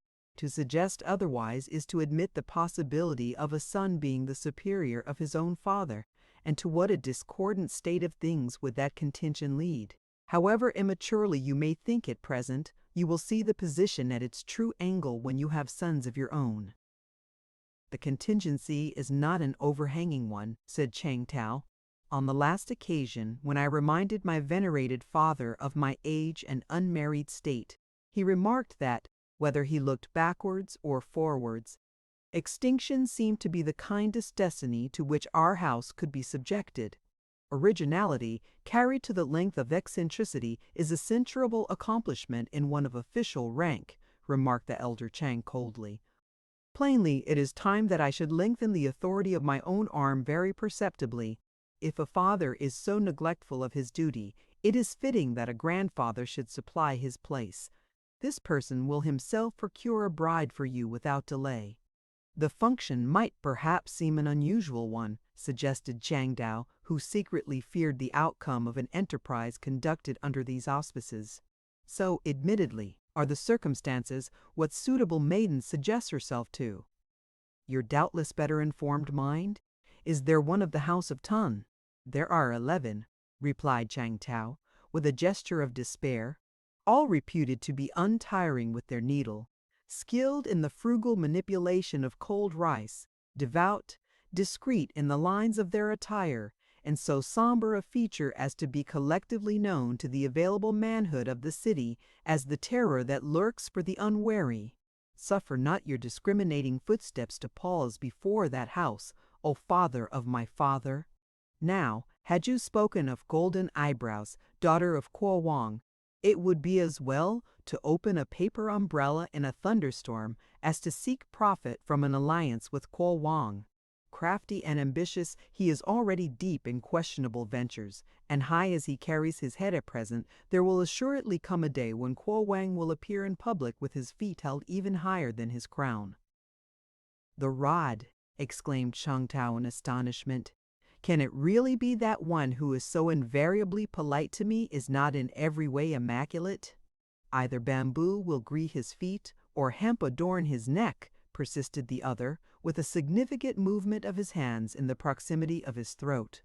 "Walk backwards in the direction of that house, son of my son. Is there not one Ning of the worthy line of Lo, dwelling beneath the emblem of a sprouting aloe?" "Truly," agreed the youth, "but at an early age she came under the malign influence of a spectral vampire, and in order to deceive the creature she was adopted to the navigable portion of the river here, and being announced as having passed above, was henceforth regarded as a red mullet." "Yet in what detail does that deter you?" inquired Chang, for the nature of his grandson's expression betrayed an acute absence of enthusiasm towards the maiden thus concerned. "Perchance the vampire was not deceived after all.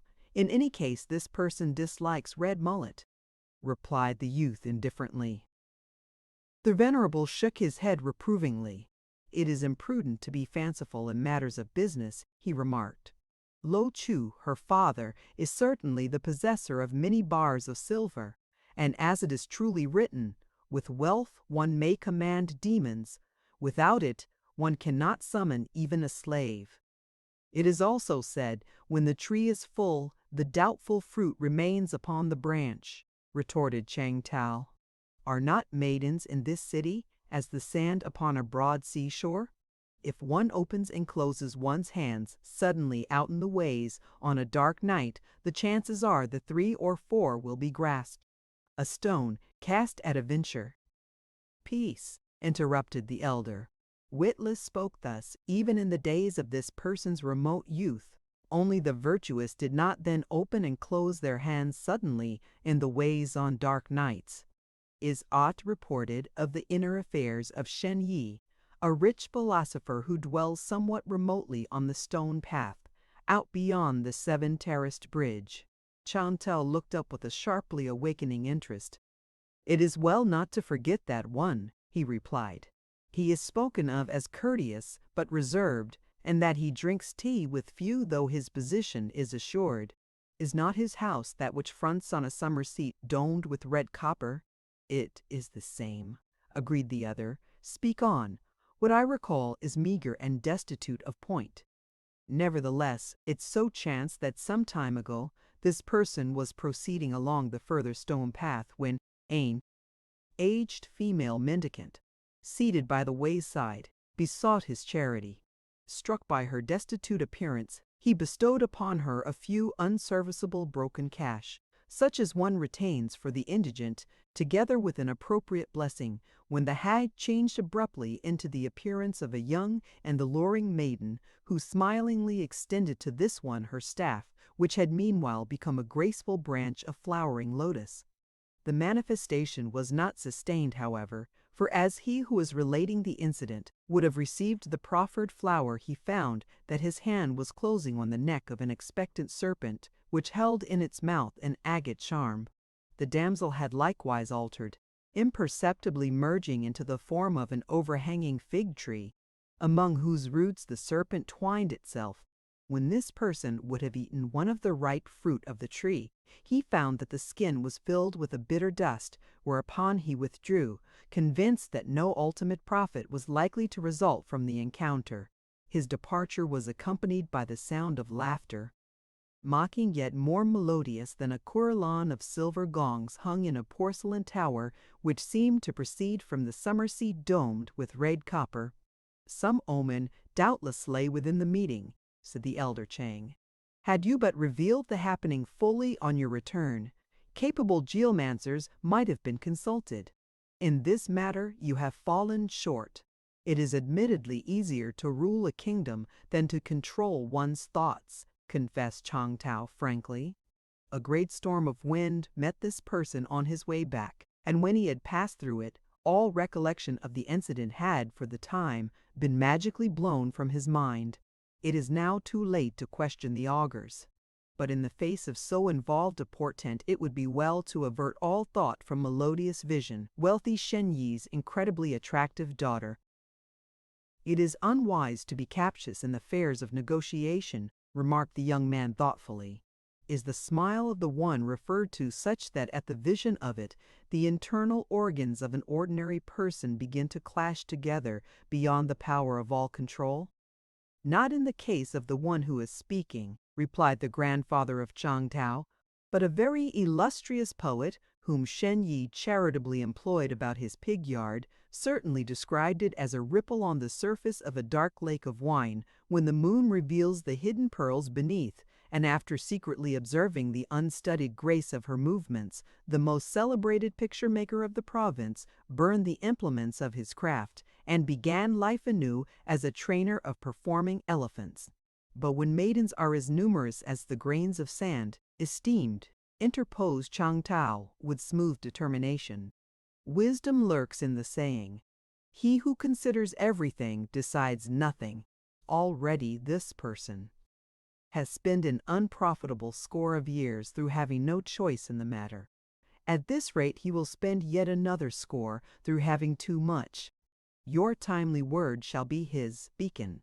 Neither the disadvantage of Shen Yi's oppressive wealth, nor the inconvenience of melodious vision's excessive beauty shall deter him from striving to fulfill your delicately expressed wish. Yet, objected the elder Chang, by no means gladdened at having the decision thus abruptly lifted from his mouth, so far only a partially formed project, to a thoroughly dutiful grandson half a word from your benevolent lips carries further than a full-throated command does from a less revered authority. Perchance, this person's feet, however, are not liable to a similar acceleration, and a period of adequate consideration must intervene before they are definitely moving in the direction of Shen Yi's mansion. Where the road bends abruptly, take short steps, Chang Tao. The necessity will be lifted from your venerable shoulders, revered, replied Chang Tao firmly. Fortified by your approving choice, this person will himself confront Shen Yi's doubtful countenance, and that same bend in the road will be taken at a very sharp angle, and upon a single foot. In person, it is opposed to the usages, exclaimed the venerable, and at the contemplation of so undignified a course, his voice prudently withdrew itself, though his mouth continued to open and close for a further period. As the mountains rise, so the river winds, here replied Chang Tao, and with unquenchable deference he added respectfully as he took his leave, "Fear not, Eminence, you will yet remain to see 5 generations of stalwart He children, all pressing forward to worship your imperishable memory." In such a manner, Chang Tao set forth to defy the usages, and if perchance it might be to speak to Shen Yi face to face of melodious vision, yet in this it may be that the youth was not so much hopeful of success by his own efforts, as that he was certain of failure by the elder Chang's. And in the latter case the person in question might then irrevocably contract him to a maiden of the house of Tung, or to another equally forbidding. Not inaptly is it written, "To escape from firemen will plunge into boiling water." Nevertheless, along the stone path, many doubts and disturbances arose within Chang Tao's mind. It was not in this manner that men of weight and dignity sought wives. Even if Shen Yi graciously overlooked the absence of polite formality, would not the romantic imagination of melodious vision be distressed when she learned that she had been approached with so indelicate an absence of ceremony? Here, again, said Chang Tao's self-reproach accusingly, you have, as usual, gone on in advance of both your feet and of your head. It is one thing to ignore the rites, it is quite another to expect the gods to ignore the penalties. Assuredly you will suffer for it. It was at this point that Chang Tao was approached by one who had noted his coming from afar, and had awaited him, for passers-by were sparse and remote. "Prosperity attend your opportune footsteps," said the stranger respectfully. A misbegotten goat-track enticed this person from his appointed line by the elusive semblance of an avoided lie. Is there, within your enlightened knowledge, the house of one Shen Yi who makes a feast today, positioned about this inauspicious region? It is further described as fronting on a summer seat domed with red copper. "There is such a house as you describe, at no great distance to the west," replied Chang Tao, but that he marks the day with music had not reached these superficial ears. It is but among those of his inner chamber, this being the name day of one whom he would honor in a refined and at the same time inexpensive manner. "To that end am I bidden. Of what does your incomparable exhibition consist?" inquired Chang Tao. "Of a variety of quite commonplace efforts. It is entitled Half a Gong Stroke Among the No Realities, or Gravity Removing Devoid of Inelegance. Thus, borrowing the neck scarf of the most dignified-looking among the lesser ones assembled, I will at once discover among its folds the unsuspected presence of a family of tortoises. From all parts of the person of the roundest-bodied mandarin available, I will control the appearance of an inexhaustible stream of copper cash, and beneath the scrutinizing eyes of all a bunch of paper chrysanthemums will change into the similitude of a crystal bowl in whose clear depths a combi of guide believed. These things are well enough for the immature, and the sight of an unnaturally stout official having an interminable succession of white rabbits produced from The various recesses of his waistcloth admittedly melts the austerity of the superficial of both sexes. But can you, beneath the undeceptive light of day, turn a sere and unattractive hag into the substantial image of a young and beguiling maiden, and by a further complexity into a fruitful fig tree, or induce a serpent so far to forsake its natural instincts as to poise on the extremity of its tail and hold a charm within its mouth? None of these things lies within my admitted powers, confessed the stranger. To what end does your gracious inquiry tend? It is in the nature of a warning, for within the shadow of the house you seek manifestations such as I describe pass almost without remark. Indeed, it is not unlikely that while in the act of displaying your engaging but simple skill, you may find yourself transformed into a chameleon or saddled with the necessity of finishing your gravity-removing entertainment under the outward form of a Manchurian ape. Alas, exclaimed the other, the 11th of the moon was ever this person's unlucky day, and he would have done well to be warned by a dream in which he saw an unsuspecting kid walk into the mouth of a voracious tiger. Undoubtedly the tiger was an allusion to the dangers awaiting you, but it is not yet too late for you to prove that you are no kid, counseled Chang Tao. Take this piece of silver so that the enterprise of the day may not have been unfruitful, and depart with all speed on a homeward path. He who speaks is going westward, and at the lattice of Shen Yi he will not fail to leave a sufficient excuse for your no appearance. Your voice has the compelling ring of authority, beneficence, replied the stranger gratefully. The obscure name of the one who prostrates himself is Woe, that of his degraded father being We. For this service he binds his ghost to. Attend your ghost through 3 cycles of time in the after. It is remitted, said Chang Tao generously, as he resumed his way. May the path be flattened before your weary feet. Thus, unsought as it were, there was placed within Chang Tao's grasp a staff that might haply bear his weight into the very presence of Melodia's vision herself. The exact strategy of the undertaking did not clearly yet reveal itself, but when fully ripe the fruit falls of its own accord, and Chang Tao was content to leave such detail to the guiding spirits of his destinies. As he approached the outer door, he sang cheerful ballads of heroic doings, partly because he was glad, but also to reassure himself. One whom he expects awaits, he announced to the keeper of the gate. The name of Woe, the son of Wei, should suffice. It does not, replied the keeper, swinging his roomy sleeve specifically. So far it has an empty, short-stopping sound. It lacks sparkle.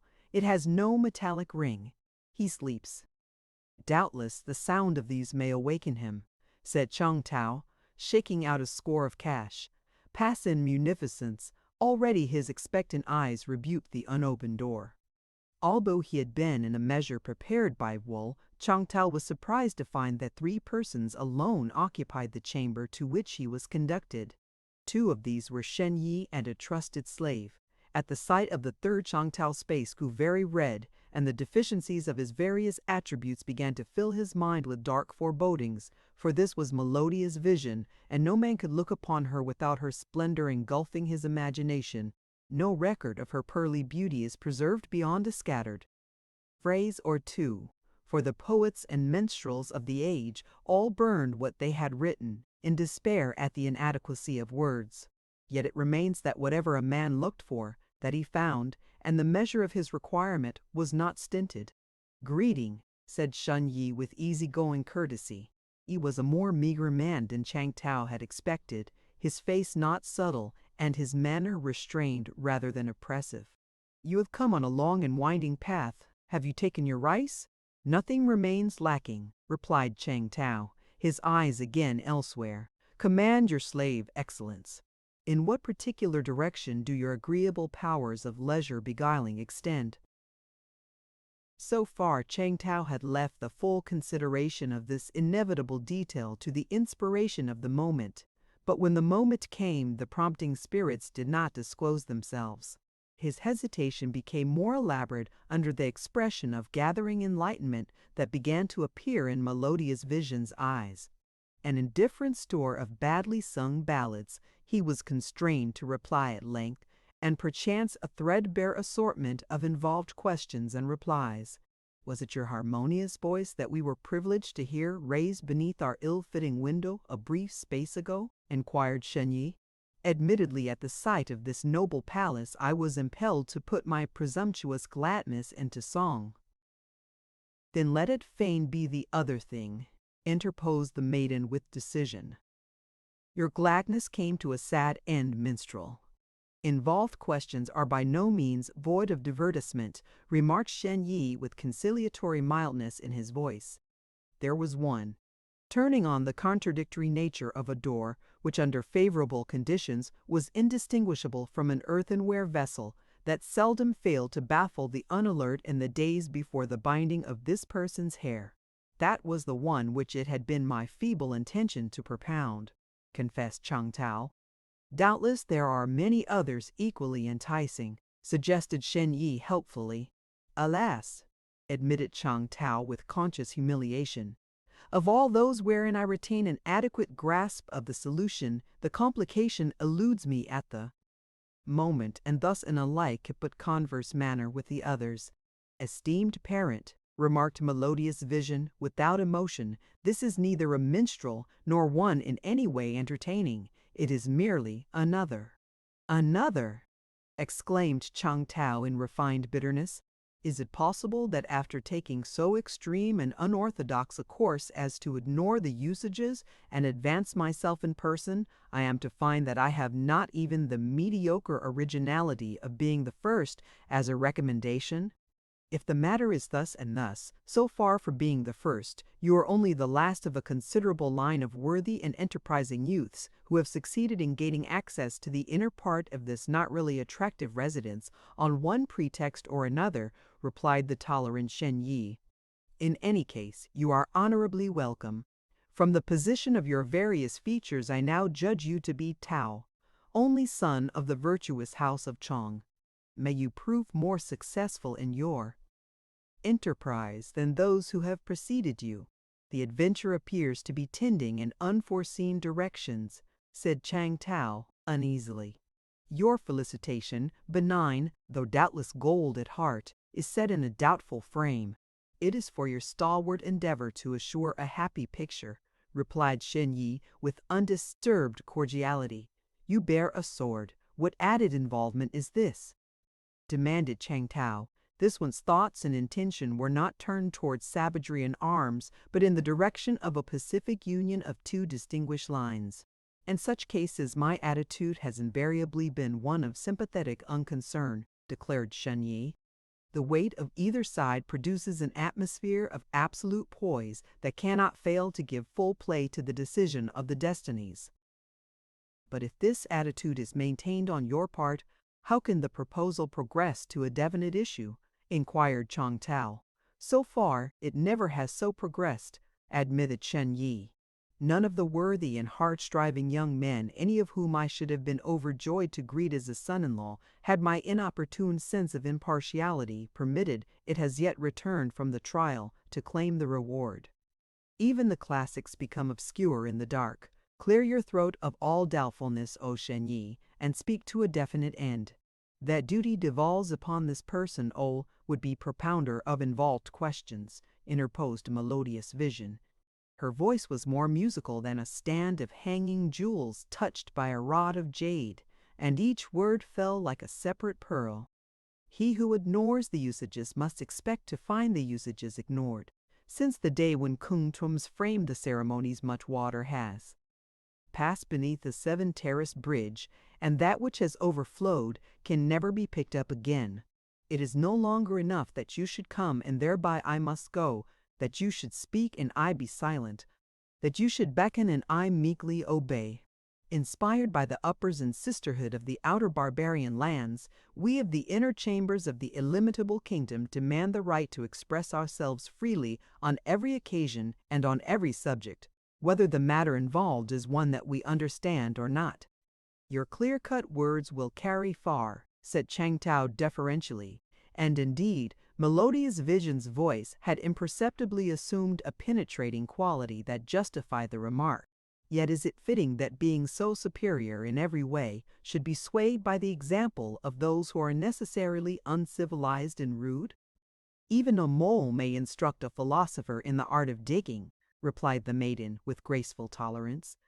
Thus among those uncouth tribes it is the custom, when a valiant youth would enlarge his face in the eyes of a maiden, that he should encounter forth and slay dragons to the imperishable glory of her name. By this beneficent habit not only are the feeble and inept automatically disposed of, but the difficulty of choosing one from among a company of suitors, all apparently possessing the same superficial attributes, is materially lightened. The system may be advantageous in those dark regions, admitted Chang Tao reluctantly, but it must prove unsatisfactory in our more favored land. In what detail? Demanded the maiden, pausing in her attitude of assured superiority. By the essential drawback that whereas in those neglected outer parts there really are no dragons, here there really are. Thus, doubtless, there are barbarian maidens for those who prefer to encounter. Barbarian dragons, then, exclaimed Melodious Vision, with a very elaborately sustained air of no concern. Doubtless, assented Chang Tao mildly. Yet having set forth in the direction of a specific vision, it is this person's intention to pursue it to an ultimate end. The quiet duck puts his foot on the unobservant worm, murmured Shen Yi with delicate encouragement, adding, this one casts a more definite shadow than those before. Yet, continued the maiden, to all, my unbending word is this. He who would return for approval must experience difficulties, overcome dangers, and conquer dragons. Those who do not adventure on the quest will pass outward from this person's mind, and those who do will certainly pass upward from their own bodies, ran the Zumi. Essence of the youth's inner thoughts, yet the network of her unavailable power and presence was upon him. He acquiescently replied, it is accepted. On such an errand, difficulties and dangers will not require any especial search, yet how many dragons slain will suffice to win approval? Crocodile-eyed one, exclaimed Melodious Vision, surprised into wrathfulness. How many? Here she withdrew in abrupt vehemence. Your progress has been rapid and profound, remarked Shen Yi, as, with flattering attention, he accompanied Chang Tao some part of the way towards the door. Never before has that one been known to leave a remark unsaid. I do not altogether despair of seeing her marry yet. As regards the encounter with the dragon, well, in the case of the one whispering in your ear, there was the revered mother of the one whom he sought. After all, a dragon is soon done with one way or the other. In such a manner, Chang Tao set forth to encounter dragons, assured that difficulties and dangers would accompany him on either side. In this latter detail he was inspired, but as the great light faded and the sky lantern rose in interminable succession, while the unconquerably ever stretched before his expectant feet, the essential part of the undertaking began to assume a dubious facet. In the valleys and fertile places he learned that creatures of this part now chiefly inhabited the higher fastnesses, such regions being more congenial to their wild and intractable natures. When, however, after many laborious marches he reached the upper peaks of pathless mountains, the scanty crag-dwellers did not vary in their assertion that the dragons had for some time past forsaken those heights for the more settled profusion of the plains. Formerly, in both places, they had been plentiful, and all those whom Chang Tao questioned spoke openly of many encounters between their immediate forefathers and such beings. It was in the downcast frame of mind to which the delays in accomplishing his mission gave rise that Chang Tao found himself walking side by side with one who bore the appearance of an affluent merchant. The northernward way was remote and solitary, but seeing that the stranger carried no outward arms, Chang Tao greeted him suitably and presently spoke of the difficulty of meeting dragons, or of discovering their retreats from dwellers in that region. In such delicate matters, those who know don't talk, and those who talk don't know, replied the other sympathetically. Yet for what purpose should one who would pass as a Pacific student seek to encounter dragons? For a sufficient private reason it is necessary that I should kill a certain number, replied Chang Tao freely, Thus their absence involves me in much ill-spared delay." At this avowal the stranger's looks became more somber, and he breathed inward several times between his formidable teeth before he made reply. "This is doubtless your angle, but there is another. Nor is it well to ignore the saying, 'Should you miss the tiger, be assured that he will not miss you,'" he remarked at length. "Have you sufficiently considered the eventuality of a dragon killing you? It is no less aptly said, 'To be born is in the course of nature, but to die is according to the decree of destiny.' That is a two-edged weapon, and the dragon may be the first to apply it. In that case this person will fall back upon the point of the adage, 'It is better to die 2 years too soon than to live 1 year too long,'" replied Chang Tao. "Should he fail in the adventure and thus lose all hope of melodious vision of the house of Shen, there will be no further object in prolonging a wearisome career." "You speak of melodious vision, she being of the house of Shen," said the stranger, regarding his companion with an added scrutiny. "Is the unmentioned part of her father's honorable name Yi, and is his agreeable house so positioned that it fronts upon a summer seat domed with red copper?" "The description is exact," admitted Chang Tao. "Have you, then, in the course of your many-sided travels, passed that way?" "It is not unknown to me," replied the other briefly. "Learn now how incautious had been your speech, and how narrowly you have avoided the exact fate of which I warned you.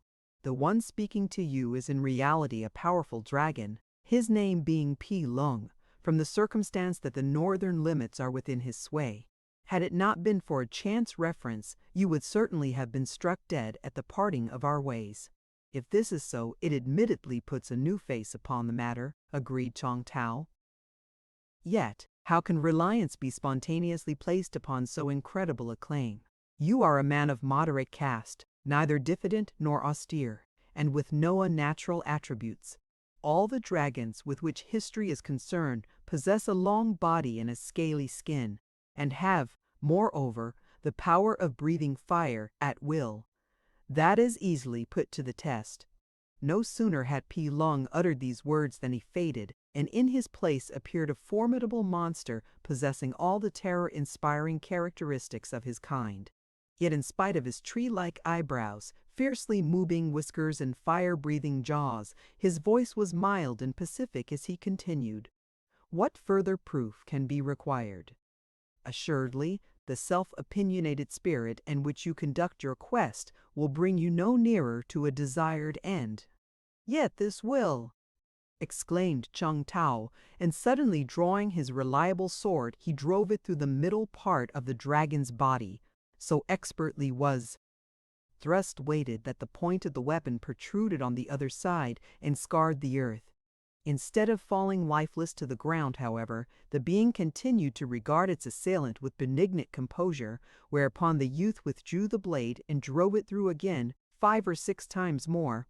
As this produced no effect beyond rendering the edge of the weapon unfit for further use, and almost paralyzing the sinews of his own right arm, Chang Tao threw away the sword and sat down on the road in order to recall his breath. When he raised his head again, the dragon had disappeared, and Pi Lung stood there as before.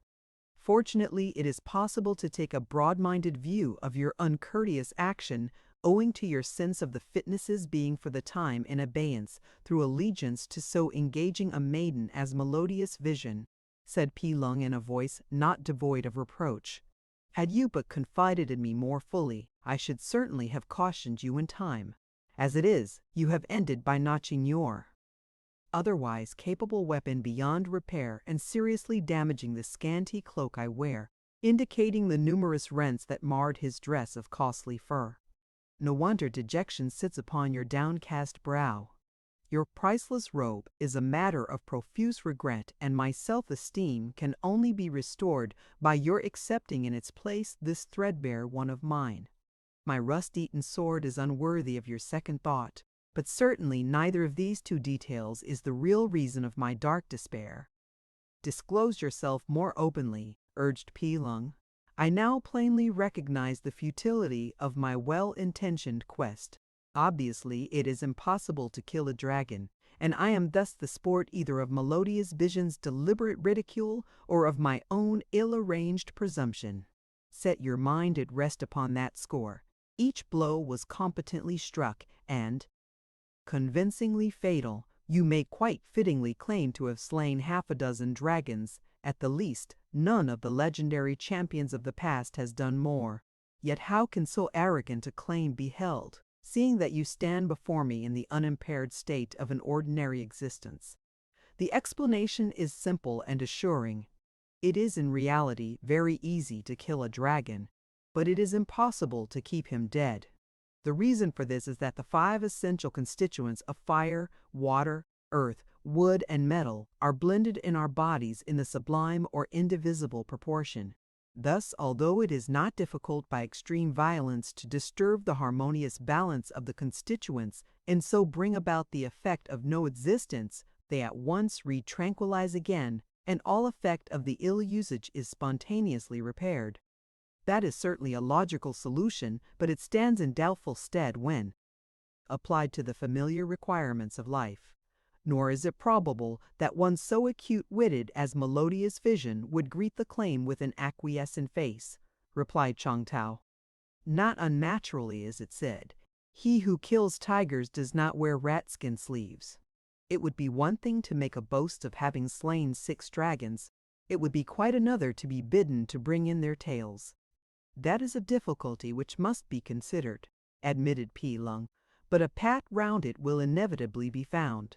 In the meantime, night is beginning to encircle us, and many dark powers will be freed and resort to these inaccessible slopes. Accompany me, therefore, to my bankrupt hovel, where you will be safe until you care to resume your journey. To this agreeable proposal Chang Tao at once assented. The way was long and laborious. Remarked Pi Lung, and in ordinary course I should fly there in a single breath of time, but to seize an honored guest by the body-cloth and thus transfer him over the side of a mountain is toilsome to the one and humiliating to the other. To beguile the time he spoke freely of the hardships of his lot. We dragons are frequently objects of envy at the hands of the undiscriminating, but the few superficial privileges we enjoy are heavily balanced by the exacting scope of our duties.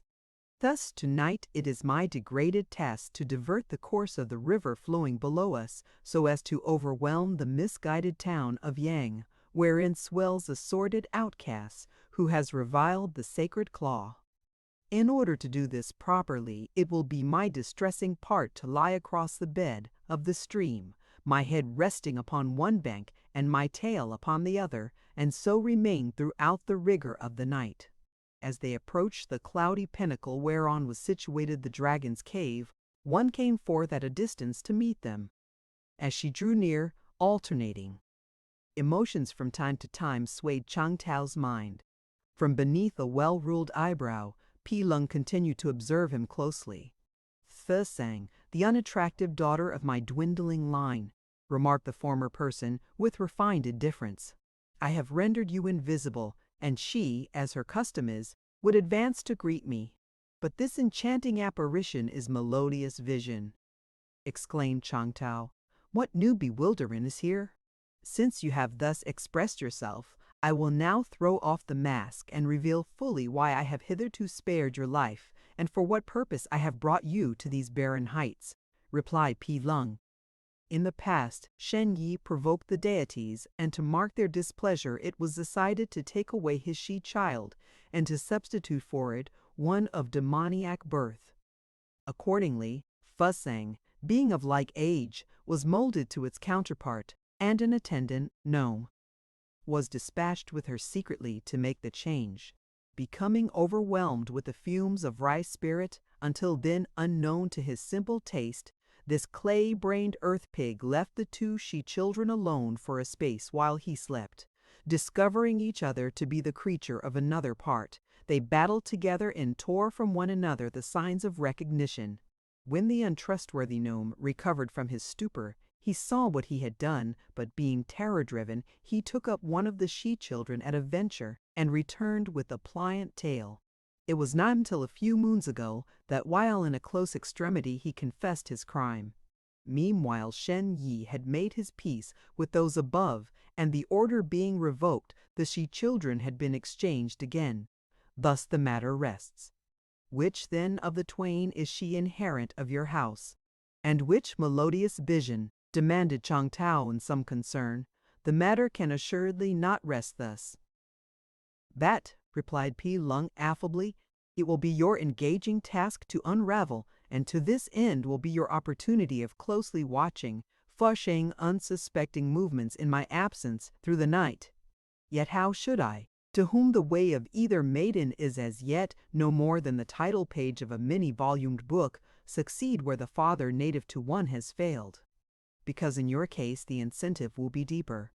Destined, as you doubtless are, to espouse melodious vision, the forces connected with marriage and its rites will certainly endeavor to inspire you. This person admittedly has no desire to nurture one who should prove to be of merely human seed, but your objection to propagating a race of dragonettes turns on a keener edge.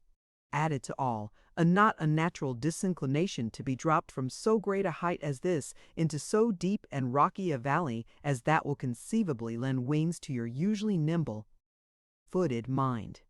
While speaking to Chang Tao in this encouraging strain, Pi Lung was also conversing suitably with Fu Sang, who had by this time joined them, warning her of his absence until the dawn, and the like. When he had completed his instruction, he stroked her face affectionately, greeting Chang Tao with a short but appropriate farewell, and changing his form, projected himself downwards into the darkness of the valley below.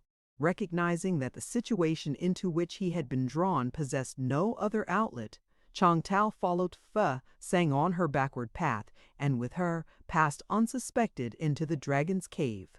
Early as was Pi Lung's return on the ensuing morning, Chang Tao stood on a rocky eminence to greet him, and the outline of his face, though not altogether free of doubt, was by no means hopeless. Pi Lung still retained the impressive form of a gigantic dragon as he cleft the middle air, shining and iridescent each beat of his majestic wings being as a roll of thunder, and the skittering of sand and water from his crepitant scales leaving blights and rainstorms in his wake. When he saw Chang Tao, he drove an earthward angle, and alighting near at hand, considerately changed into the semblance of an affluent merchant as he approached. "Greeting," he remarked cheerfully. "Did you find your early rice?" "It has sufficed," replied Chang Tao. "How is your own incomparable stomach?" Pi Lung pointed to the empty bed of the deflected river and moved his head from side to side as one who draws an analogy to his own condition. "But of your more pressing enterprise," he continued, with sympathetic concern, "have you persevered to a fruitful end, or will it be necessary?" And with tactful feeling, he indicated the gesture of propelling an antagonist over the side of a precipice, rather than allude to the disagreeable contingency in spoken words. "When the oil is exhausted, the lamp goes out," admitted Chang Tao, "but my time is not yet come. During the visionary watches of the night, my poising mind was sustained by forces as you so presciently foretold, and my groping hand was led to an inspired solution of the truth.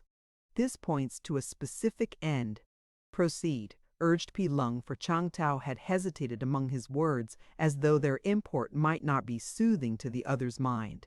"Thus it is given me to declare, she who is called Melodious Vision is rightly of the house of Shen, and Fu Sang is no less innate of your exalted tribe.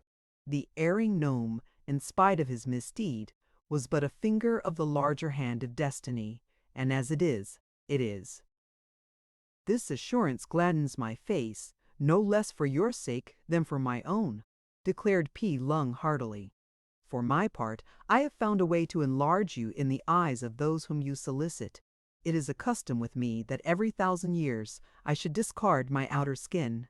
Not that it requires it, but there are certain standards to which we better class dragons must conform.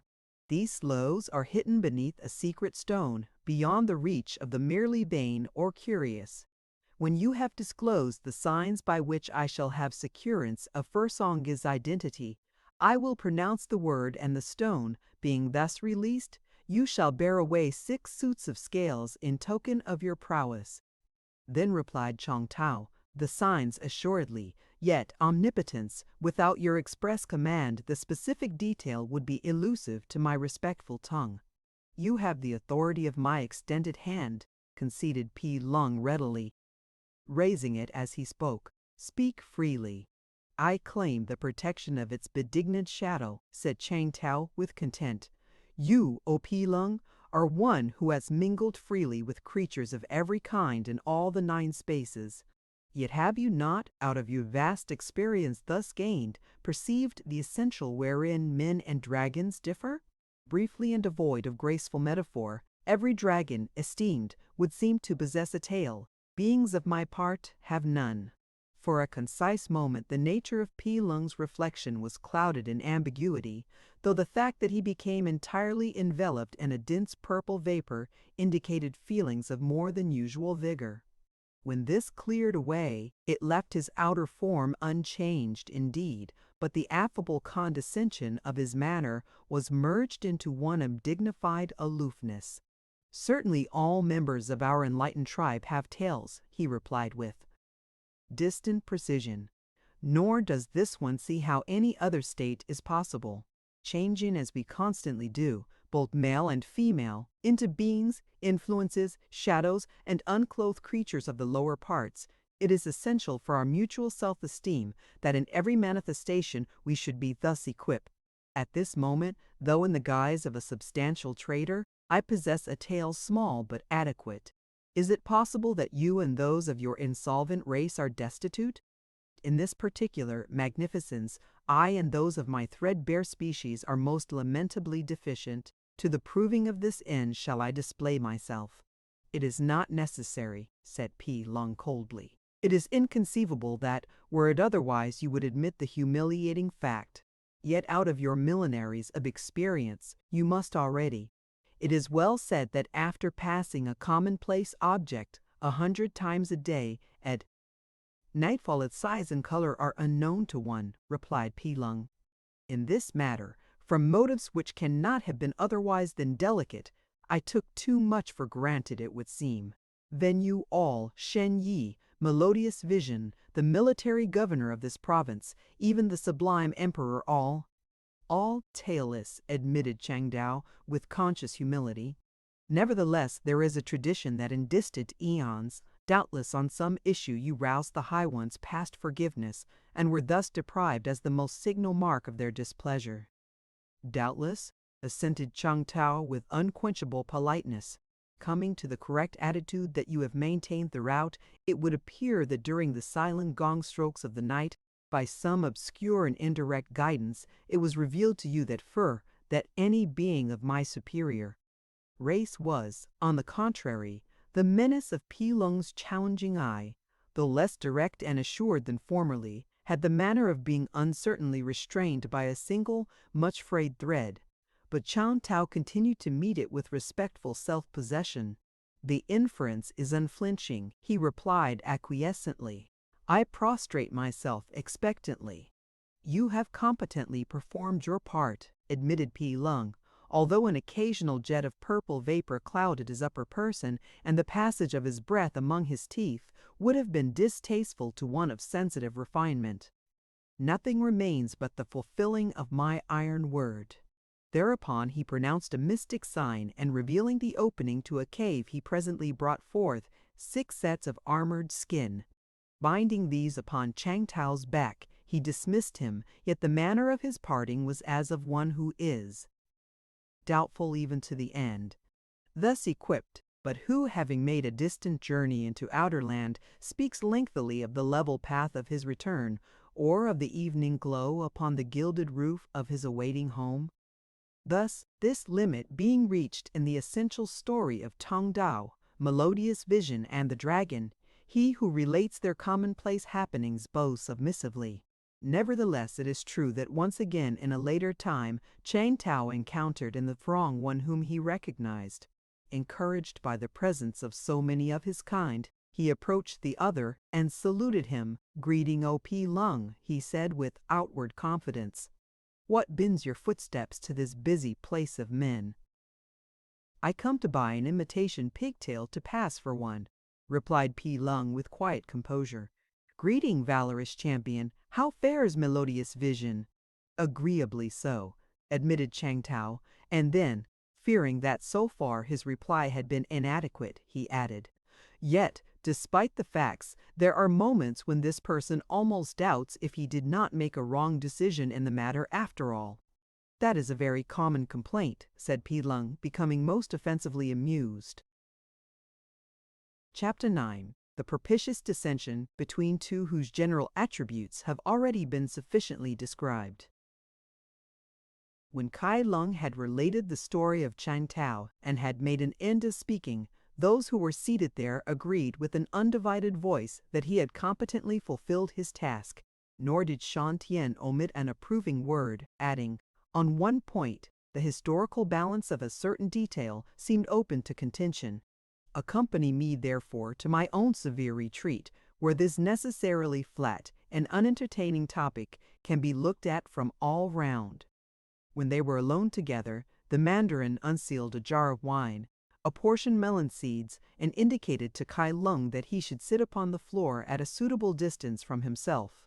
"So long as we do not lose sight of the necessity whereby my official position will presently involve me in condemning you to a painful death, and your loyal subjection will necessitate your wholehearted cooperation in the act, there is no reason why the flower of literary excellence should wither for lack of mutual husbandry," remarked the broad-minded official tolerantly. "Your enlightened patronage is a continual nourishment to the soil of my imagination," replied the storyteller. "As regards the doings of Chang Tao and of the various other personages who unite with him to form the fabric of the narrative, would not a strict adherence to the fable in its classical simplicity require the filling in of certain details which under your elusive tongue seemed, as you proceeded, to melt imperceptibly into a discreet background?" "Your voice is just," confessed Kai Lung, "and your harmonious ear corrects the deficiencies of my afflicted style. Admittedly, in the story of Chang Tao, there are here and there analogies which may be fittingly left to the imagination as the occasion should demand. Is it not rightly said, 'Discretion is the handmaiden of truth,' and in that spacious and well-appointed palace there is every kind of vessel, but the meaner are not to be seen in the more ceremonial halls. Thus he who tells a story prudently suits his furnishing to the condition of his hearers." "Wisdom directs your course," replied Shan Tian, "and propriety sits beneath your supple tongue. As the necessity for this very seemly expurgation is now over, I would myself listen to your recital of the fullest and most detailed version, purely, let it be freely stated, in order to judge whether its literary qualities transcend those of the other." "I comply, benevolence," replied Kai Lung. "This rendering shall be to the one that has gone before as a spreading banyan tree overshadowing an immature shrub. Forbear!" exclaimed a discordant voice, and the sour-eyed Ming Shu revealed his inopportune presence from behind a hanging veil. "Is it meet, O Eminence, that in this person's absence you should thus consort on terms of fraternity with tomb riflers and grain thieves?" "The reproach is easily removed," replied Shan Tian hospitably. "Join the circle of our refined felicity, and hear at full length by what means the ingenious Chang Tao. There are moments when one despairs before the spectacle of authority thus displayed," murmured Ming Shu, his throat thickening with acrimony. "Understand, preeminence," he continued more aloud, "that not this one's absence, but your own presence, is the distressing feature, as being an obstacle in the path of that undeviating justice in which our legal system is embedded. From the first moment of our encountering it had been my well-intentioned purpose that loyal confidence should be strengthened and rebellion cowed by submitting this opportune but otherwise inoffensive stranger to a sordid and degrading end. Yet how shall this beneficent example be attained if on every occasion your design is a worthy and enlightened one?" interposed the mandarin with dignity. "What you have somewhat incapably overlooked, Ming Shu, is the fact that I never greet this intelligent and painstaking young man without reminding him of the imminence of his fate and of his suitability for it. Truth adorns your lips and accuracy anoints your palate, volunteered Kai Lung. Be this as the destinies permit. There is much that is circuitous in the bending of events, contended Ming Shu stubbornly.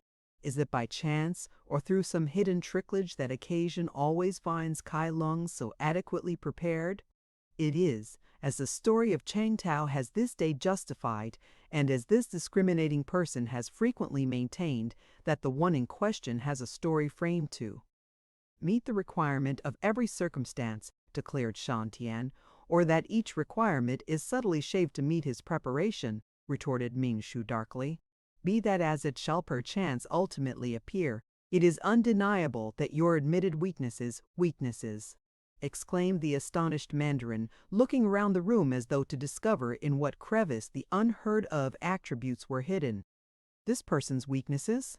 Can the sounding properties of this ill-constructed roof thus pervert one word into the semblance of another? If not, the bounds set to the admissible from the taker down of the spoken word, Ming Shu, do not in their most elastic moods extend to calumny and distortion. The one before you has no weaknesses. Doubtless before another moon has changed you will impute to him actual faults. Humility directs my gaze, replied Ming Shu with downcast eyes, and he plainly recognized that his presumption had been too maintained. Yet, he added with polished irony, there is a well-timed adage that rises to the lips, do not despair. Even Yuan Yan once cast a missile at the tablets. Truly, agreed Shan Tian with smooth concurrence, the line is not unknown to me.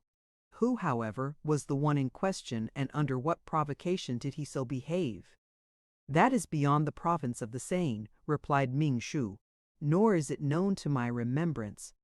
Then out of your own mouth a fitting test is set, which if Kai Lung can agreeably perform, will at once demonstrate a secret and a guilty confederacy between you both. Proceed, O storyteller, to incriminate Ming Shu together with yourself. I proceed, High Excellence, but chiefly to the glorification of your all-discerning mind, replied Kai Lung.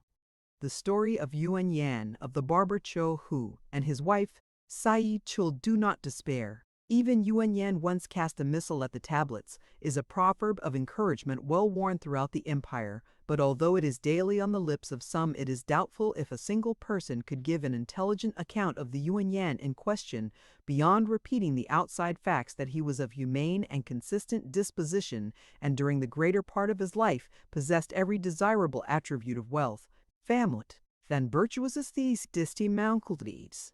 If more closely questioned with reference to the specific incident alluded to, these persons would not hesitate to assert that the proverb was not to be understood in so superficial a sense, protesting with much indignation that Yuan Yan was of too courteous and lofty a nature to be guilty of so unseemly an action, and contemptuously inquiring what possible reason one who enjoyed every advantage in this world and every prospect of an unruffled felicity in the beyond could have for behaving in so outrageous a manner. This explanation by no means satisfied the one who now narrates, and after much research he has brought to light the forgotten story of Yuan Yan's early life, which may be thus related. At the period with which this part of the narrative is concerned, Yuan Yan dwelt with his mother in one of the least attractive of the arches beneath the city wall. As a youth, it had been his intention to take an exceptionally high place in the public examinations and, rising at once to a position of responsible authority, to mark himself out for continual promotion by the exercise of unfailing discretion and indomitable zeal. Having saved his country in a moment of acute national danger, he contemplated accepting a title of unique distinction and retiring to his native province, where he would build an adequate palace which he had already planned out down to the most trivial detail.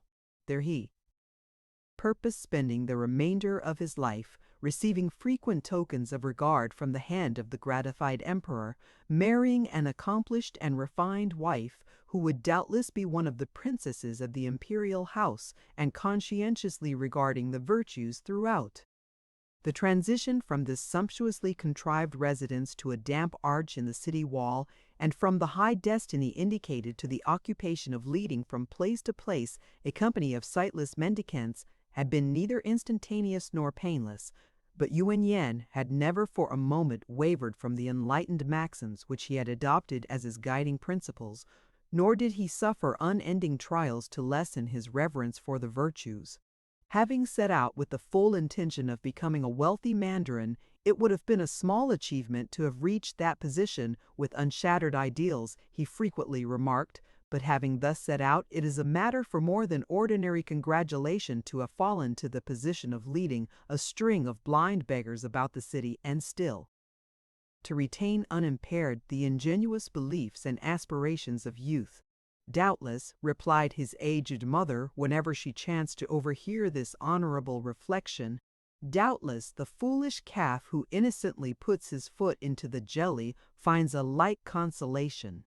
This person, however, would gladly exchange the most illimitable moral satisfaction engendered by acute poverty for a few of the material comforts of a sordid competence, nor would she hesitate to throw into the balance all the aspirations and improving sayings to be found within the classics.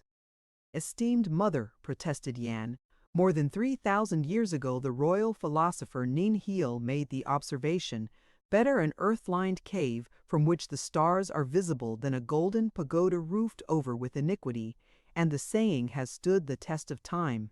The remark would have carried a weightier conviction if the broad-minded sovereign had himself first stood the test of lying for a few years with enlarged joints and afflicted bones in the abode he so prudently recommended for others, replied his mother, and without giving Yan any opportunity of bringing forward further proof of their highly favored destiny, she betook herself to her own straw at the farthest end of the arch.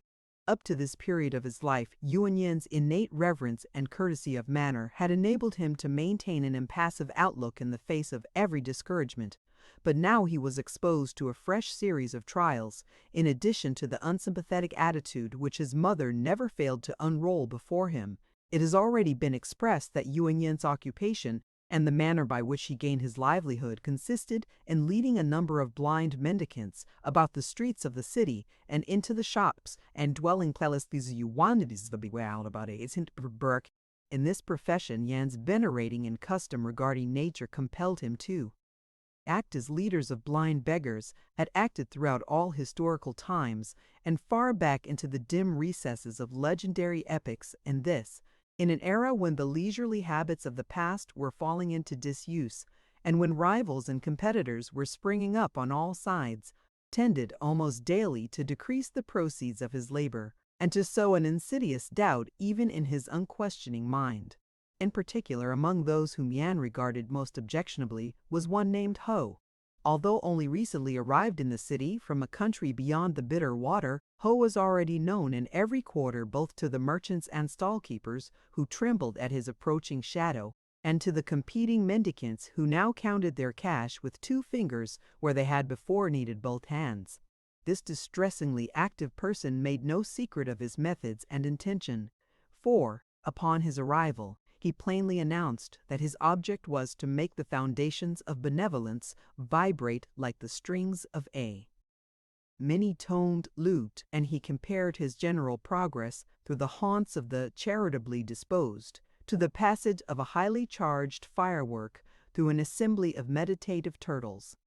He was usually known, he added, as the rapidly moving person, or the one devoid of outline, and it soon became apparent that he was also quite destitute of all dignified restraint.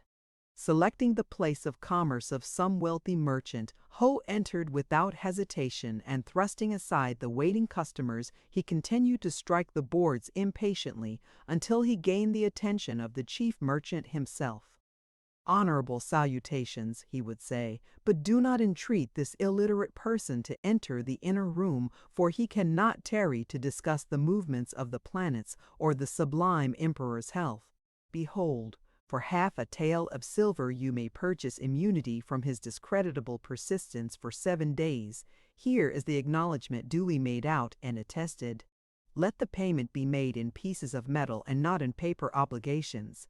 Unless immediate compliance followed, Ho at once began noisily to cast down the articles of commerce, to roll bodily upon the more fragile objects, to become demoniacally possessed on the floor, and to resort to a variety of expedients until all the customers were driven forth in panic.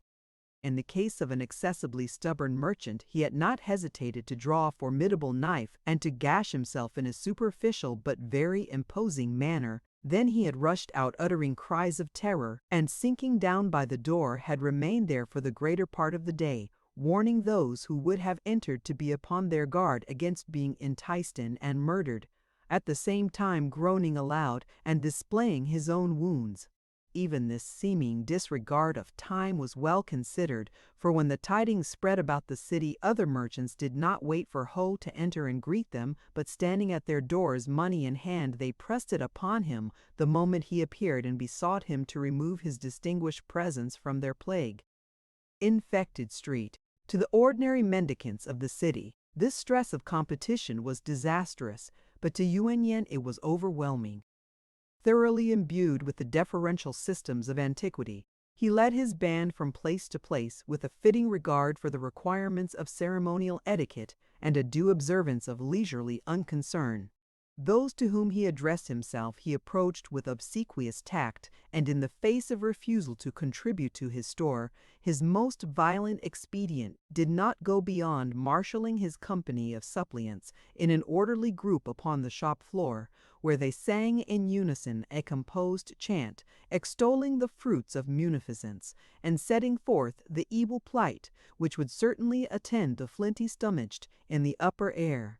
In this way Yuan Yan had been content to devote several hours to a single shop in the hope of receiving finally a few pieces of brass money. But now his persecutions were so mild that the merchants and vendors rather welcomed him by comparison with the intolerable Ho, and would on no account pay to be relieved of the infliction of his presence. Have we not disbursed in one day to the piratical Ho thrice the sum which we had set by to serve its purpose for a hand count of moons, and do we possess the great secret? They cried. Nevertheless, dispose your engaging band of mendicants about the place freely until it suits your refined convenience to proceed elsewhere, O meritorious Yuan Yan, for your unassuming qualities have won our consistent regard. But an insatiable sponge has already been laid upon the wellspring of our benevolence, and the tenacity of our closed hand is inflexible. Even the passive mendicants began to murmur against his leadership, urging him that he should adopt some of the simpler methods of the gifted Ho, and thereby save them all from an otherwise inevitable starvation. The Emperor Kaiching, said the one who led their voices, referring in his malignant bitterness to a sovereign of the previous dynasty, was dead, although the fact had doubtless escaped Yuan Yan's deliberate perception. The methods of 4,000 years ago were becoming obsolete in the face of a strenuous competition, and unless Yuan Yan was disposed to assume a more highly coiled appearance, they must certainly address themselves to another leader. It was on this occasion that the incident took place which has passed down in the form of an inspiriting proverb. Yuan Yan had conscientiously delivered at the door of his abode the last of his company, and was turning his footsteps towards his own arch when he encountered the contumelious Ho, who was likewise returning at the close of a day's mendicancy, but with this distinction, that, whereas Ho was followed by 2 stalwart attendants carrying between them a sackful of money, Yan's share of his band's enterprise consisted solely of 1 base coin of a kind which charitable set aside for bestowing a blanc the coin per purpose of this signism lirapang. A few paces farther on, Yan reached the temple of the unseen forces and paused for a moment, as his custom was, to cast his eyes up to the tablets engraved with the virtues before which some devout person nightly hung a lantern. Goaded by a sudden impulse, Yan looked each way about the deserted street, and perceiving that he was alone, he deliberately extended his out-thrust tongue towards the inspired precepts. Then, taking from an inner sleeve the base coin, he flung it at the inscribed characters and observed with satisfaction that it struck the verse beginning, "The rewards of a quiescent and mentally introspective life are unbounded." When Yan entered his arch some hours later, his mother could not fail to perceive that a subtle change had come over his manner. Much of the leisurely dignity had melted out of his footsteps, and he wore his hat and outer garments at an angle which plainly testified that he was a person who might be supposed to have a marked objection to returning home before the early hours of the morning. Furthermore, as he entered he was chanting certain melodious words by which he endeavored to convey the misleading impression that his chief amusement consisted in defying the official watchers of the town, and he continually reiterated a claim to be regarded as one of the beardless goats. Thus expressing himself, Yan sank down in his appointed corner, and would doubtlessly soon have been floating peacefully in the middle distance had not the door been again thrown open and a stranger named Shou Hu entered. "Prosperity," said Zhou Hu courteously, addressing himself to Yan's mother. "Have you eaten your rice? Behold, I come to lay before you a very attractive proposal regarding your son. The flower attracts the bee, but when he departs it is to his lips that the honey clings," replied the woman cautiously, for after Yan's boastful words on entering, she had a fear lest haply this person might be one on behalf of some guardian of the night whom her son had flung across the street, as he had specifically declared his habitual treatment of them to become to take him by stratagem. "Does the Pacific lamb become a wolf by night?" said Zhou, displaying himself reassuringly. "Wrap your ears well round my words, for they may prove very remunerative.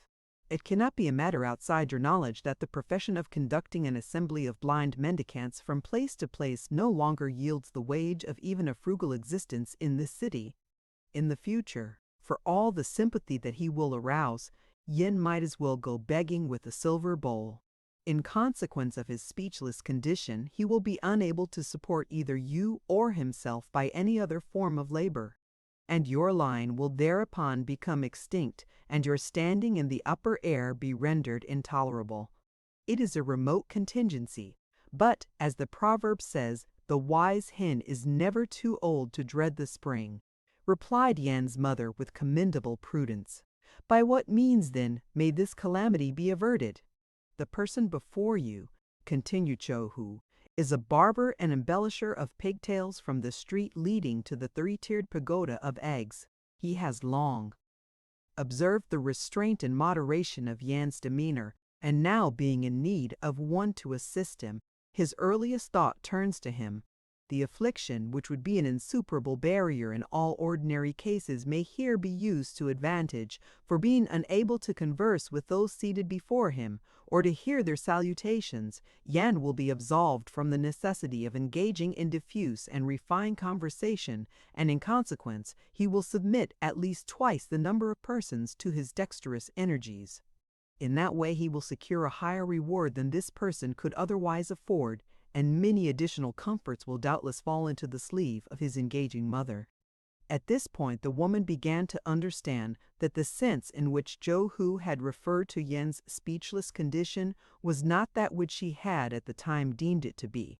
It may here be made clear that it was Yuan Yan's custom to wear suspended about his neck an inscribed board bearing the words "speechless and devoid of the faculty of hearing," but this originated out of his courteous and deferential nature, for to his self-obliterative mind it did not seem respectful that he should appear to be better endowed than those whom he led, nor could it be asserted that he willfully deceived even the passing stranger, for he would freely enter into conversation with anyone whom he encountered. Nevertheless, an impression had thus been formed in Zhou Hu's mind, and the woman forbore to correct it, thinking that it would be scarcely polite to assert herself better informed on any subject than he was, especially as he had spoken of Yan thereby receiving a higher wage. Yan himself would certainly have revealed something had he not been otherwise employed. Hearing the conversation turned towards his afflictions, he at once began to search very industriously among the straw upon which he lay for the inscribed board in question.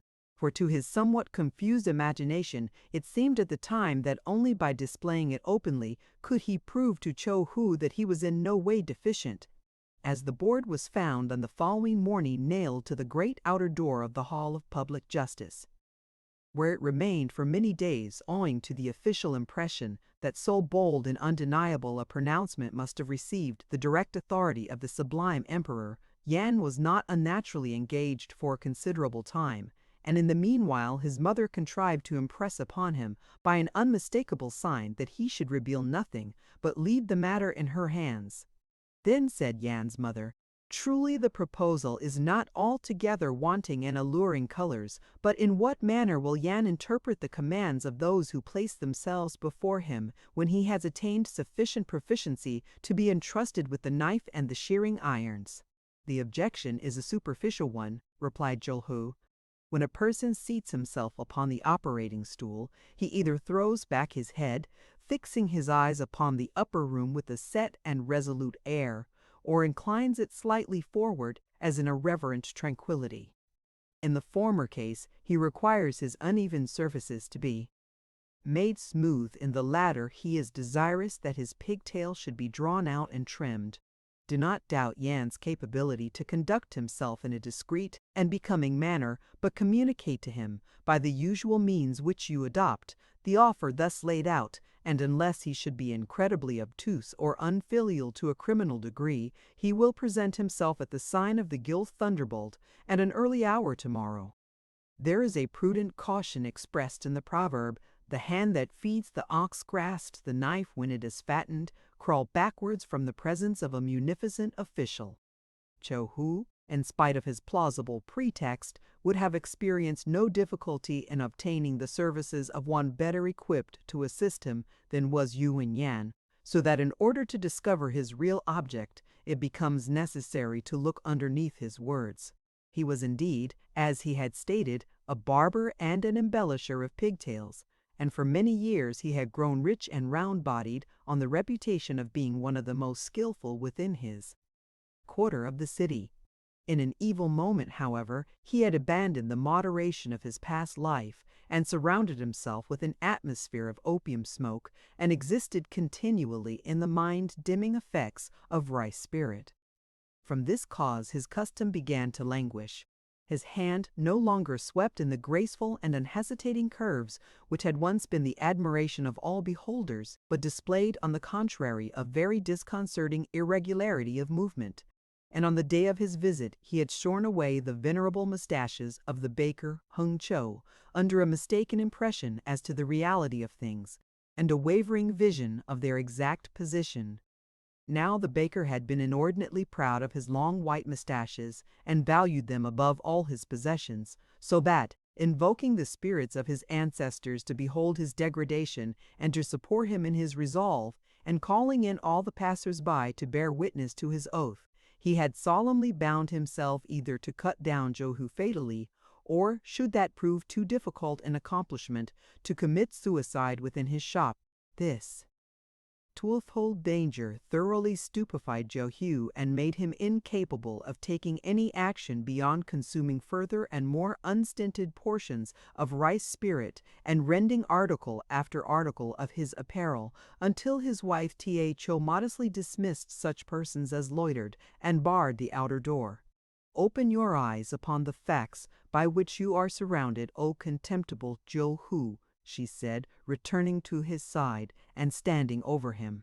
"Already your degraded instincts have brought us within measurable distance of poverty, and if you neglect your business to avoid Hang Cho, actual want will soon beset us. If you remain openly within his sight, you will certainly be removed forcibly to the upper air, leaving this inoffensive person destitute and abandoned. And if by the exercise of unfailing vigilance you escape both these dangers, you will be reserved to an even worse plight, for Hang Cho in desperation will inevitably carry out the latter part of his threat, dedicating his spirit to the duty of continually haunting you and frustrating your ambitions here on earth and calling to his assistance myriads of ancestors and relations to torment you in the upper air.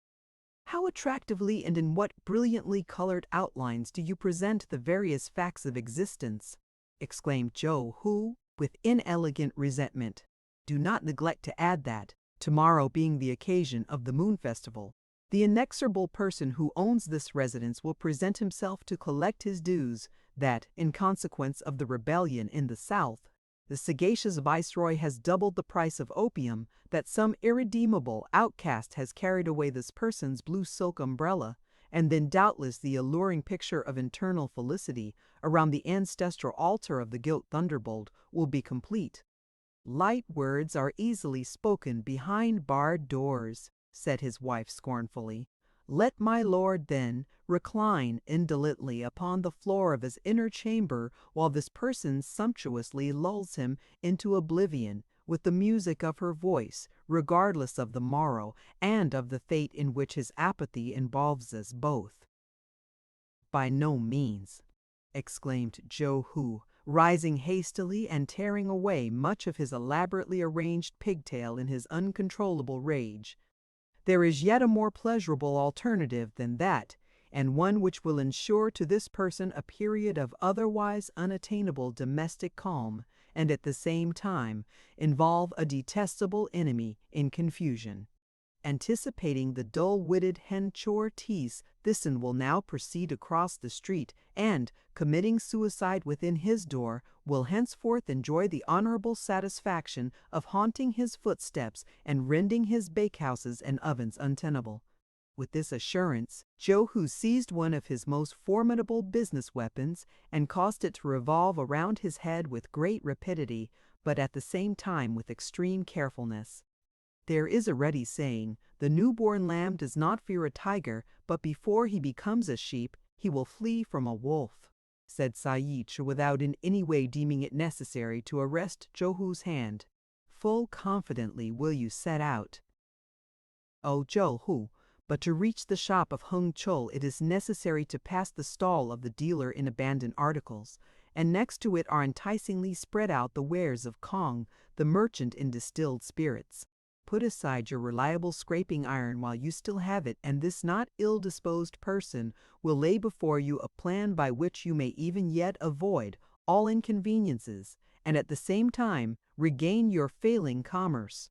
It is also said, the advice of a wise woman will ruin a walled city, replied Cho Hu, somewhat annoyed at his wife so opportunely comparing him to a sheep, but still more concerned to hear by what possible expedient she could successfully avert all the contending dangers of his position. Nevertheless, proceed. In one of the least reputable quarters of the city, there dwells a person called Yuan Yan, said the woman. He is the leader of a band of sightless mendicants, and in this position he has frequently passed your open door, though probably being warned by the benevolent he has never yet entered. Now this Yuan Yan, save for one or two unimportant details, is the reflected personification of your own exalted image, nor would those most intimate with your form and outline be able to pronounce definitely unless you stood side by side before them.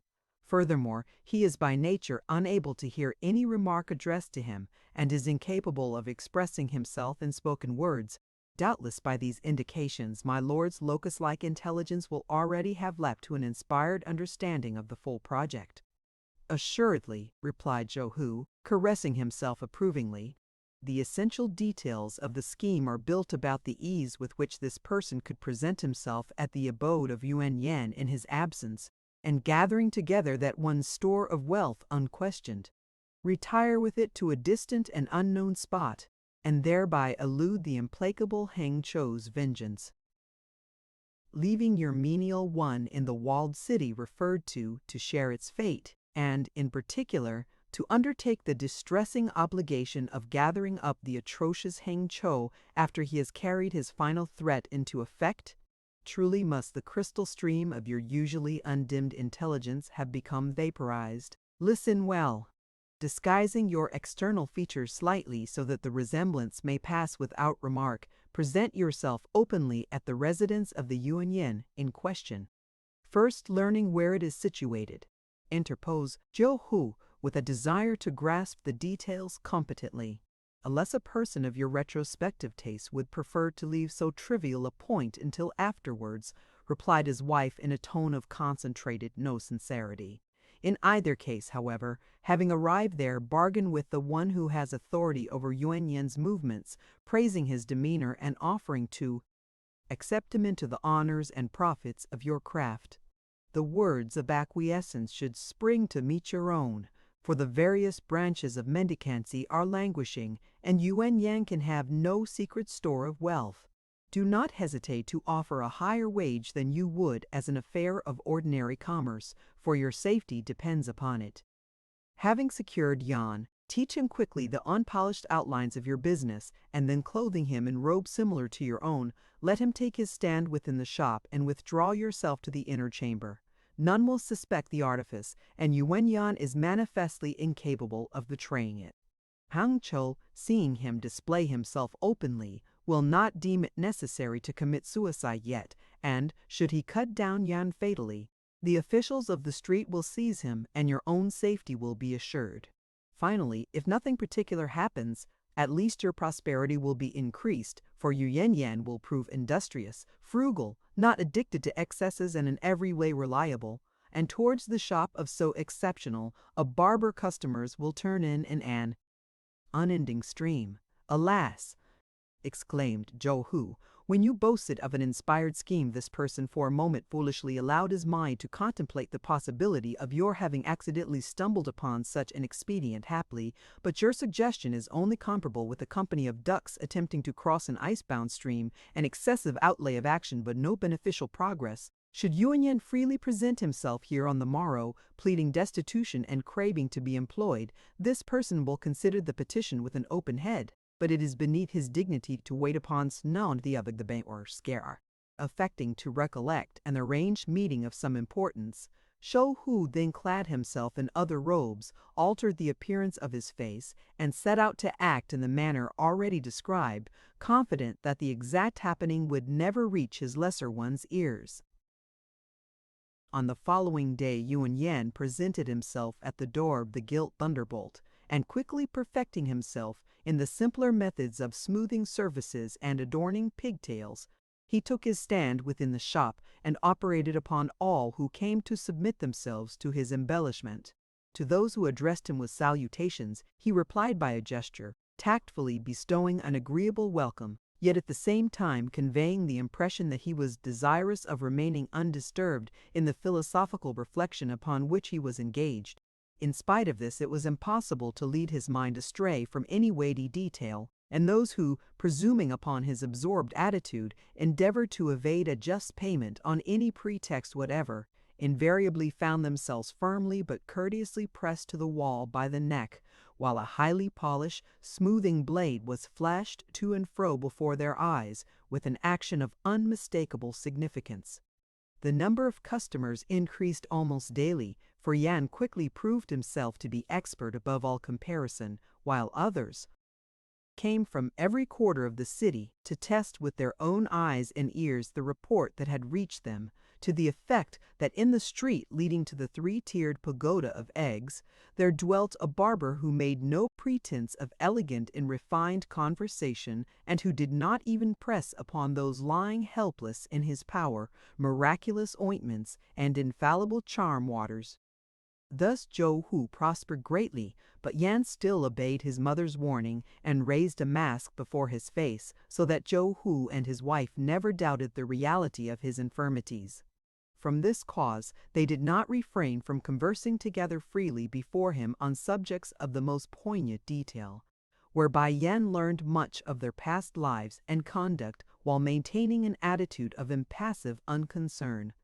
Upon a certain evening in the month when the grass blades are transformed into silkworms, Yan was alone in the shop, improving the edge and reflecting brilliance of some of his implements, when he heard the woman exclaim from the inner room, "Truly the air from the desert is as hot and devoid of relief as the breath of the great dragon. Let us repose for the time in the outer chamber." Whereupon they entered the shop and, seating themselves upon a couch, resumed their occupations, the barber fanning himself while he smoked, his wife gumming her hair and coiling it into the semblance of a bird with outstretched wings. "The necessity for the elaborate caution of the past no longer exists," remarked Zhou Hu presently. The baker Hung Chol is desirous of becoming one of those who select the paving stones and regulate the number of hanging lanterns for the district lying around the three-tiered pagoda. In this ambition he is opposed by Kong, the distilled spirit vendor, who claims to be a more competent judge of paving stones and hanging lanterns, and one who will exercise a lynx-eyed vigilance upon the public outlay, and especially devote himself to curbing the avarice of those bread makers who habitually mix powdered white earth with their flour.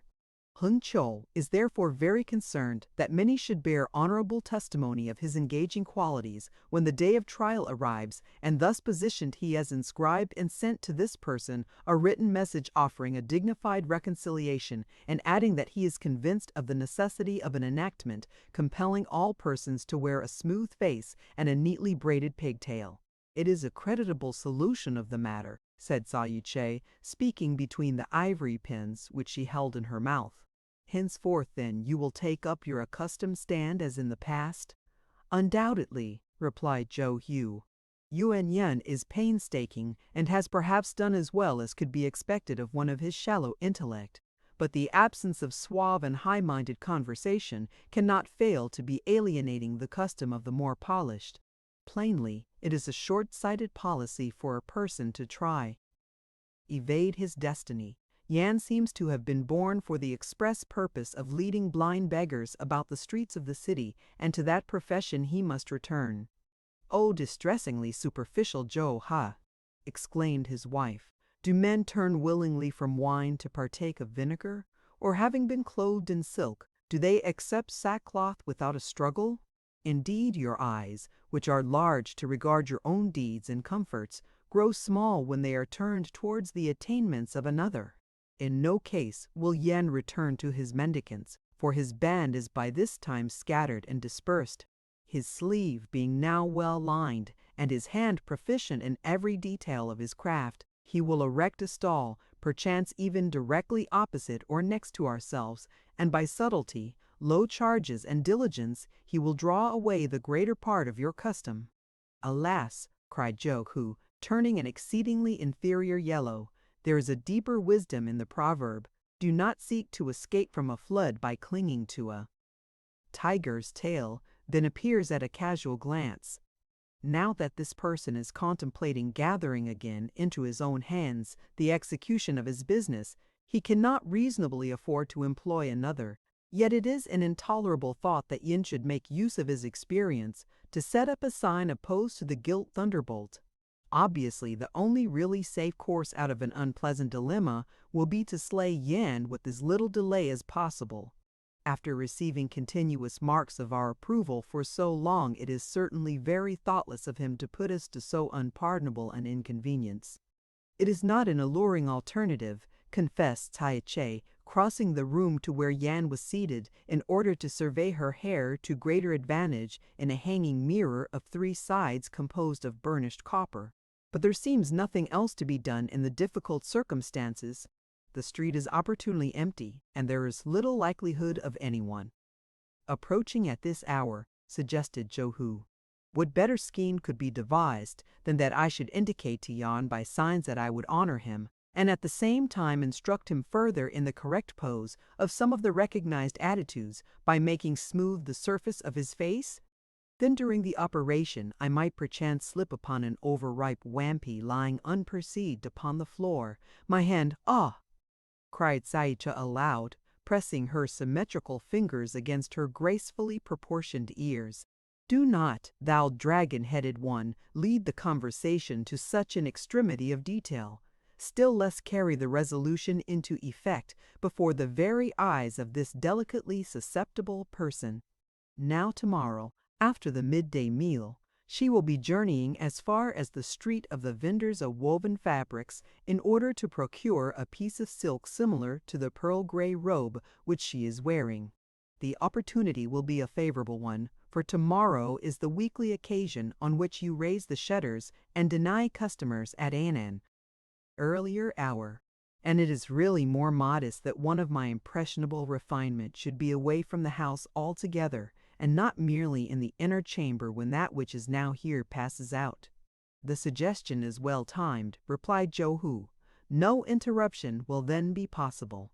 Furthermore, continued his wife, sprinkling upon her hair a perfumed powder of gold, which made it sparkle as it engaged the light at every point with the most entrancing luster, would it not be desirable to use a weapon less identified with your own hand?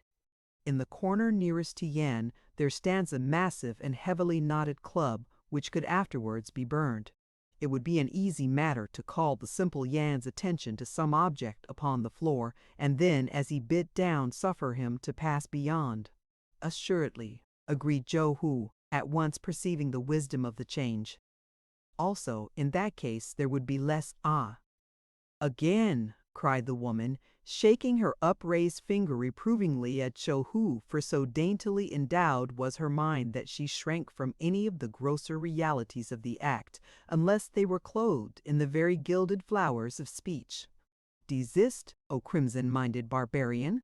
Let us now walk side by side along the river bank and drink in the soul-stirring melody of the musicians who at this hour will be making the spot doubly attractive, with the concord of stringed woods and instruments of brass struck with harmonious unison.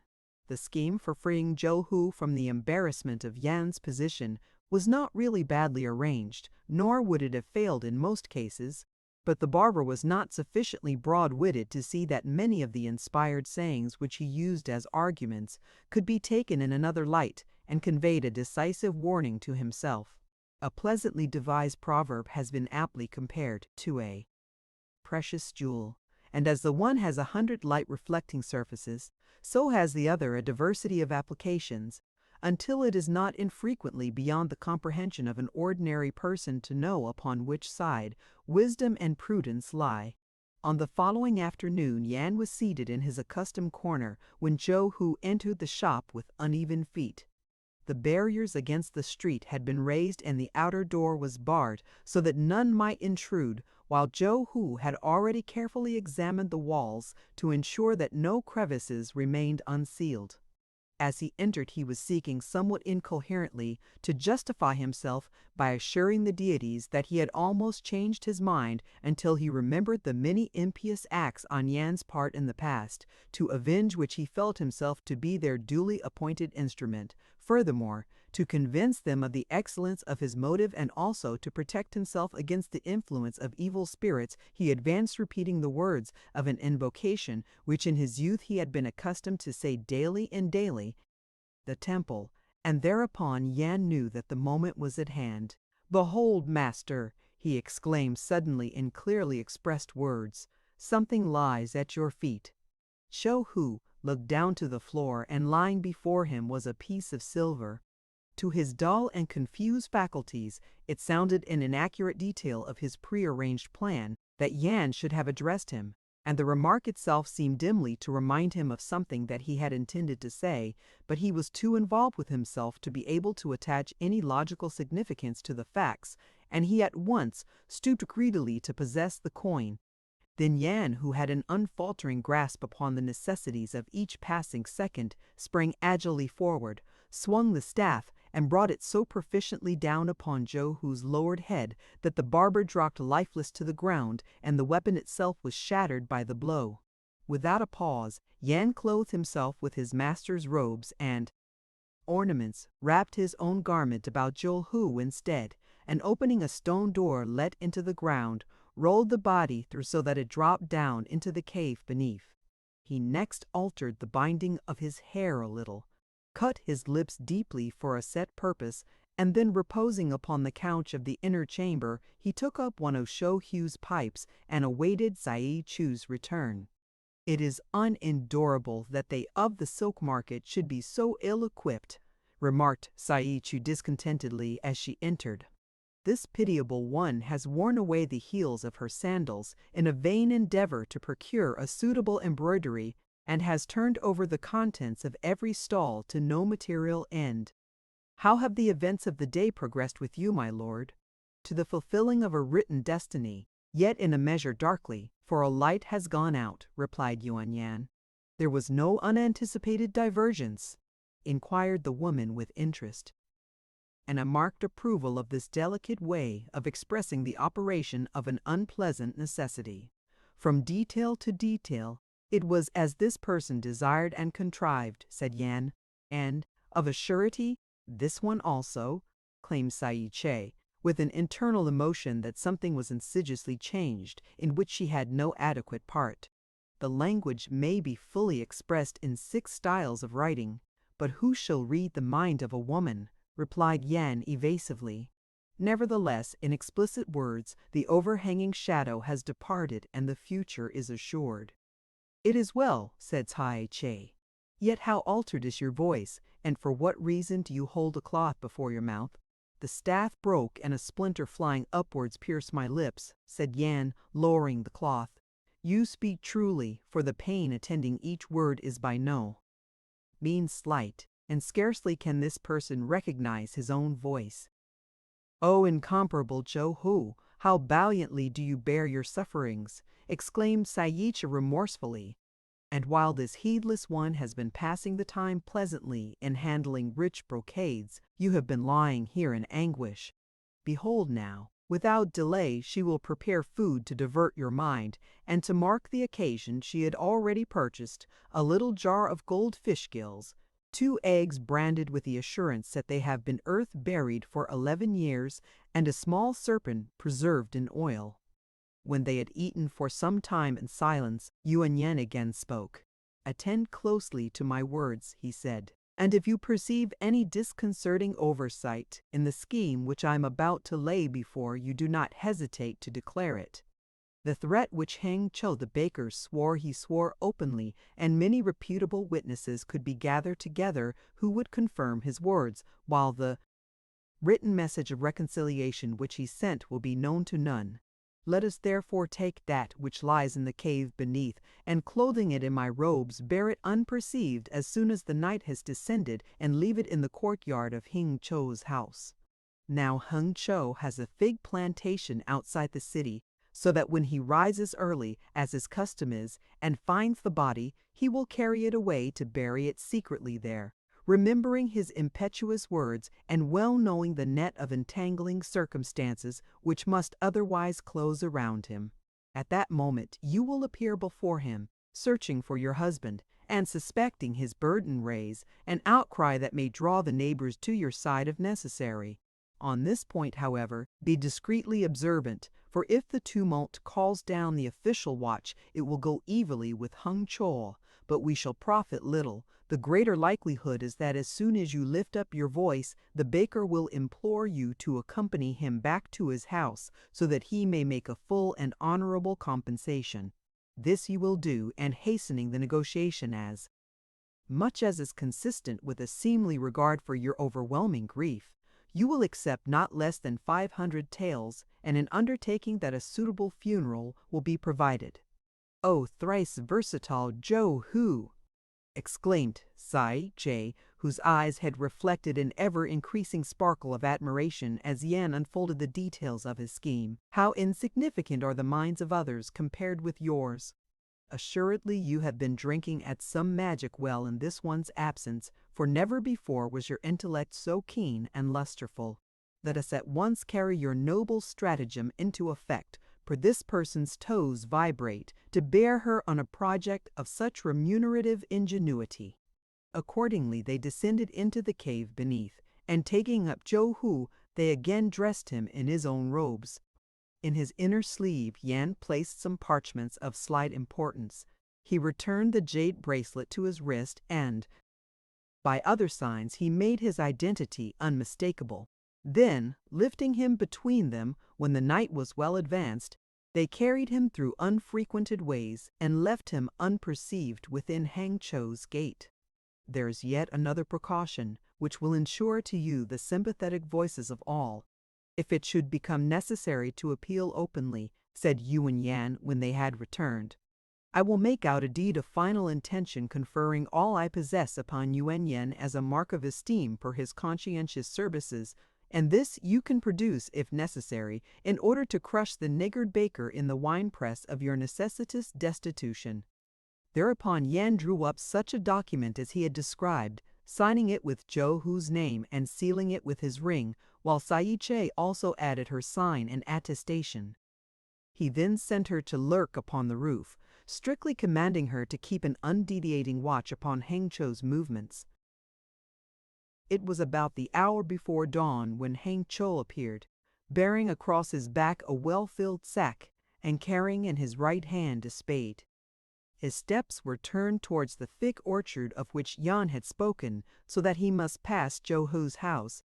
But before he reached it, Saisho had glided out, and with loosened hair and trailing robes, she sped along the street.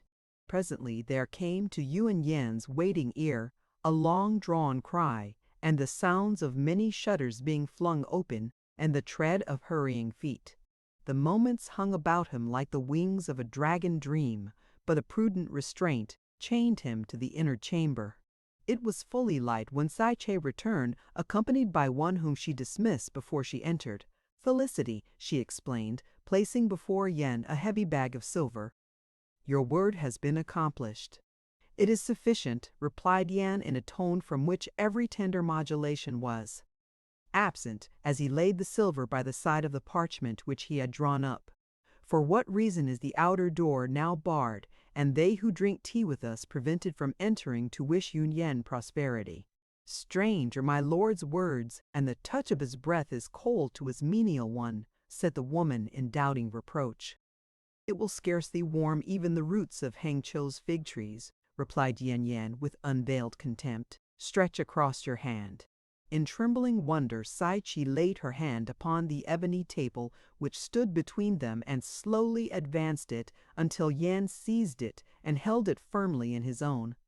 For a moment he held it, compelling the woman to gaze with a soul-crushing dread into his face.